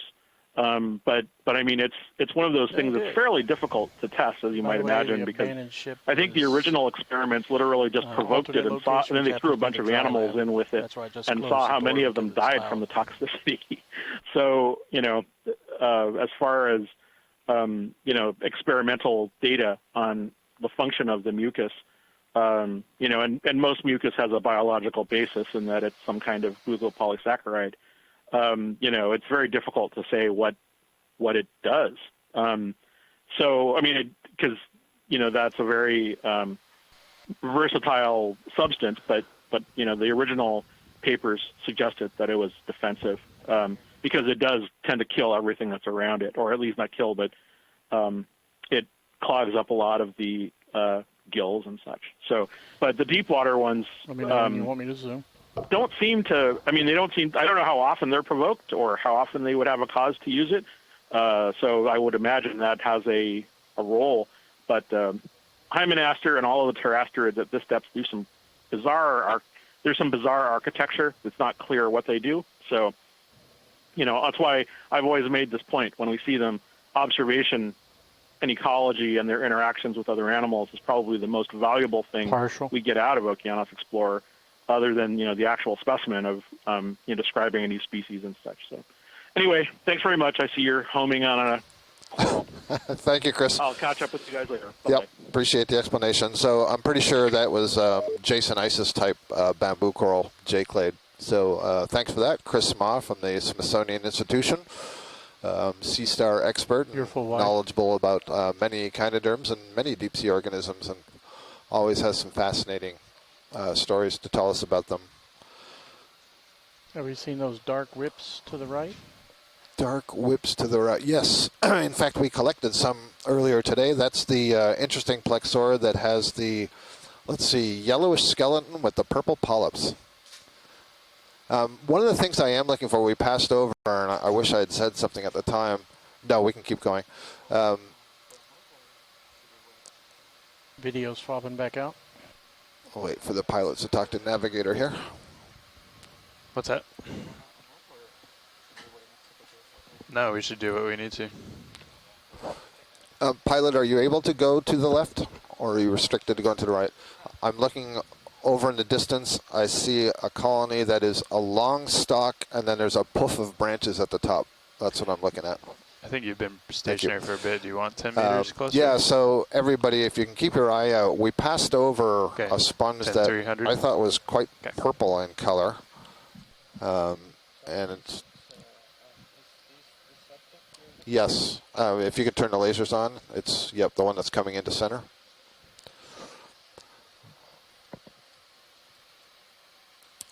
Right, so everyone also be on the lookout for bulbous purple or deep purple or purple red sponge. This one, yep. So I already know what it is. It's just, I think it's the first one we see in the expedition, so it's worth just pointing out. So this is another member of the octocoral family Chrysogorgiidae. It is the genus Metallogorgia. Almost certainly it is the species Metallogorgia melanotrichos. And 100% it's going to have one brittle star in the middle of those branches. You know what happens when you say 100%. If it doesn't, it'll be the first one I've ever seen of the hundreds and hundreds that I've seen that doesn't have one. There's a very interesting host-symbiont relationship between this brittle star and this Metallogorgia, where all throughout the Pacific and the Atlantic, we have never seen a living Metallogorgia that doesn't have that brittle star.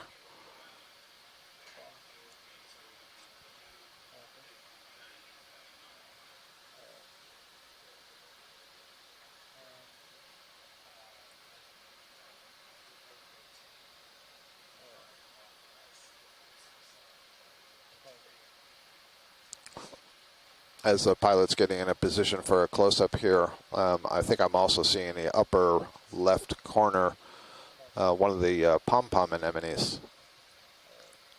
Anemones that have deciduous tentacles, meaning they can drop their tentacles when they're disturbed.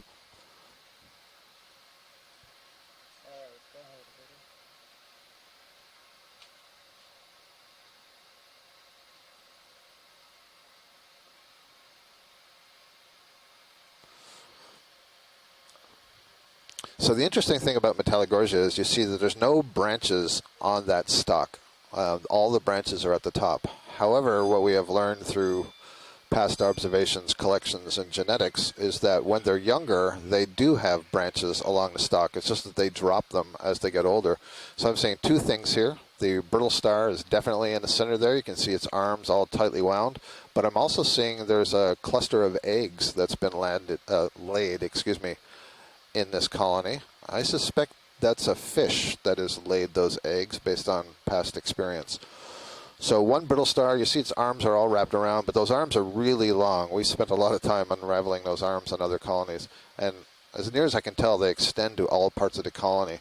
And you see there's no other organisms living on this thing. And so there's a combination, we believe, of chemical compounds in the coral tissue and this brittle star keeping this colony free of other organisms. But apparently it could not keep it free of a fish laying some eggs. Go ahead, That's Bridge. my guess. That's good. We got what we need there. Thank you. Yeah, thank you, Bridge.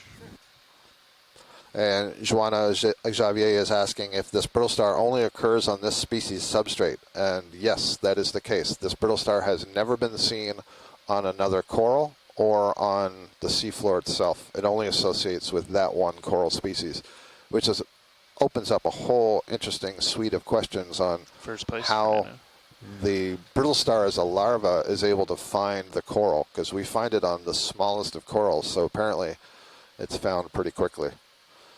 Surely there's some kind of chemical signaling going on, but interesting question. Deep sea is a big place, and so to be able to find that coral. Must be challenging. Unless the larvae travel together, which seems absurd to say, but stranger things. Why does that seem absurd to say? I don't know enough about larvae. Yeah, because so what's happening to produce a larva, you have to have the combination of sperm and egg. So it means first you have to have an egg fertilized by the coral, and I don't know. My impression is that usually takes place in the water column, but maybe not. It's possible that I believe those Metallogorgia colonies, they're separate males and females, so it's possible that the females hold on to the egg. Egg gets fertilized, cells begin to divide, and you start to get an embryo, and eventually you get a larva. Well, the sea star or the brittle star has to do the same thing. And so how do they time that? And then how do the two larvae travel together? Oh, you're talking about the two larvae of the two different species, not necessarily like a clump of brittle spar. Correct. Okay. I meant two different species, holding cilia. Well, that seems ridiculous. Thank you. I think I used the word absurd. Yeah.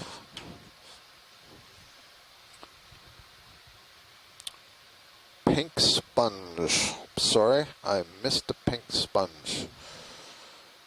I'm seeing lots of pink octocorals.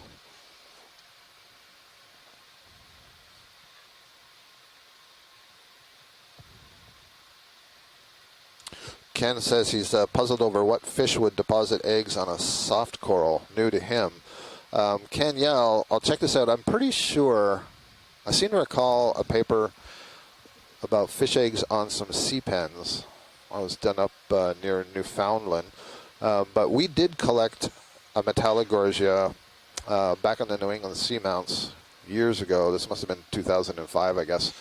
That also had an egg clump very similar to that. And I thought we had identified them as fish. Yeah, I was about to say. There's a pretty big offset. We'll check that out. Depth. Should be at Ken, just recently in my lab, we sequenced some fish eggs we pulled out of a sponge. Checking the waypoints and like making sure everything the Emperor Seamounts. And I was able to get some DNA sequence from those eggs and found out that they were from a snailfish.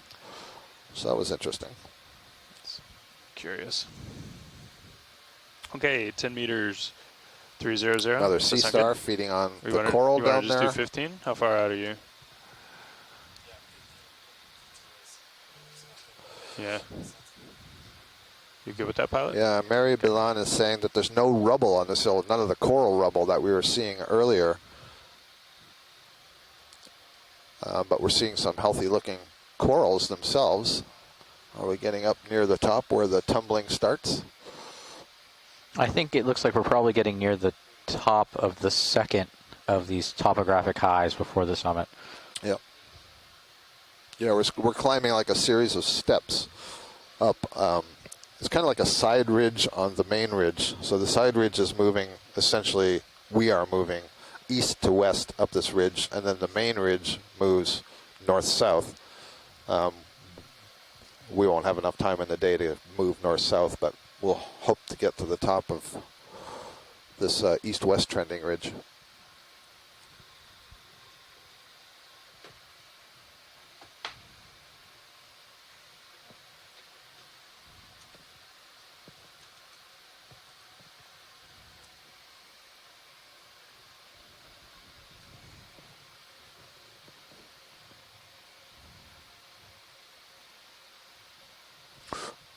At least in this little part of this area we're transiting over, it looks like the stony corals are the dominant right here. Feature here is the bathymetry says 1640, but with the offset, I think it's more like probably 1600. I'm just gonna make a note of that here in the nav log.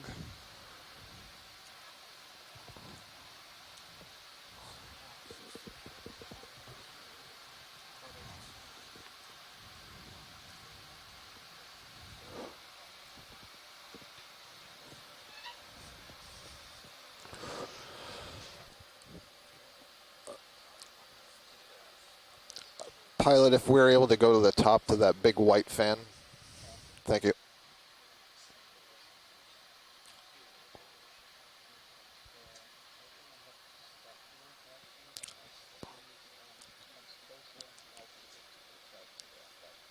Copy, pilot.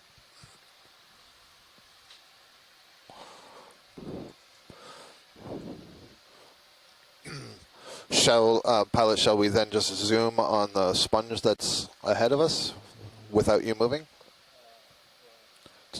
Yeah, the cone one, that's a light brown, straight ahead. Looks like a little vase or sponge. This is, excuse me, a vase sponge. I think this is, well, this is quite different from the one that we collected earlier.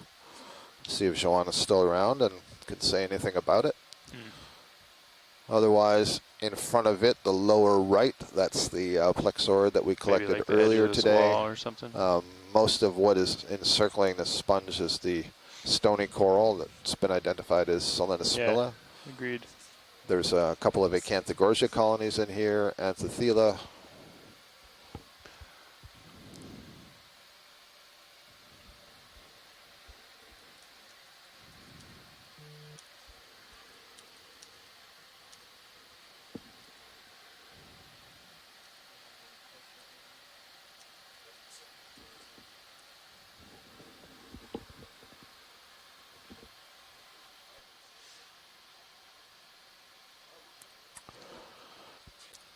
Joanna says this is a Asconema. Go ahead, Bridge. She says it'd be great to collect. Well, it's kind of tucked in there. Not sure how easy that would be. Moves complete, Palace. You have any idea on swing, co-pilot? It's kind of hard to tell. You're like right below the transom, but it seems like it takes a little bit to get going and to stop.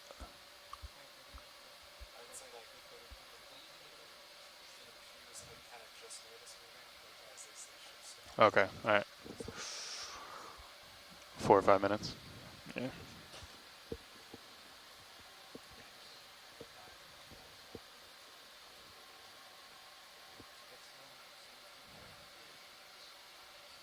Well,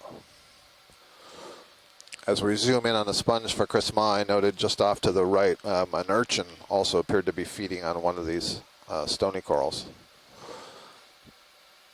Not 100% certain this sponge is still alive, but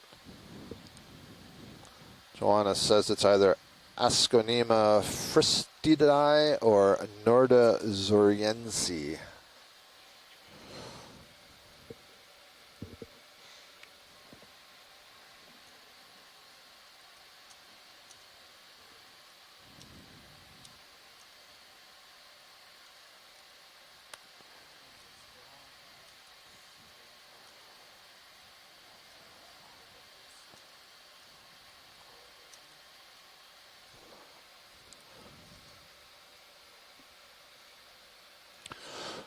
Yeah, so from a distance, I wasn't sure if this was going to be a corallium or another bubblegum coral. I now believe that it is a bubblegum coral. We've been seeing the red morph this morning, and this looks to be the white or light pink morph. I'm not sure that it's the same species or that it's a different species. I do know that, for example, Paragorgia arborea has red, pink, and white color morphs. So you can't always use color to determine species. But this one also has a number of the Astroschema brittle stars on it. Look at that's a great view. 1, 2, 3, 4, 5, 6, 7, 8, 9, 10, 11, 12, maybe 14 or so of these brittle stars wrapped around. So it's definitely the family Paragorgiidae, probably the genus Paragorgia. In this one, you see the polyps are extended. The red ones that we were seeing earlier today, the polyps were all withdrawn in those sort of bubblegum-like wad masses on the branches, but here many of them are extended. There's also a series of barnacles growing on there and some hydroid polyps.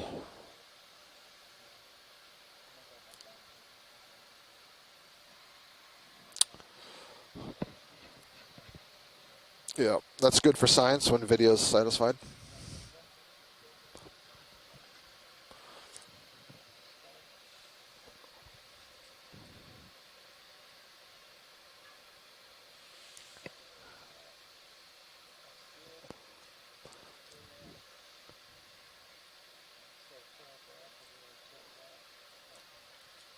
when you're finished with video, before you move, can you turn the lasers on just so we can get a sense of the size?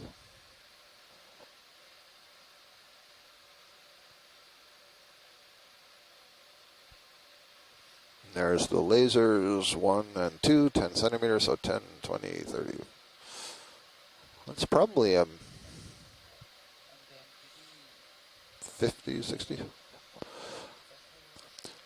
I mentioned an urchin. We may have moved over. It was an urchin feeding, but I think we may have moved a bit too far.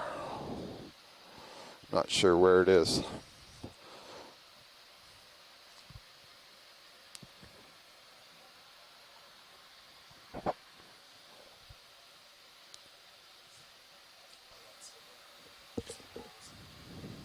Yeah, there's the urchin on the left side. Just about even with the lasers. Keep going left. It's the white ball. Okay. I don't think we did. Right. I think mains we did. There.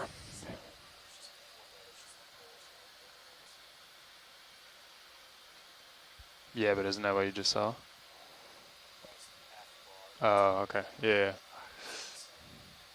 Yeah, I think so. I think you're correct. See a hermit crab up on the top.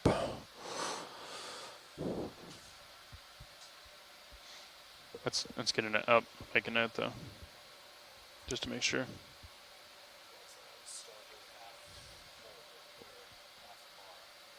Like the lower one, right? Yeah. Okay.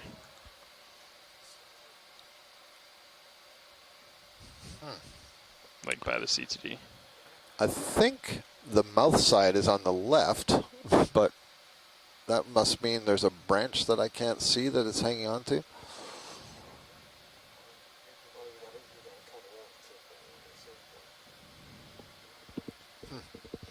Interesting. Also, I'm just noting this for the people on shore, that purple one to its lower left is, I think, the Victor Gorgia.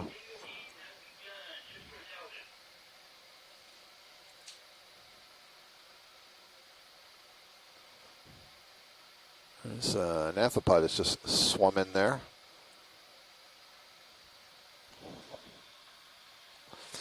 Chris Ma thinks that is Okeanos. Yeah, and he agrees with me because it looks like the mouth is on the left side, and that doesn't make sense. The mouth should be oriented toward the substrate or whatever it's feeding on. So we don't understand why it's oriented this way. For science, we don't need this angle. If you can move to the left, we'll look at that again, but we don't need to do a big, huge move if that's not possible.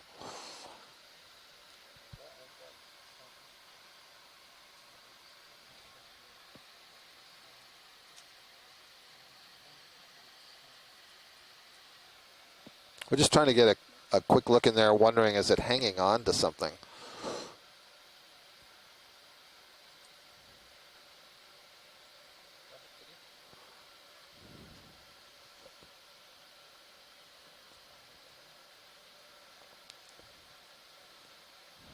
Huh.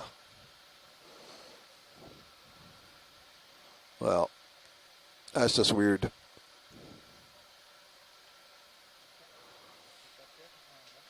If you have more zoom, just take it. Yeah, thank you.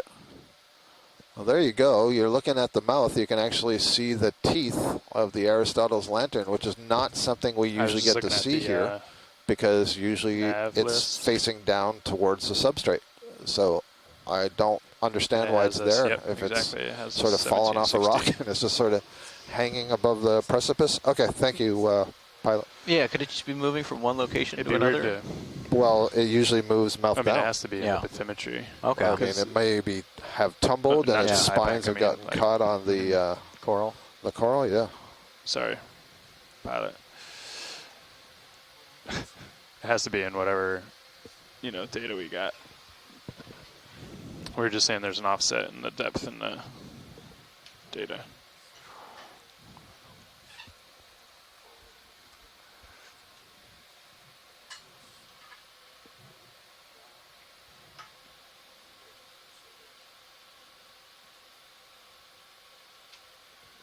Yeah, not much on your blue view, huh?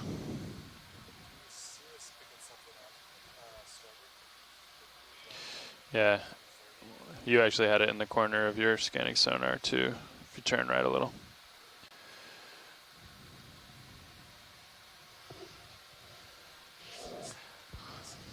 I can range Sirius out And if too, you're if you just want. joining What do you us, think? we are Go on 80? a topographic high, a bathymetric high on the mid-Atlantic ridge, just north of the Kurchatov Fracture Zone at a depth of 1,661 meters below sea level. We started this dive about 5 hours ago at a depth of 1,800 meters below sea level. We've been transiting up this bathymetric high, this ridge that forms the upper portion of the footwall of a normal fault just west of the axial valley of the Mid-Atlantic Ridge before the entire Mid-Atlantic Ridge moves about 20 kilometers for me, it westward make sense on as it iPad, goes but south. we may as well westward see with our eyes, right? transition is a fracture zone known as the Kurchatov Fracture Zone. We are going up to about 1,630 meters below sea level, so maybe another 30 or 40 meters to ascend.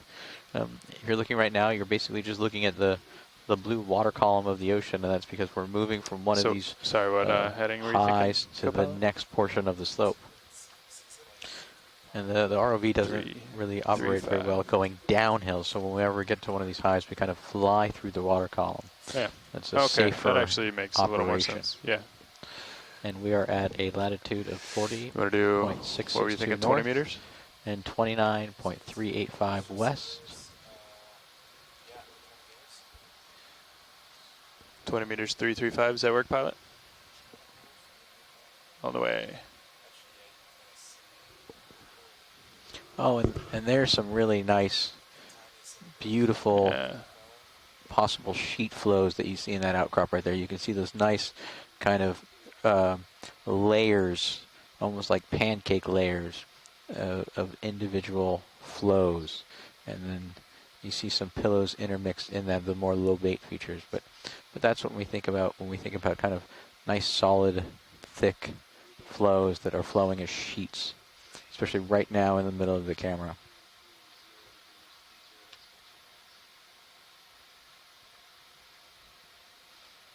And you can see again, as we saw before, one side of this little topographic high, this ridge, is really full of these sessile benthic organisms, these sponges and corals that anchor themselves to the rock. And then the other side of this ridge is much more barren.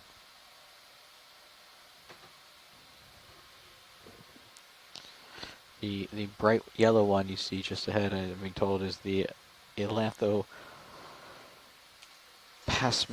rostrata.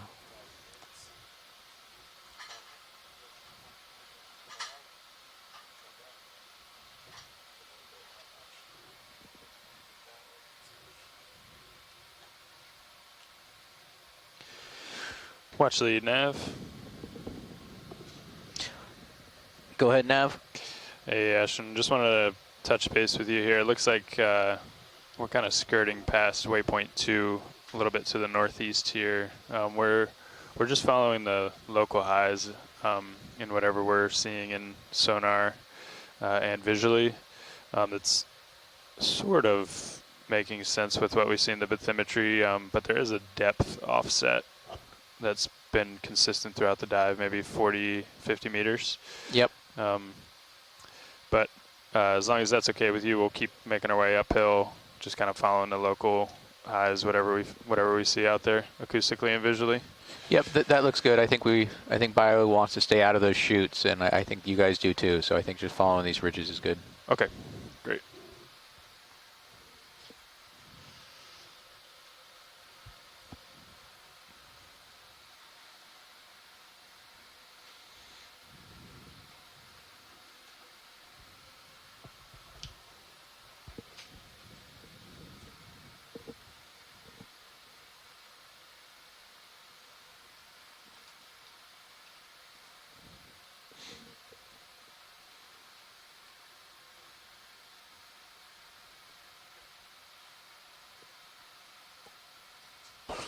Pilot, can we get a zoom just in the center of the screen, upper part of the screen? It looks like a little stick with one little branch Looks kind of bare.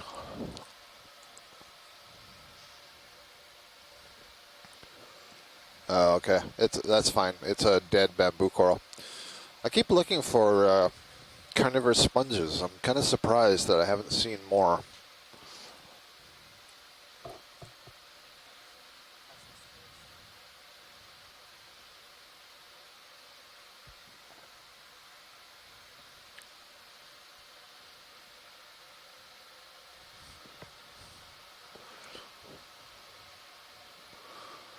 Looks like it must be an Iridogorgia down slope off to the left. I just see some little coil there.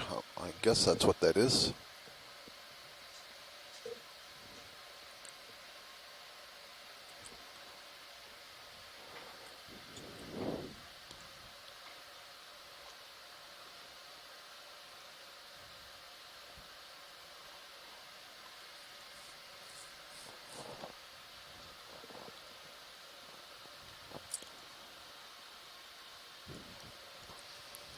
It's quite a drop off right there.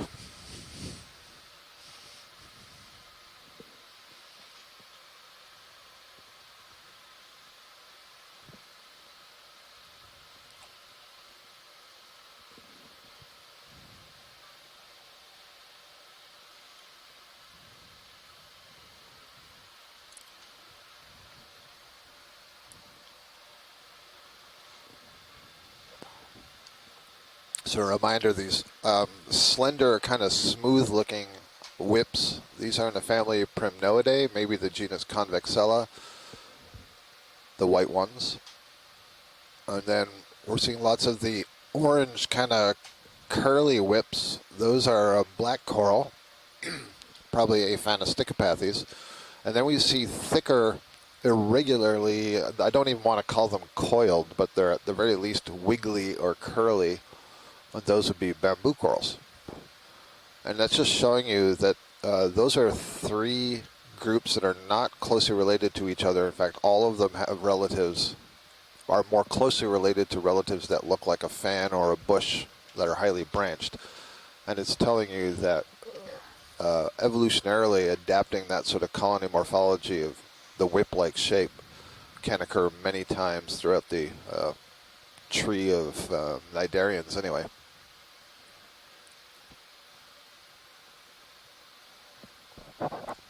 It's interesting because as I'm saying that and thinking about it, you don't see that quite as often among plants, at least large plants. So cactus would be, some cactus are unbranched. Go ahead, Bridge.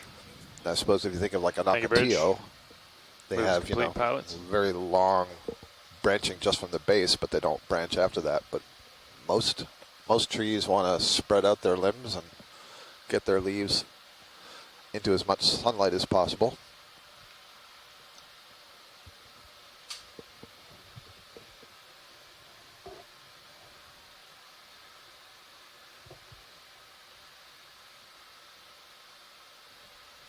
I think these frilly vase-like ones are the sponges that we collected a short time back. Got a nice piece of that.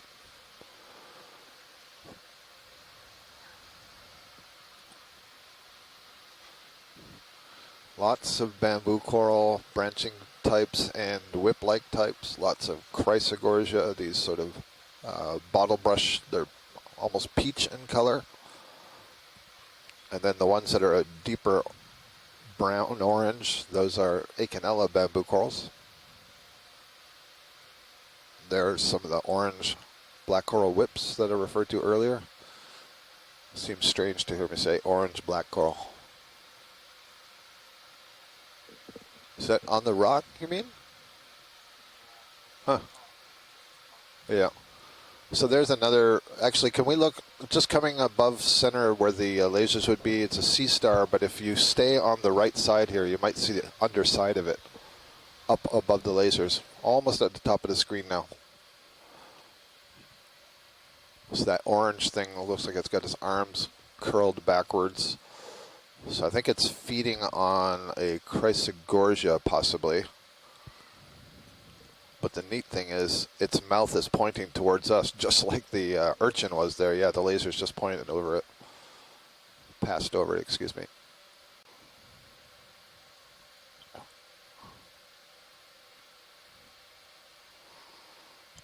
So this is a good angle to see if we can see the stomach everted onto the coral that it's feeding on.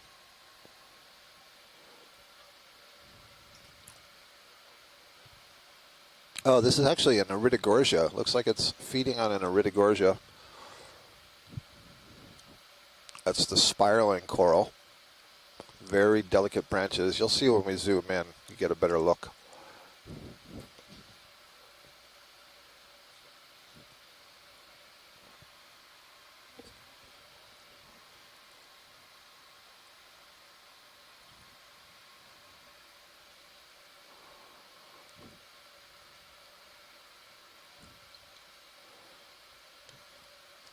So I'm trying to see, you know, are some of the branches, are there no polyps on them? And if not, that would be because this sea star has digested them already. And Chris Moss says this is the genus Evaplasoma, so a pretty well-known coral predator. And you can see all the bright red tube feet there kind of hanging on to different parts of the branch. I'm not actually seeing the stomach everted right now, so maybe it's taking a little break. Yeah.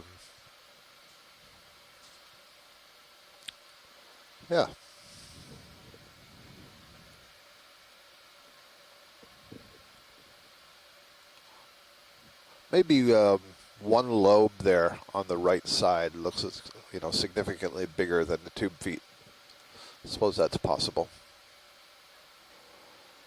All right, good stuff. So another example of sea stars feeding in the deep sea on coral. Okay, so I see there's some interest in one of the tubular sponges. I shall keep a lookout.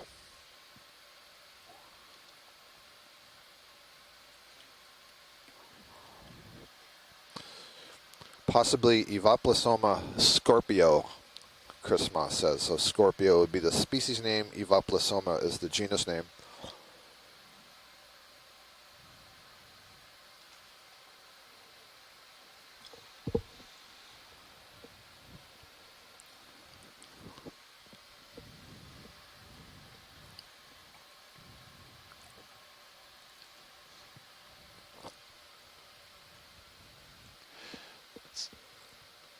It's funny, Sean, when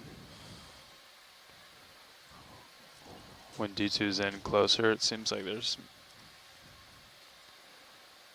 more interference and doesn't really make any sense on the scanning sonar. Or maybe just lower.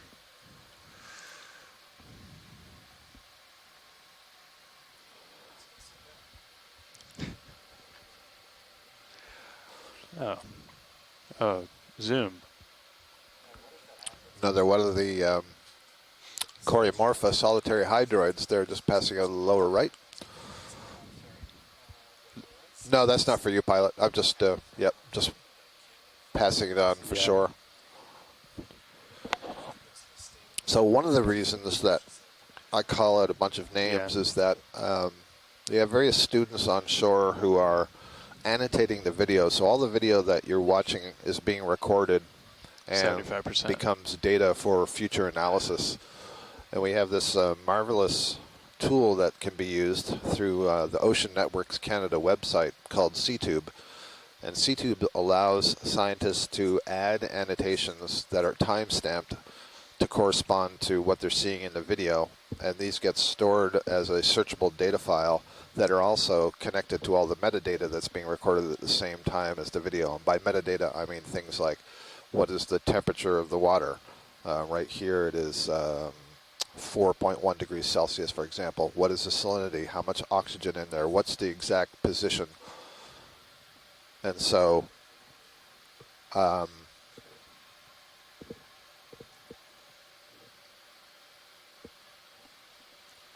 sorry, I lost my train of thought how I started there. The students analyzing the video, the annotations. I like it. I'm also wearing a headset, listening to lots of different voices, reading the chat, and describing what I see. Okay, 332, got it. Oh, right. I was saying why I'm saying out all these names. So I say out these names so that later on, when the students are going back and doing some QA/QC of the video annotations, they can also reference what's being said on the video and relate that to what's being seen, because they're not necessarily experts in everything they're seeing, although they're becoming experts this summer as they see so much video. Lots and lots of these black coral whips starting to show up.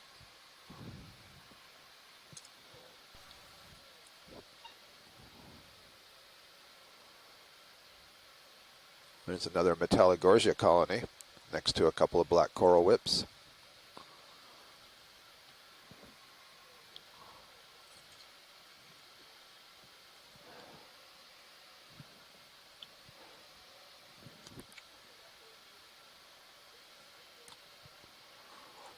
It's kind of interesting how we go through these patches. Oh, have a look at this fish. Oh, that's one of the Oreos. The fall spore fish. Okay, we've seen that. That's the one with the producible mouth. So I was going to say, we go through patches.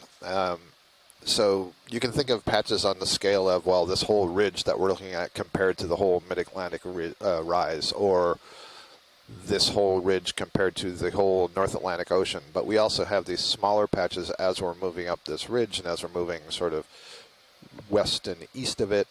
And clearly there are some places that are more favorable than others for communities to develop. And it's going to be a function of, can the larvae get there? Is it appropriate to settle? Is the substrate stable over a long enough term that the colony can grow? And is there enough current moving by during that time delivering food so that they have the energy they need to grow? And so you have these micro changes in the environment where some areas or patches are more successful than others for any of the various reasons that I just listed.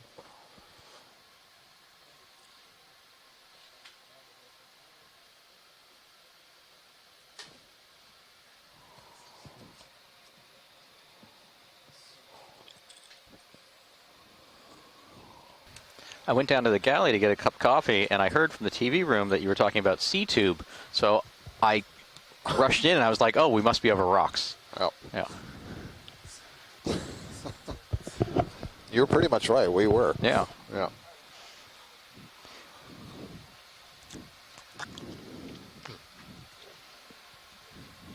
Sorry, Tab, that's the... I'm a little surprised how far off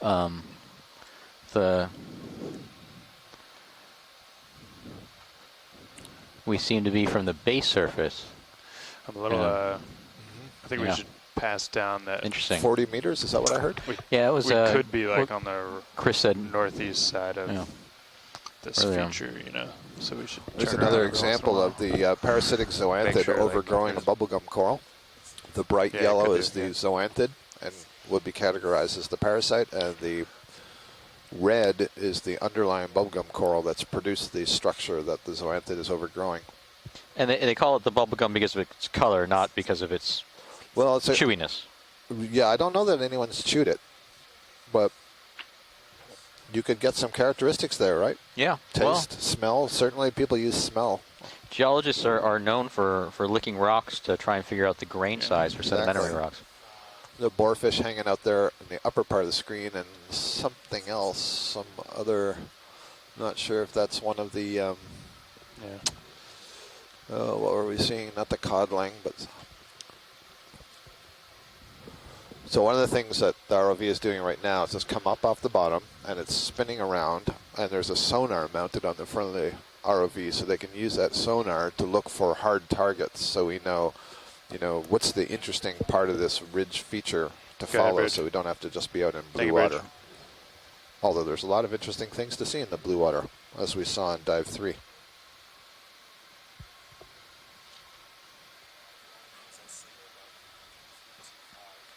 Yeah, agreed.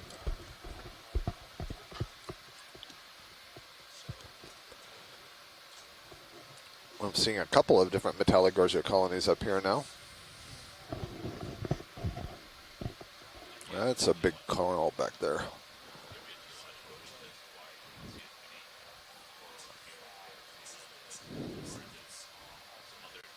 Yeah, I hesitate to keep going north.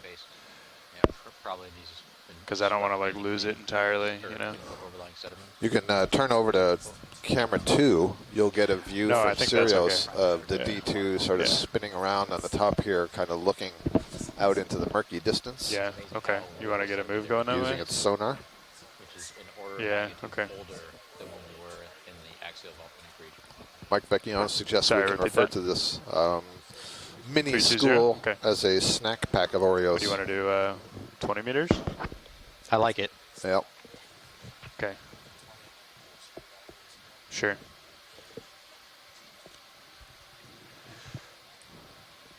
Bridge nav. We do another ship move, please. 20 meters, bearing 320 degrees, speed 0.2 knots.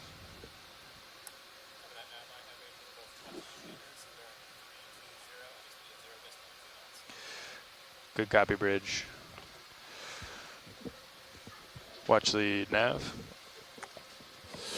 Go ahead, nav. Hey, we're just about to do a pilot change here. I just wanted to touch base before I get out of here. We just put in a move a little bit more to the west of what we've been doing in the attempt to find this ridge top again. We think we see it out there in blue view, but you might have a little bit of blue water in between here and there. Just wanted to let you know that. Yep, that's great. We'll look for some midwater animals. Roger that.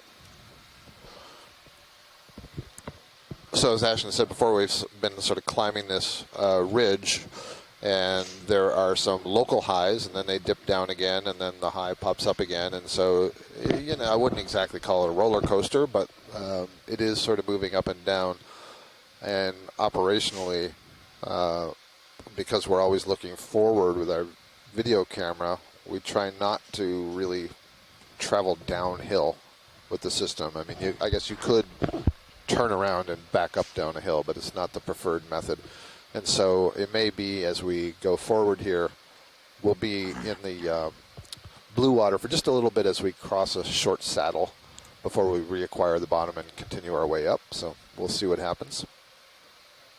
So I'm going to run some numbers past you, and I want to know your thoughts on them. Okay. All right, now these numbers are a little old. They're about a decade old. All right. I really like 13. Is that one of them? No, not yet, or 47. Okay.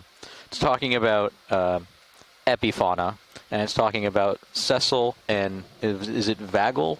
Vagil. Vagil. Yeah, so mobile. Mobile and stay put epifauna. And it says, with the 125,000 marine species of epifauna, and this was 10 years ago, only 30,000 of them are vagal. Vagil. Yeah.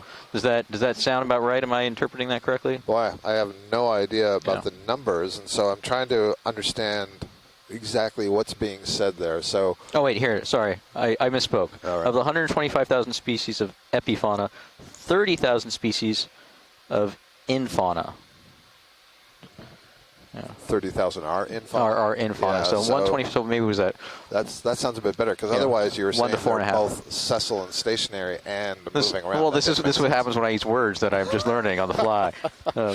Yeah. So So what is that? Was that you said 120 and 30? Yeah, 120 so about a quarter. Yeah, about a quarter. And so about a quarter of the species are burrowing into either a soft substrate or hard substrate. Yeah. Some are able to burrow into hard substrate, or maybe even like boring into the sponge, for example. Yeah.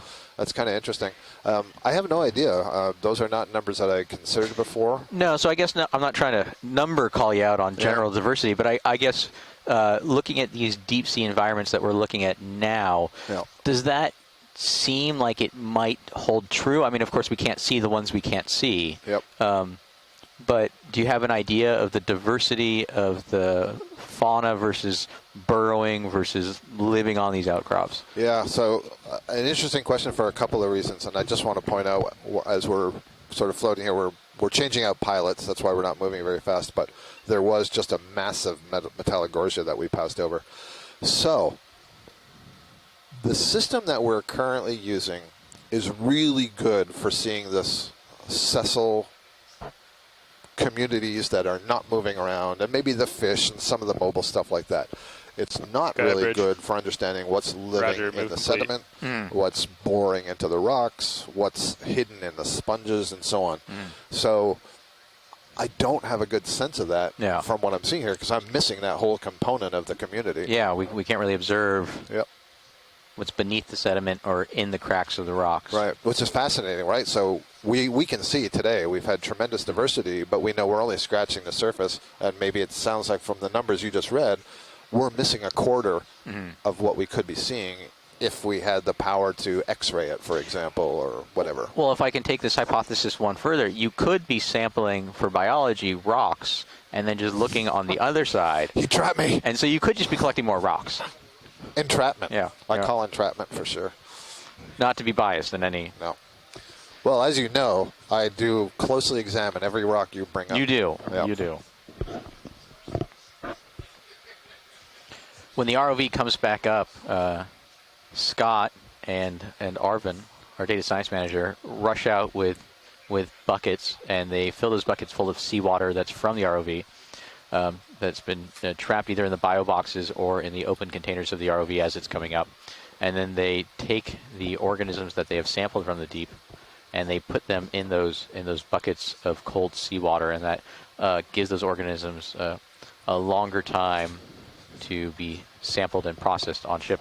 Now at the same time, because the rocks I sample also usually have ship is stopped, but it just living finished on its them or move attached to them. A minute or so ago, we call so you're probably going to feel that for we also take those rocks and we keep them in nice cold baths of seawater. Now it doesn't matter for the geology whether they remain cold and wet, but it matters for the biology. And so after Scott and Arvin process their biological samples, they'll then go to the rock samples and do an investigation to see whether there's any associate biologic organisms attached to those rocks. Over there. And then they'll remove those, process those, and then after that, I'll get a chance to actually take those rocks. Last move was at 330 or 320, excuse me. So dead ahead of where you're looking. Description.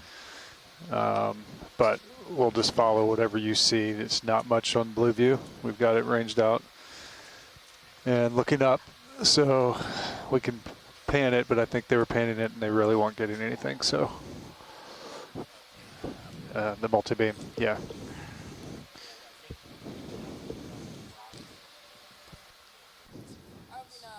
Yep.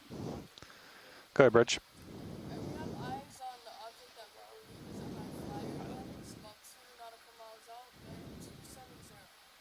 Good copy. 2 nautical miles out, bearing 270. Thank you, Bridge.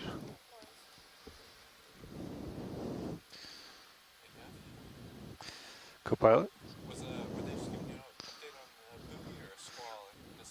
High flyer update. It's back and closer. 2 nautical miles out now. Stand by 1. No.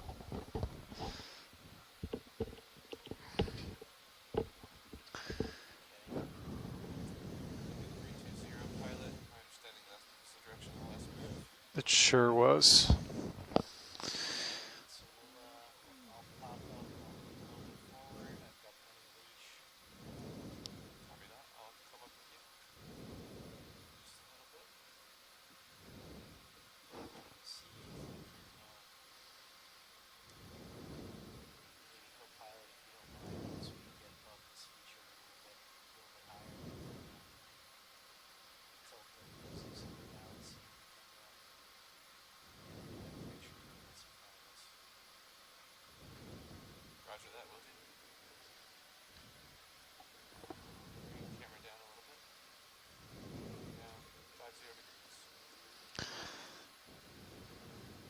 Yeah, Sirius is getting no returns right now, so.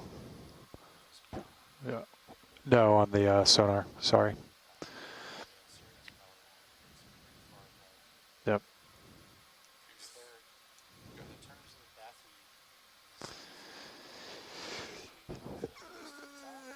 Well, contour lines are right, so we were double checking that. Chris told me before the handoff, but this little feature right here, because you're at 1650, and we're expecting this to be 1700 plus, so there's something off here. We're expecting this to be, waypoint 3 is our next local high, But instead of that being a nice gradual, it may actually be a wave up and down to get over there. That's what we're sort of assuming at this point. So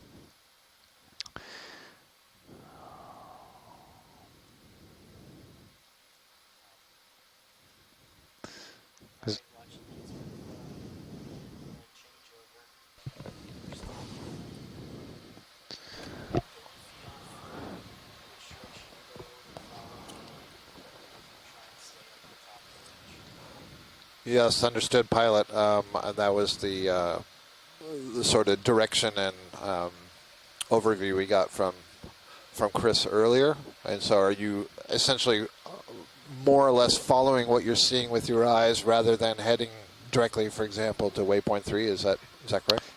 They're both the same at this point. Got it. Okay, great.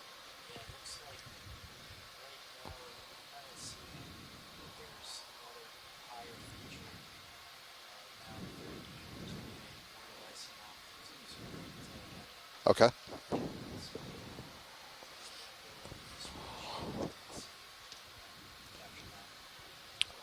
Make it so.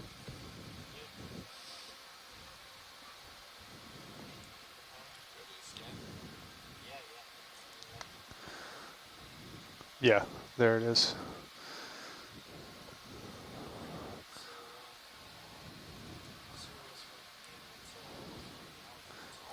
No.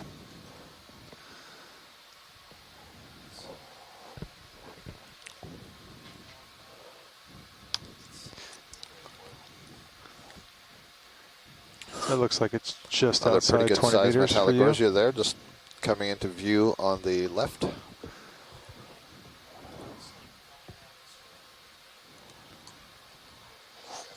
The corals are leading the path. There's an even larger Metallogorgia in the farther left. That's our depth here, 1645. The sweet spot for Metallogorgia. It looks like there's a whole wall ahead that's just covered with stuff. Mm-hmm. Wow, look at that in the distance. Yeah, so this is kind of similar to the maneuver we did when you were out you want 20, that'll take you right to the face of it. Skipped across the water column to the next. Bridge, RV nav. It's kind of Bridge, I'd like to request a ship move, please. Range 20 meters, bearing 310 degrees, speed 0.2 knots. I like to have a very small view of things. I get scared when it's a really big view. Good copy, all. So thank you, Bridge. It's okay, Scott. I'm Thank here. You. I appreciate that.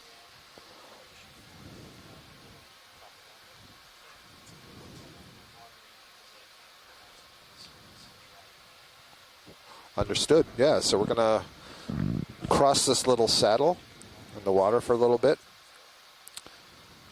And who knows, maybe we'll find something interesting in the water.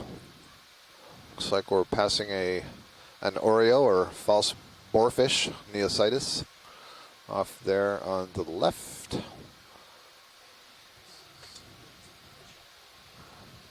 I think I can see the upper slope here. Yeah, so that's the bridge. Yeah.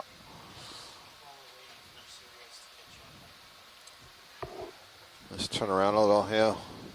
We'll practice mid-water mode.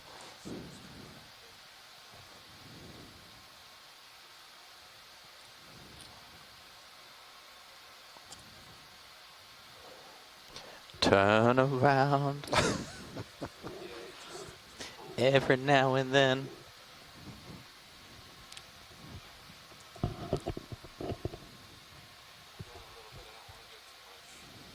I think from the perspective of all the organisms down here, the ROV is definitely bright eyes. Yeah. Yeah.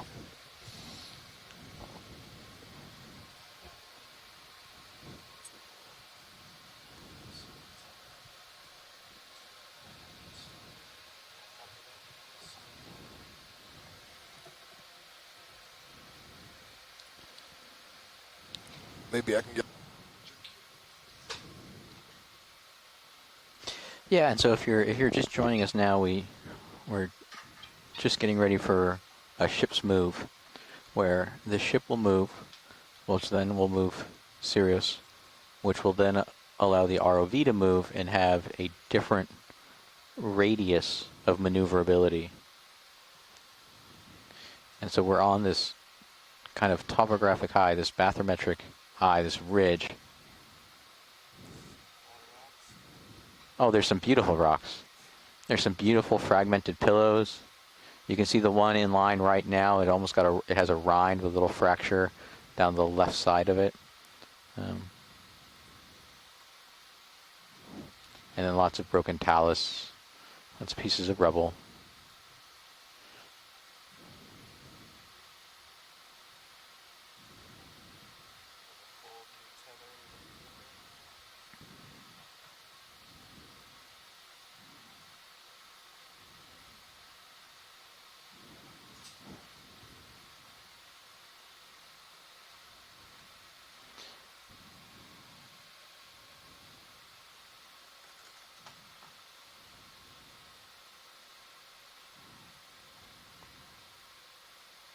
And so one of the most surprising things to me whenever we dive in a new area is just trying to guess how much sediment there's going to be over the exposed rock. A few days ago, we dove right in the middle of the axial volcanic ridge, right in the middle of the mid-ocean ridge valley of the Mid-Atlantic Ridge on an elongate composite volcano that probably couldn't have been more than 25 or 30,000 years old, in my estimate. And it was absolutely blanketed in marine sediments. And here right now we're on oceanic crust that's probably about 500,000 years old. And because of the ocean currents and the deep water currents, it's mainly free of sediment.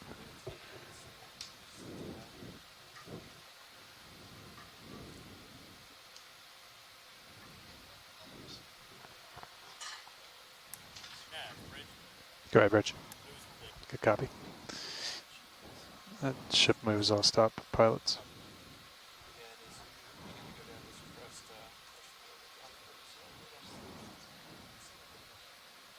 Understood. You happy with that 310? Bridge RV now. Hey Bridge, we'd like to repeat that move, please. Range 20 meters, bearing 310 degrees, speed 0.2 knots.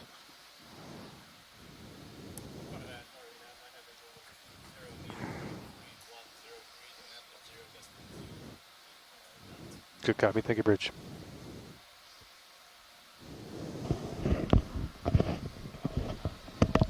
All right, that's another 20 meters, pilot.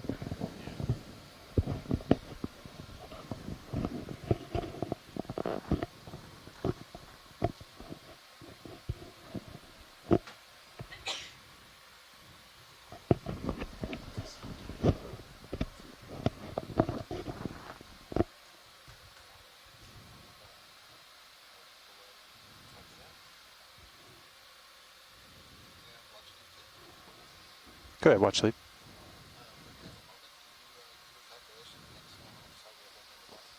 We sure can. We have just under 50 minutes, so we'll call it 45 minutes of bottom time left. All right, time to grab some rocks.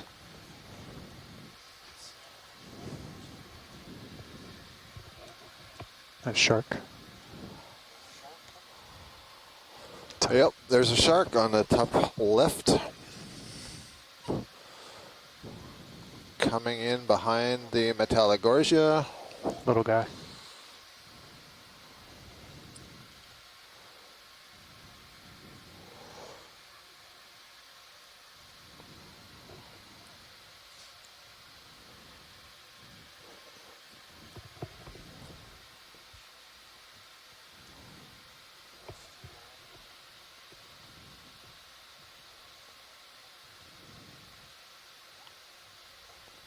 Off it goes.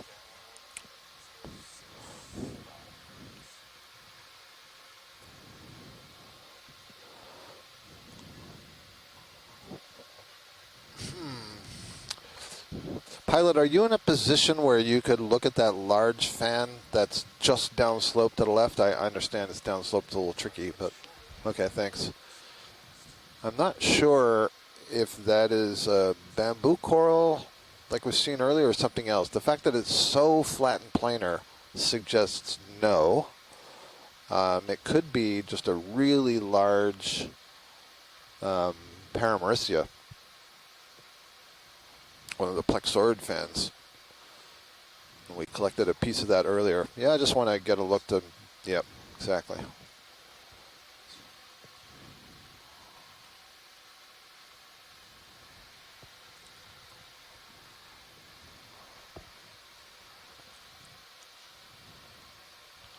It's looking more and more like a bamboo coral the closer I get. It's just interesting to me how planar it is. I wonder if it's a Jasonisis type.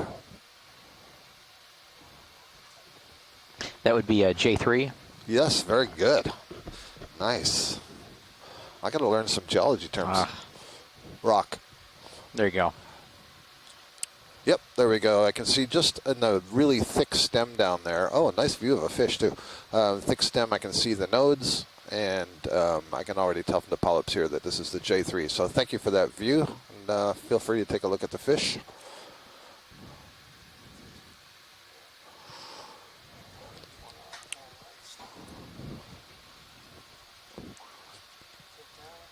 Les was asking if we can determine the direction of the current right now. Yeah, and I'm seeing particles move from left to right, and our heading is 101 degrees, so just south of east. So it looks like a... That would be northern... a north to south? Yeah, north to south current.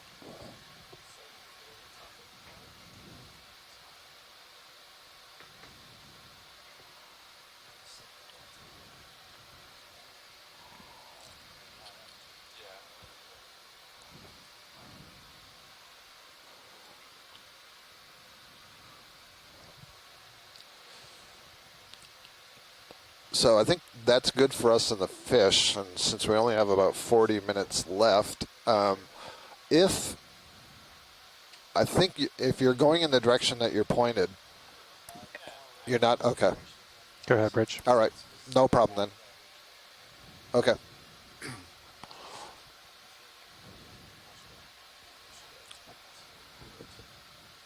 Go for now, Bridge. Good copy. Thank you, Bridge.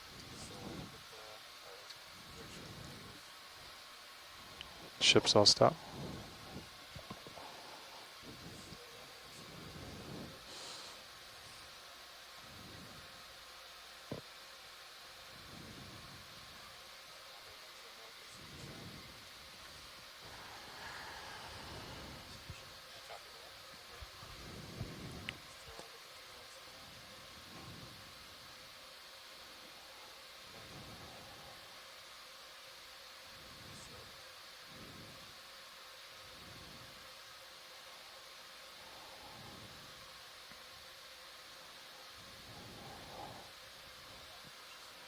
Sure did.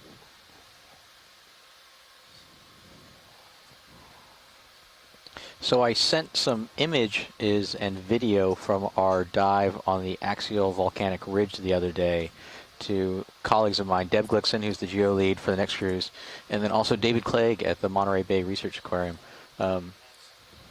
Videos of the what I thought were very old extinct hydrothermal vents, and they both agreed that those were probably previously active hydrothermal vent systems. So we'll submit those to the InterRidge database.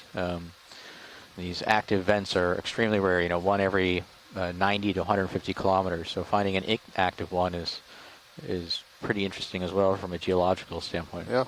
Would have been great if they were smoking, but take what we can get. Exactly. Yep.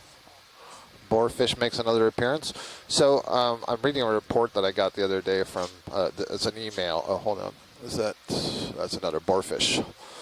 Several boarfish up here. So Ken Sulek sent me a message the other day where he was noting that super coral habitat is usually poor fish habitat.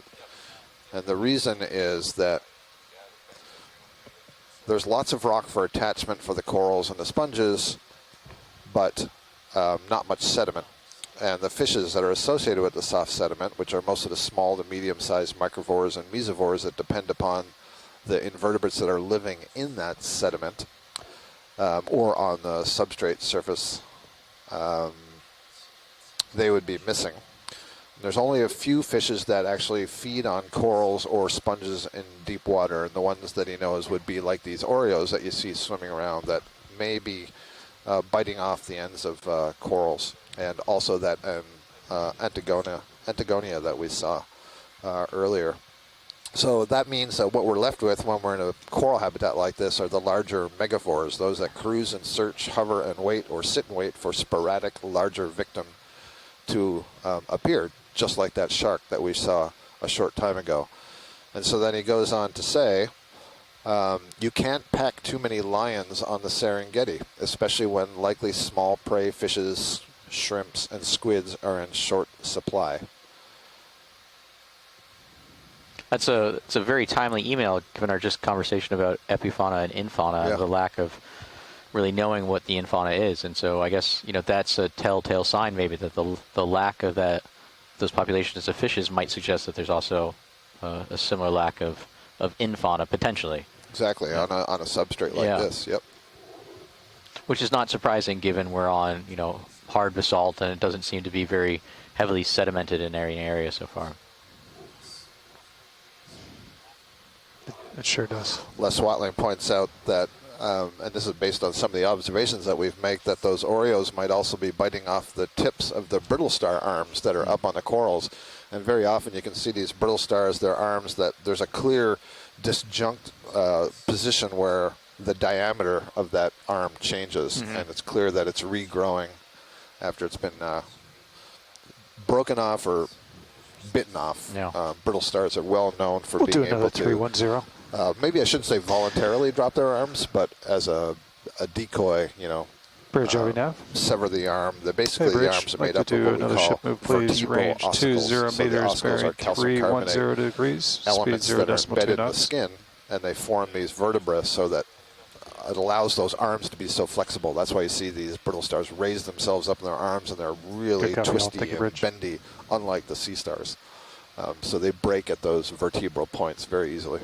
Well, it reminds me of that old saying, don't bite the arm of the brittle star arm that feeds you. Yeah, or do. Or do, I guess, if you're really hungry. Do bite the arm of the brittle star arm if that you got feeds you. Nothing else to eat. Is this a ctenophore in the water column? Now I don't see it. It was going by really fast and it went underneath you. Yeah, no problem. This isn't a midwater dive. Just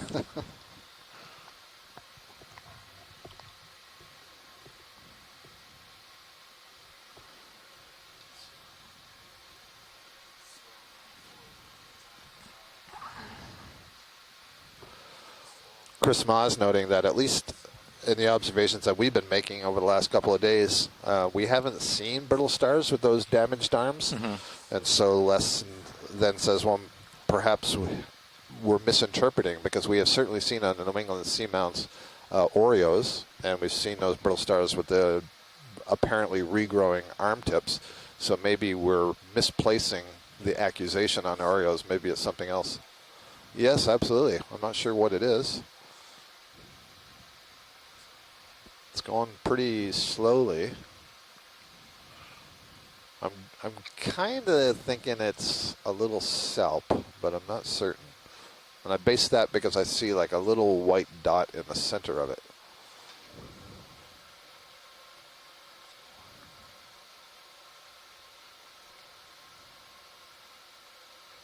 Oh, it's a little siphonophore, I believe. Just like the tip of the rocket ship. It's the little float. So I'm not sure if that's just a really small colony or a colony that's beginning to develop, or if it's something else, but I know my midwater colleagues can tell me.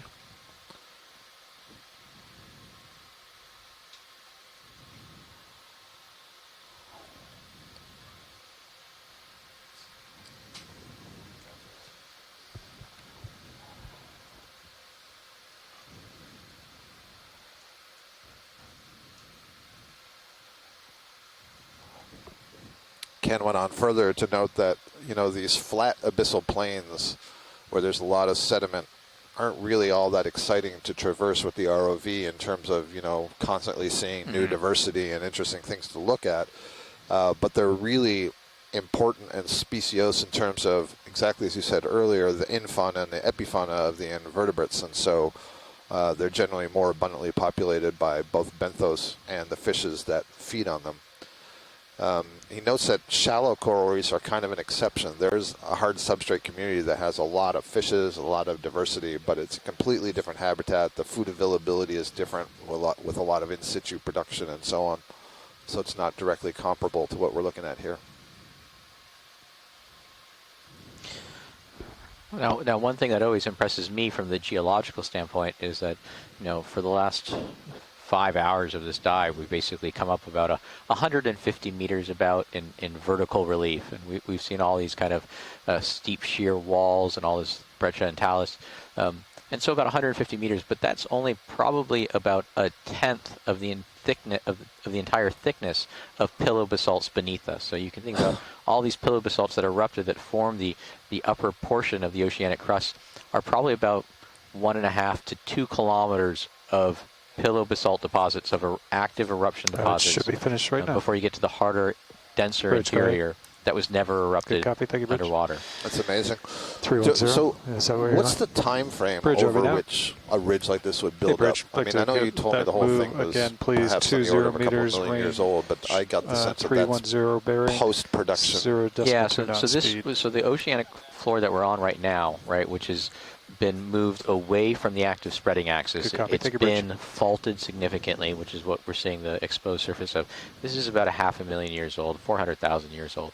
And so, you can imagine just over the time frame of, maybe 1 million years, it moves about 1 kilometer off of that central portion. And, probably within 250 meters, maybe 250,000 years, it's done producing new eruptive products. So, over just a few 100,000 years time scale.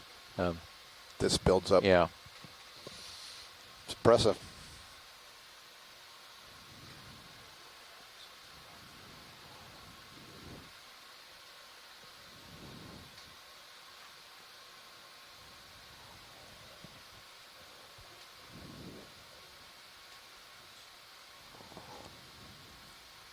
So this is the fish that Ken Sulek was saying has the protrusible mouth, and so probably that lower jaw is hinged and can move forward, and so better pluck things off of the coral, for example.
For the video crew out there, Les Watling was saying that there was a beautiful image of the ROV in the eyes of the Oreo, in the reflection. Ah.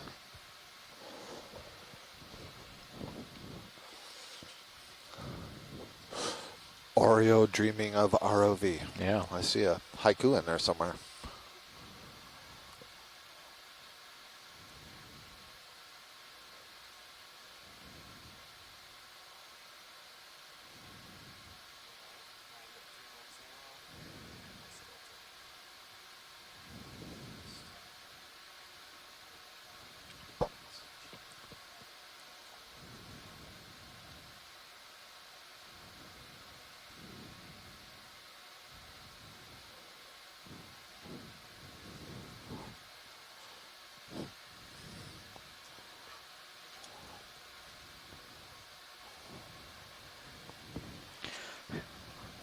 Oreo dreaming ROV. Oh, could it be? Fly away, explorer. That's a sad one. That made me sad. Oh. That's good. I like that. That's a good shot.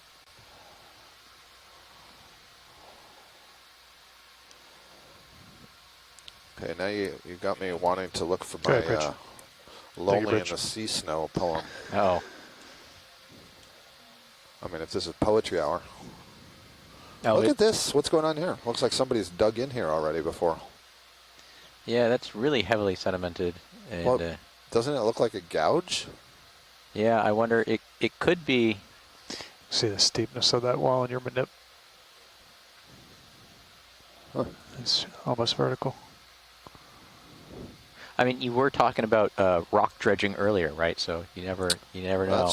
Yeah. I would have expected maybe a longer drag, but sometimes when they're dredging for rocks, they aim for kind of the tops of steep escarpments because they know they're going to kind of hook those teeth of that rock dredge in.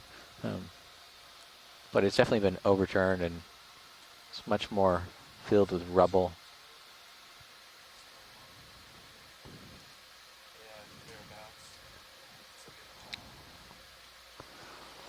So you have to keep that one written down. Here's the one that I did.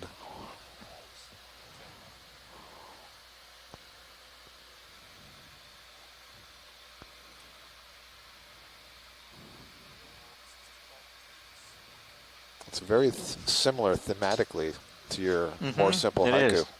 I thought that might have gone in a different direction about sampling for a second. That's sad. That would be really sad. Is that something you wrote? Can we get a close-up look at the same way you did just now? Can we get a close-up look at these globular sponges on this coral, please? There's 3 of them.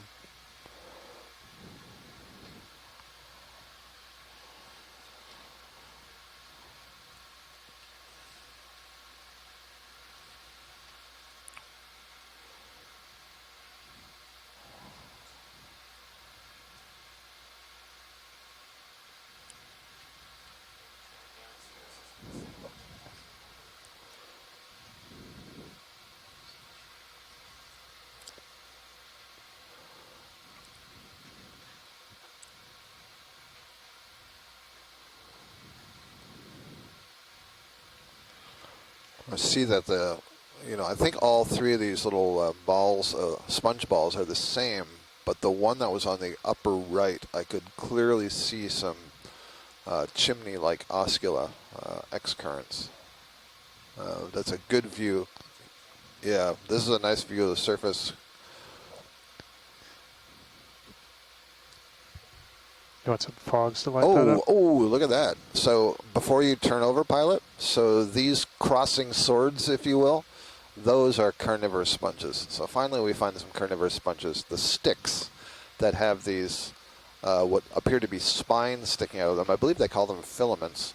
This is a kind of sponge, and there's a group of sponges that evolved, a clade. I believe it's now one family. It's quite speciose, so keep finding new examples. But they have learned a whole new way to feed in the deep sea. And there might be an example of that. Let's see. So you see 2 of them are forming an X, the 2 main ones. And then if you go a little bit lower on the right, where we just did the focus, there's another X. And to the left of that X, there's something on the stick. And basically, these guys have their spicules that are kind of, they're described like Velcro. They're hooked. And they entrap zooplankton. And then the cells are able to migrate and basically enclose the zooplankton. And they're also enclosing bacteria. The bacteria then digest the zooplankton, and the sponge takes up the products. Pretty crazy.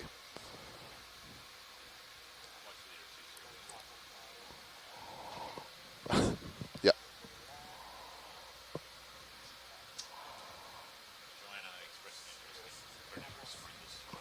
Yep, I got that earlier. I'm not sure that these are big enough. We'd have to pull up that whole piece of coral. These things are tiny. Likely the genus Asbestopluma.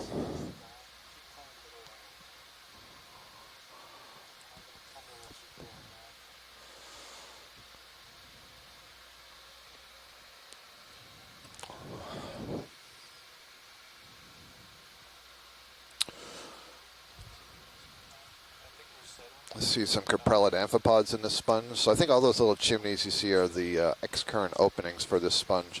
So Pilot, there's a lot of interest in a collection of a variety of things here. So let's just pull out a bit and look at this.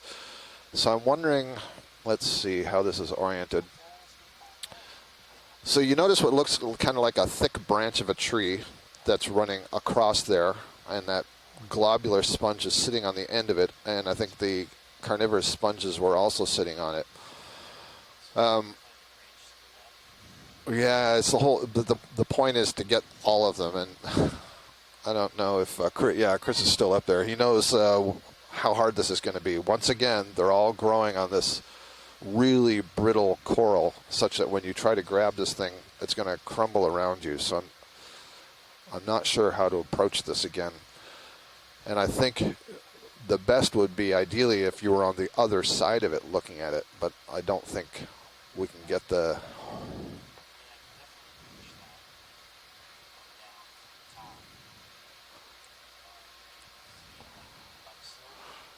That's what I meant. Yeah. Yeah, I don't think you can do that either.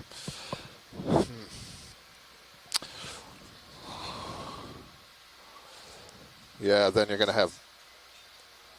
Yeah, I think it'd be worse, because then you'd have the left part of that, the harder colony, sticking up in front of what it is that we really want. Can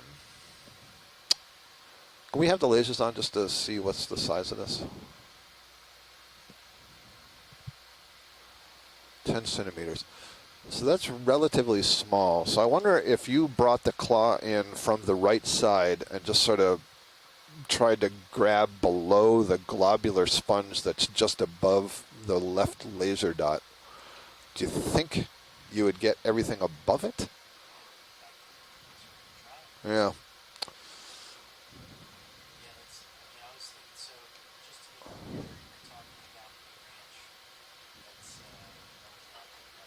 It's horizontal. No, that's not what I mean. What I mean is the thicker, looks like a thicker bare branch that goes horizontal, and the globular sponge on the upper right is sitting on it. Yeah, but those crossing swords are also a target. So it's kind of like we want that whole branch, but of course it's tucked up against the thing that's going up to the left. That's the challenge. That's why I say maybe if we try to get below it, but...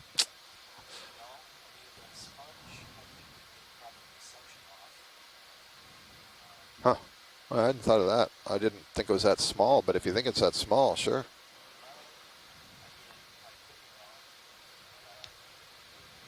Okay.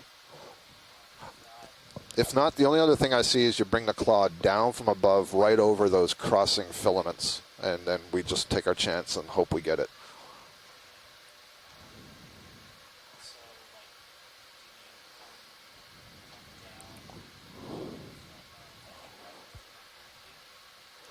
Can you zoom in again? And yeah. So zoom in on that large ball in the center. Yep, that's the branch I mean. So to the left of that dot, you see those two filaments, white filaments that are crossing? Exactly. So I'm hoping to get those in.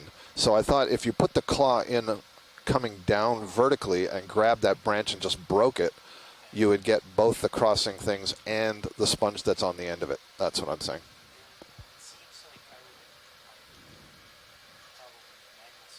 You're going to mangle everything. It's, yep.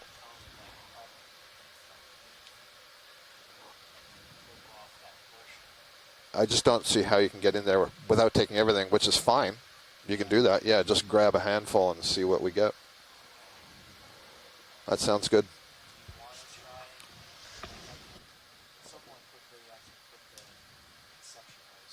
Yeah, go for it.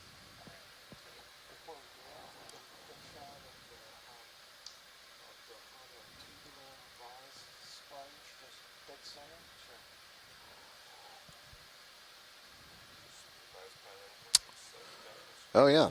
I didn't even notice this one. It's interesting that you say that, Brian, because this was also a target earlier. I'll give you 10 back. Bridge, RV nav.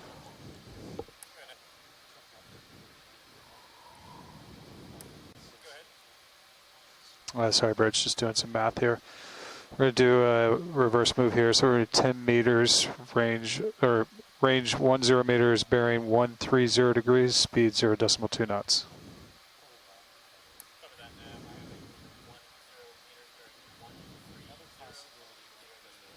Good copy all. Thank you, Bridge.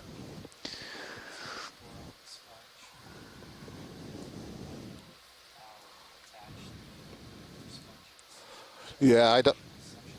Yeah, sorry. Apologies. I don't have a good sense of that because I can't even see where the carnivorous sponges are actually arising. I'm sort of guessing that they're coming off of that main branch. They kind of sort of disappear behind the back, you know, so it's hard to say. But it makes most sense that they're attached to that same point.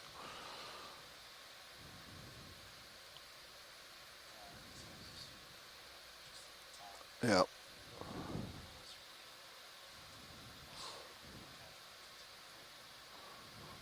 It sure looks like they're coming off of that, again, that horizontal branch.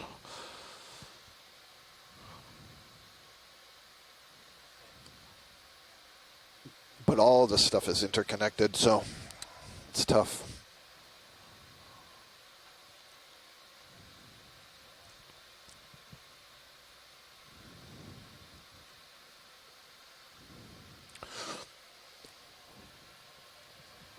You know, and it's even possible that when you try to suction this, that would be enough to make it fall.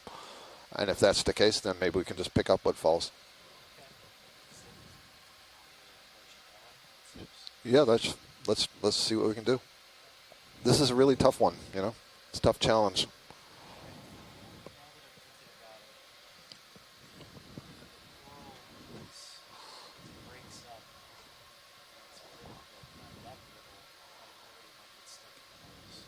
Yeah, well, that's why I think you should grab a handful, and we get what we get. Okay. Let's grab a handful, come in from the right side, and let's just see. All right, so you only have starboard outer available left, Andy, for bio.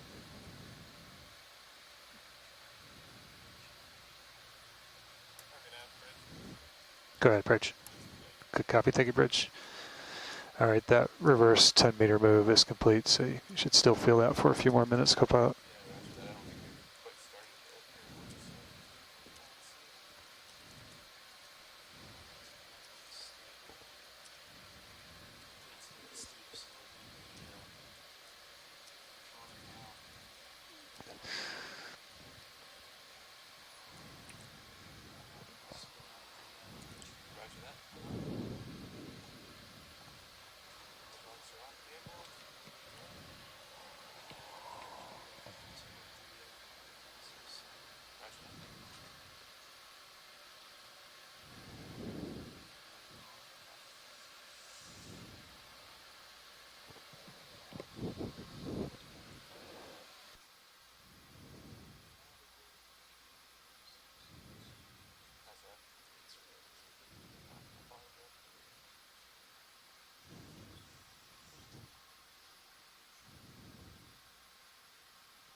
Yeah, it's kind of like a good luck thing. Take a handful and we'll see what we got.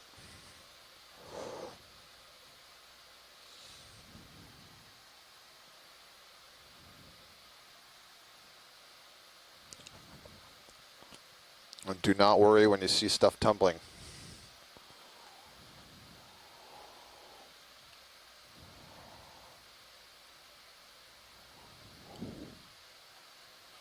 All right, you got the globular sponge and you got part of that branch. And you got the tubular sponge. That's terrific.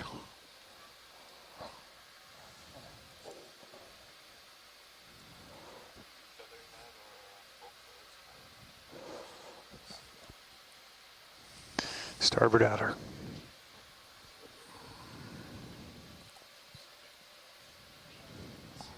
Okay. I'm watch lead 2, right? Okay.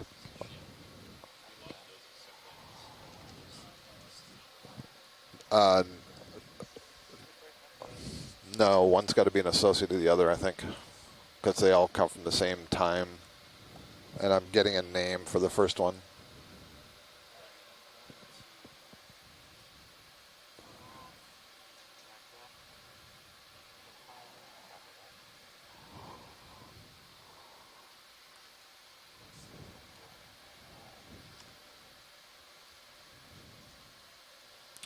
Right now, I've asked for an ID, which I don't have, so right now I'm just calling it globular sponge.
All right, terrific.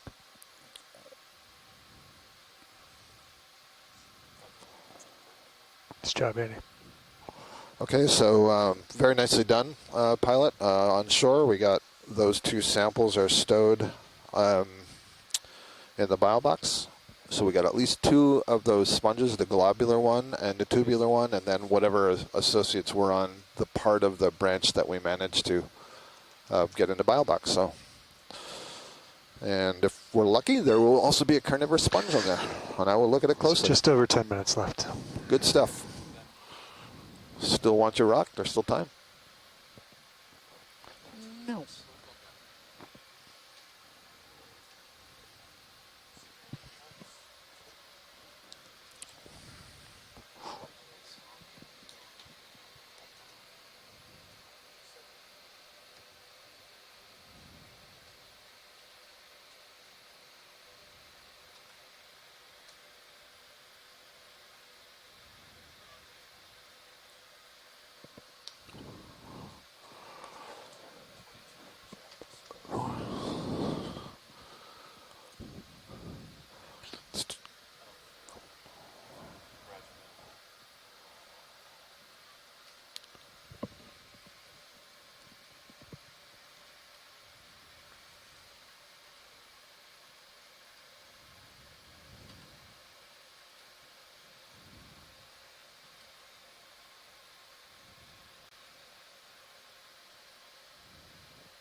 Oh,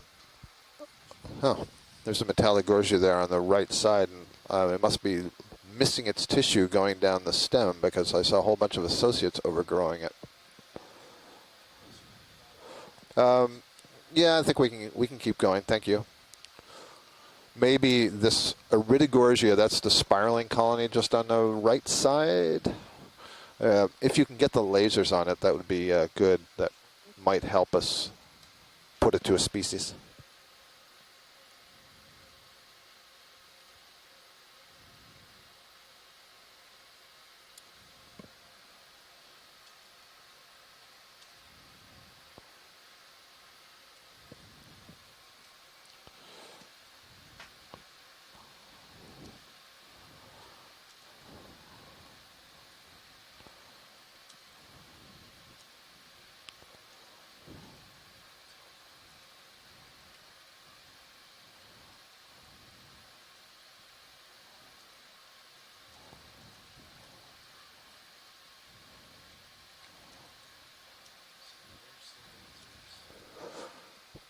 That's great. Nope. No, that's good. I think that's Magni spiralis or Magnus. I think is it Magna or Magni? One of the two.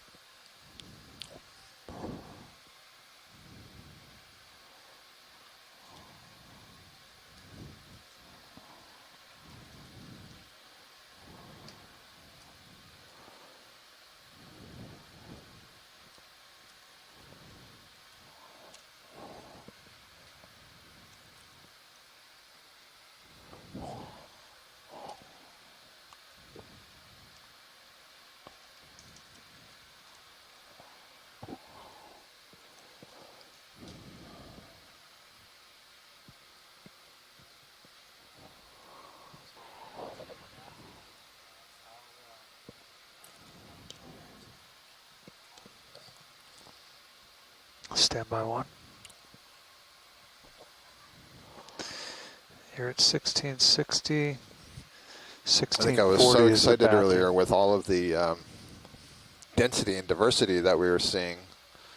And I didn't take the opportunity to take an eDNA sample while we were in the midst of that community, which is a real shame. We did get one when we first landed on the bottom.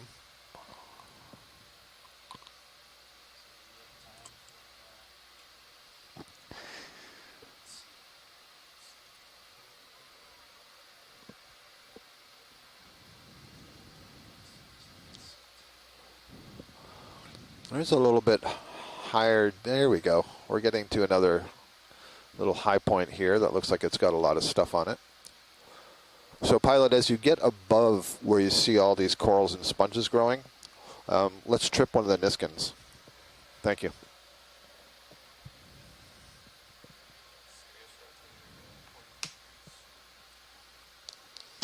We could put another 10 in, Andy, if you want. Understood. We're going to give it a 310. Bridge, are we now? Hey, Bridge, I'd like to request a ship move, please. 10 range 10 meters, bearing 310 degrees, speed 0.2 knots.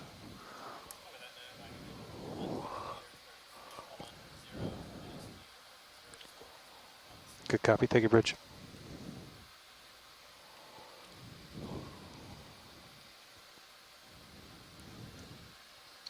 All right, so just about 5 minutes left of autumn time.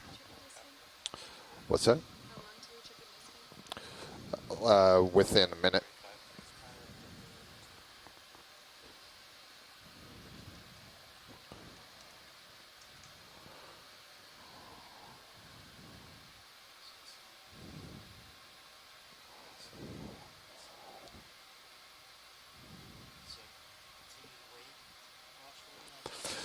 Yeah, let's maybe go 2 more meters forward. Thank you.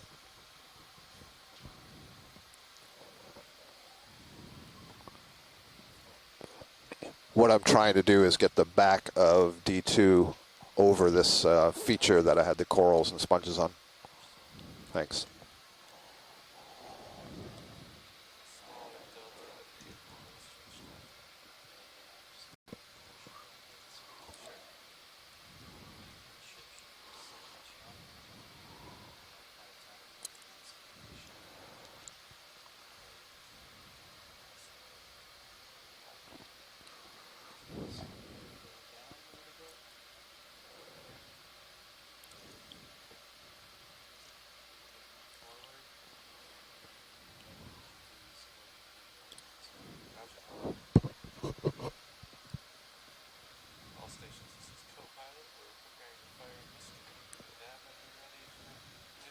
Nav's ready.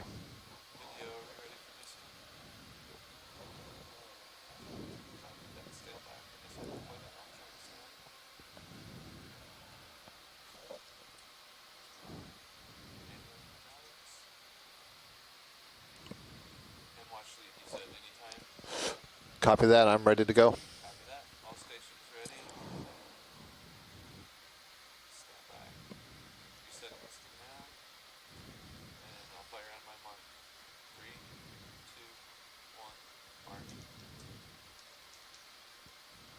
Sample taken.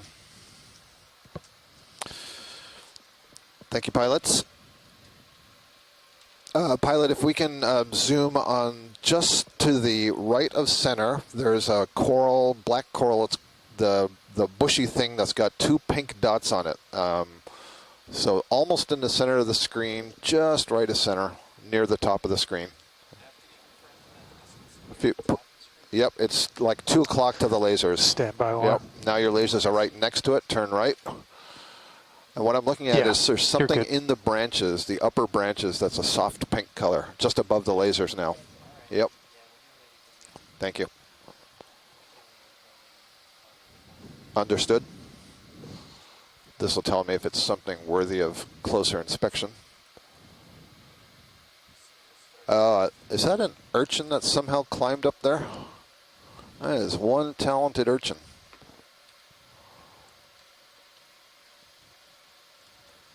Huh, fascinating. So look at that. That urchin somehow has managed to get himself up there with all the spines, and notice all the skeleton below it is cleaned off black, but above it is this orange tissue. So I think that may be feeding its way up this black coral, perhaps?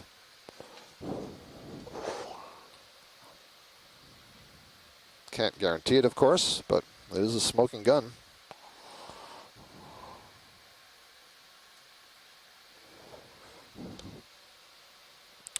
There's also a couple of brittle stars on there, and there's a crinoid. This is a Leopathes black coral, if I didn't say that already.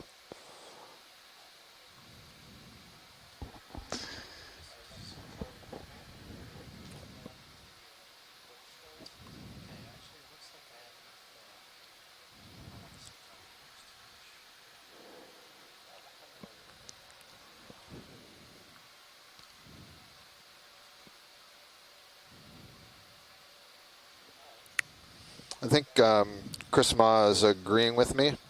Chris, we are trying to get a closer look at the urchin. He's saying this is not Echinus. So earlier we saw a great big urchin, kind of pink in color, didn't have spines quite this long. He said that was Echinus.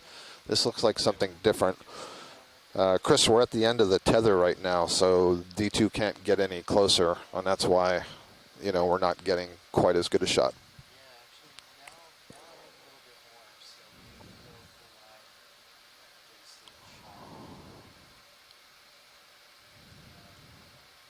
Huh, that shrimp is carrying something. Well, that was interesting. Oh, he's gone.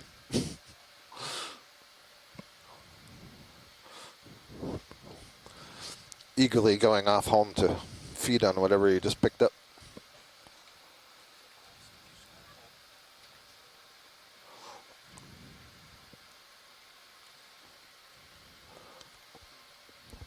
So I think we're getting some information passed on from Tina that she may have seen a second urchin on the lower base on the stem, but also that Leopathes often have a naked stem. But I thought I saw lots of the internal branches there were also stripped of tissue.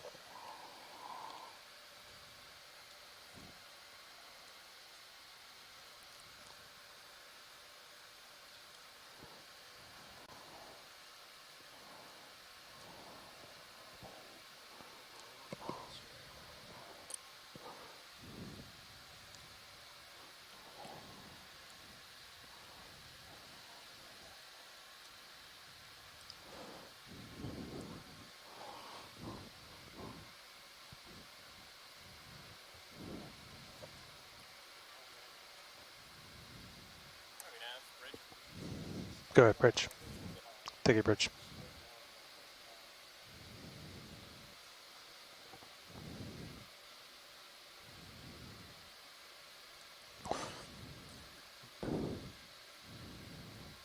Oh, yeah, I see the second urchin now. It's on the lower cleared part of the branch.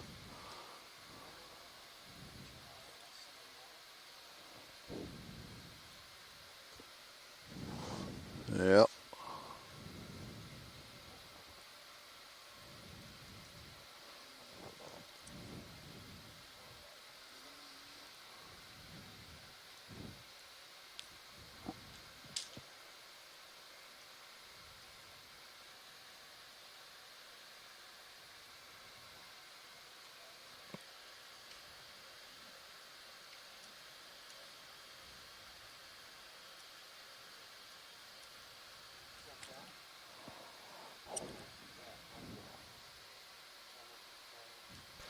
Sorry, I'm just joining. How much bottom time do we have left? I think 15 minutes, approximately. Thank you. 0 minutes? Okay. Yeah, 0 so this minutes? is, yeah, 0. Yep.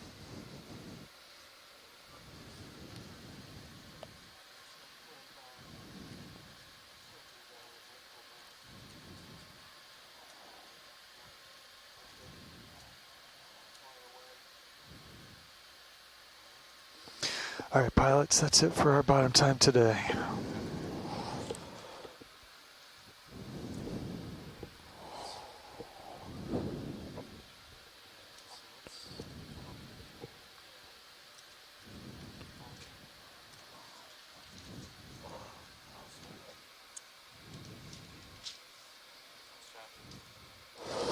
Les Watling was noting that at this depth we would have expected to see some coralliids, the precious pink corals, and we didn't see any of those today. We did see one Candidella, but not more, and we just saw the convex the whip. That means that family Primnoidae, which is usually so abundant, we didn't see. Let's go ahead and do one more, trigger one more Niskin once you're stable here. Not stable, but you feel like we can do that.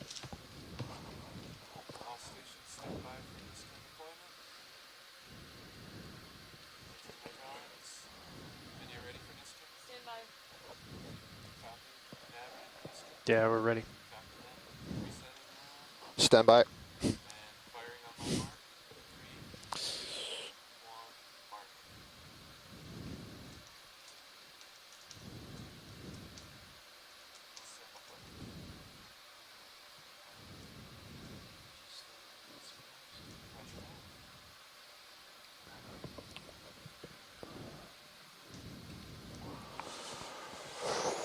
All right, so just doing a little more paperwork there with another eDNA sample, water sample.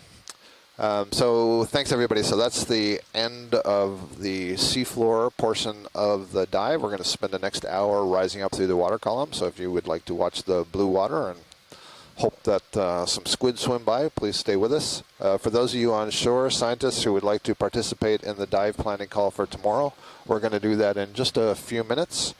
I do need to check my email message, make sure I'm not leaving anybody out, but I do think I said 3:30.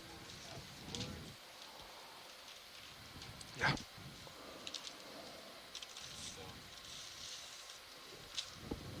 Yes, 3:30. So just give us a couple of minutes to get set up in here with the mapping team and the expedition coordinator, Derek. I think it was a really interesting dive today. We came down in an area that had a very high density and diversity of corals and sponges and associates. We didn't see a huge diversity of fish or abundance, but that was somewhat expected as I relayed the information from Ken Sulak. Yes, Mike, sorry, just giving you a teaser there. But I personally thought that this was a really exciting site. I'm really glad we saw it. I personally have never seen such an abundance and diversity of corals in the North Atlantic. So the vehicles have left bottom to at the least surface. at this depth. So that was quite exciting. So stand by, everybody on shore. Thanks for those of you who participated throughout the day, providing us with some information. And we'll get on the dive planning in just a couple of minutes, and then we'll be diving again tomorrow. Same time, same bat channel.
Yeah, it's right here on your rail.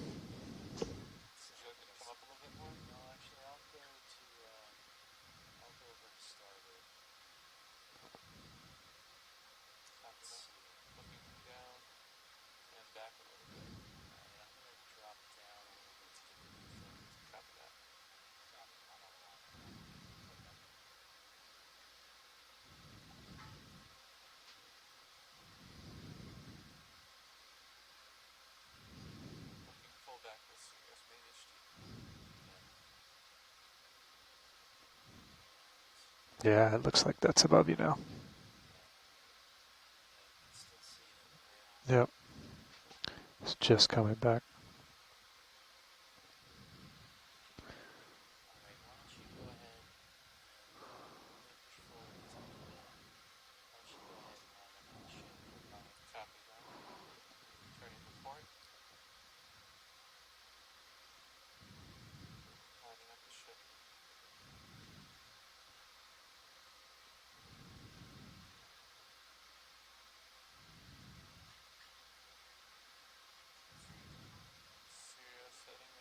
Yeah, it pulled it out of your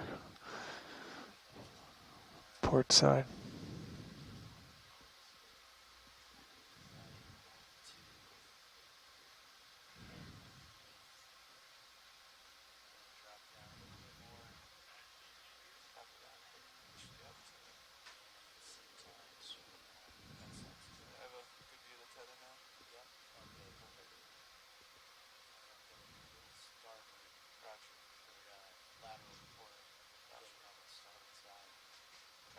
Saw the whole tether go over the top of you there.